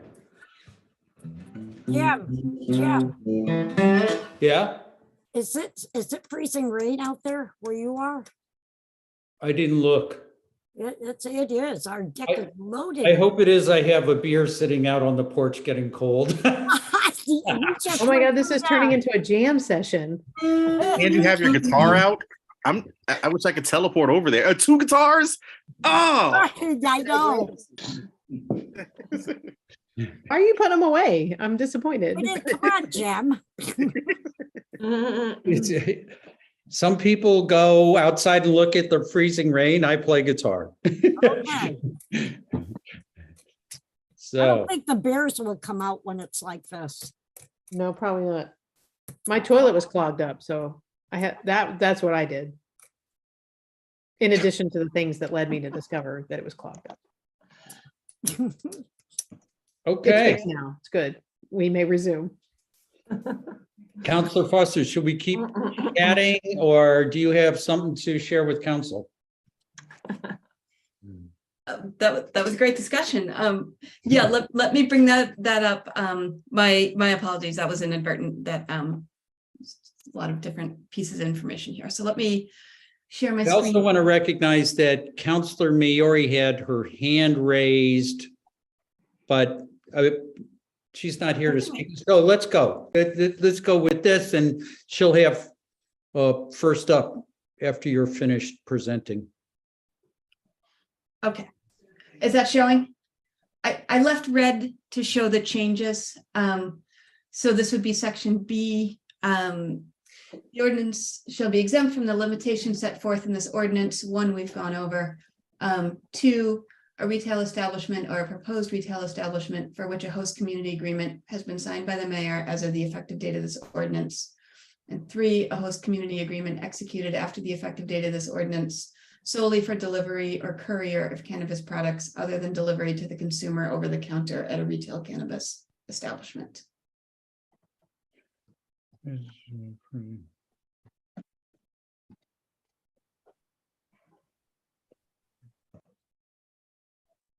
Other than delivery to consumer.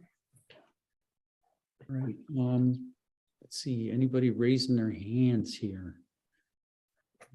I'll stop, see if it's and then go back.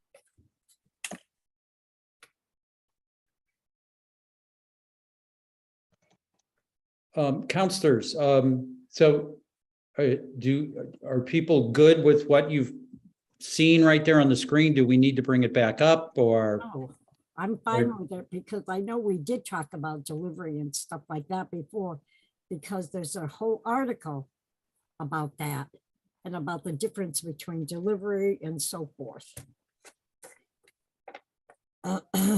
Okay, so this isn't officially on the floor yet, and Counselor Mayor, you had your hand up a little earlier. Oh, I was just going to clarify that language about, about deliveries was added when we changed language to the lease. So I wasn't looking to Solicitor Seawald to see if we needed language when we went back to the HCA. Because, yeah, so that's what I was putting out there, is that I'm not sure if that was general language he thought should be added no matter what, or if it was somehow contingent on the lease part because it was added at that point. That's all I was going to say. Okay.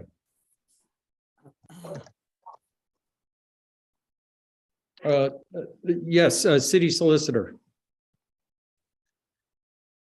I think it should be added in any case. Thank you.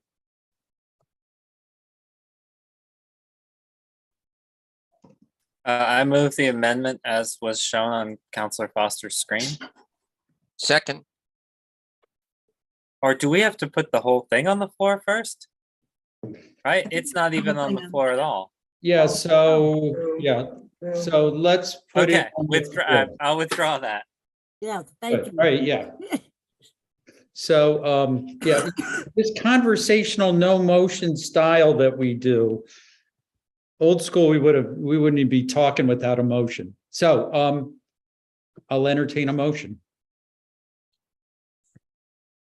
I move for approval of the proposed ordinance as amended by Counselor Foster. Second. Okay. Motion made by Counselor Moulton and seconded by Counselor Maori. Okay, so we're now, so just to be clear, the amendment as put forth by Counselor Foster is now officially folded in, and that's what's on the table. Okay. All right. Any discussion around, all right, so it's already folded in. We have a motion on the floor. Any discussion about this ordinance? Before any further discussion? Okay. Hearing none. Laura, roll call. Counselor Maori, Yes. Counselor Moulton, Yes. Counselor Nash, No. Counselor Perry, No. Counselor Elkins, No. Counselor Foster, Yes. Counselor Gore, Yes. Counselor Jarrett, Yes. and Counselor Labarge. Yes. Okay.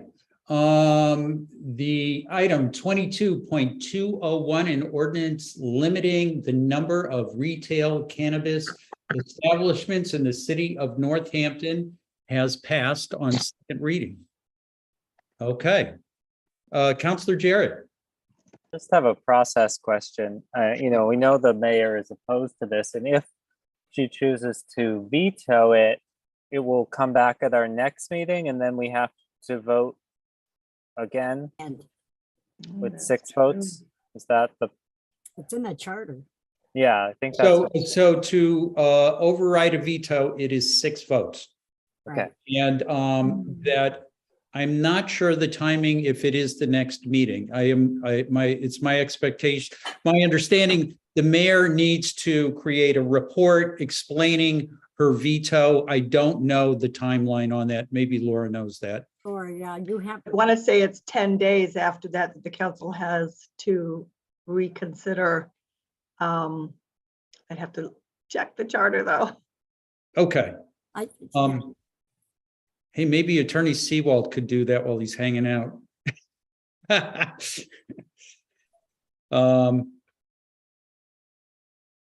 All right, and so so Counselor Jarrett, Attorney Seawald will update us on what the timeline is on the mayor's response in a few minutes.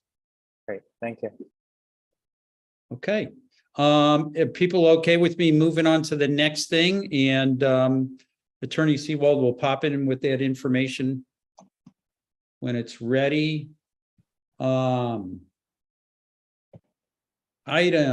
Next up is item 22.2202, an ordinance relative to parking on Holly Street. Let's see, is there anybody here to speak to this? I think it's down to me and Alex again to speak to these things.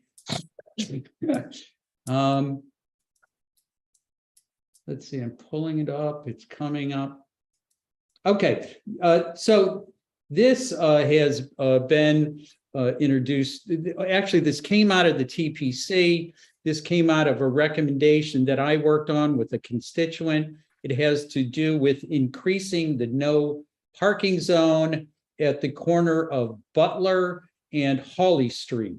Laura, can you pull up there's actually a really helpful pictures of the parking zone here. Sure. 1 second.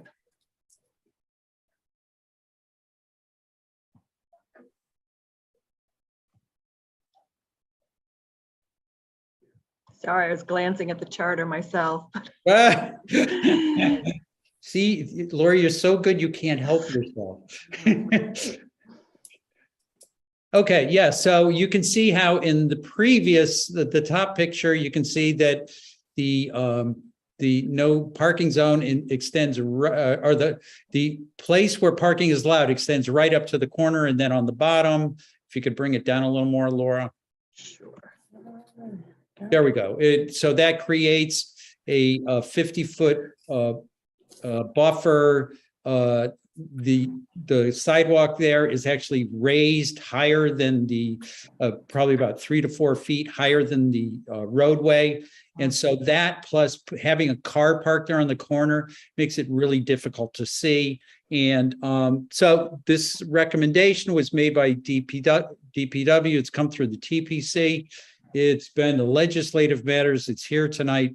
And there's going to be one happy person on Butler Place who made this request several years ago. So that is the story on that. Any other questions? Okay. Hearing, I guess we need a motion to approve this. Move approval. Second.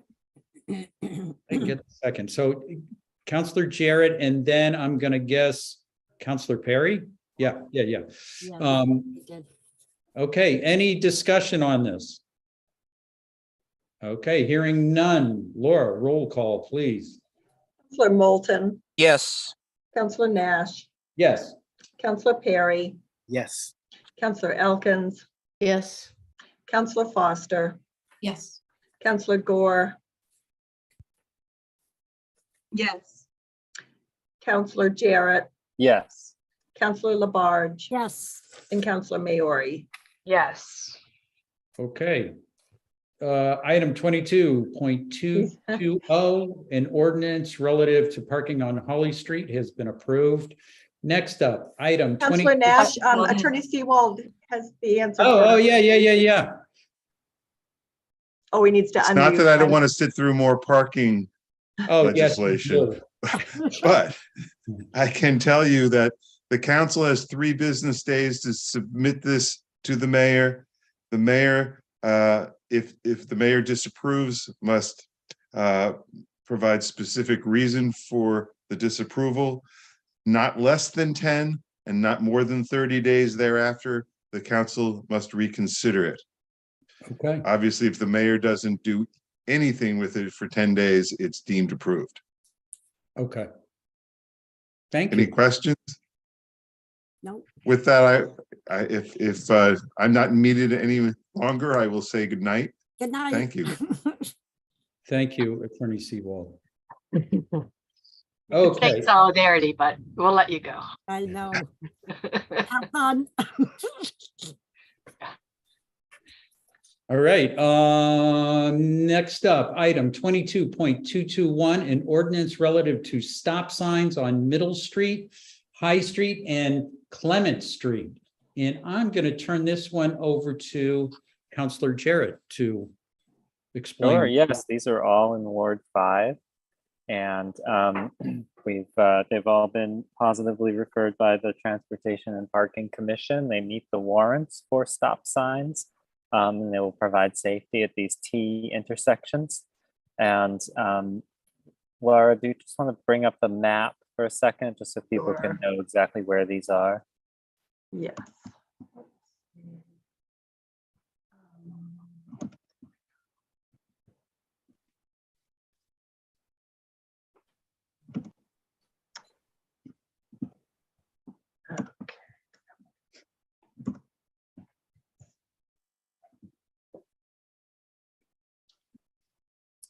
So the one on, Clement Street at Burt's Pit Road is the first. This is a busy T intersection.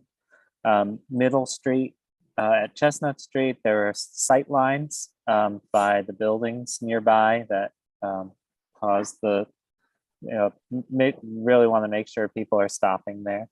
And then at High Street and North Maple Street has significant traffic that meets the warrants as well.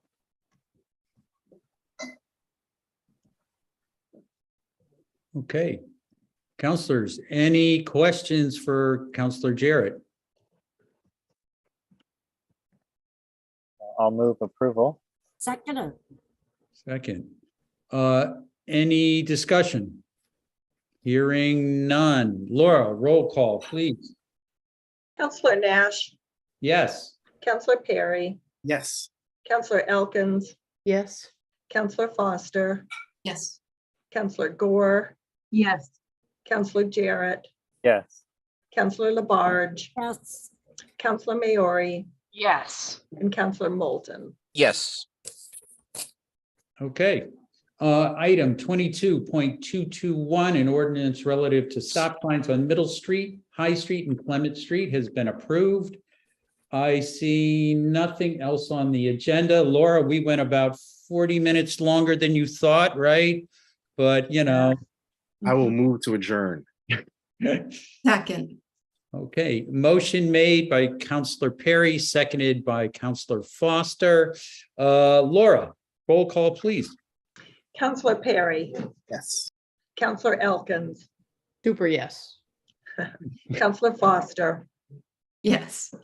Counselor Gore, Yes. Counselor Jarrett, Yes. Counselor Labarge, Yes. Counselor Maori, Yes. Counselor Moulton, Yes. and Counselor Nash. Yes. Okay, we are adjourned. That was a meeting. And thank you, everybody, for Thank the you. collegial dialogue and well done. So, all right, everybody have a great night. Yeah, have a great time at MMA. It's really Yeah, you know, fun.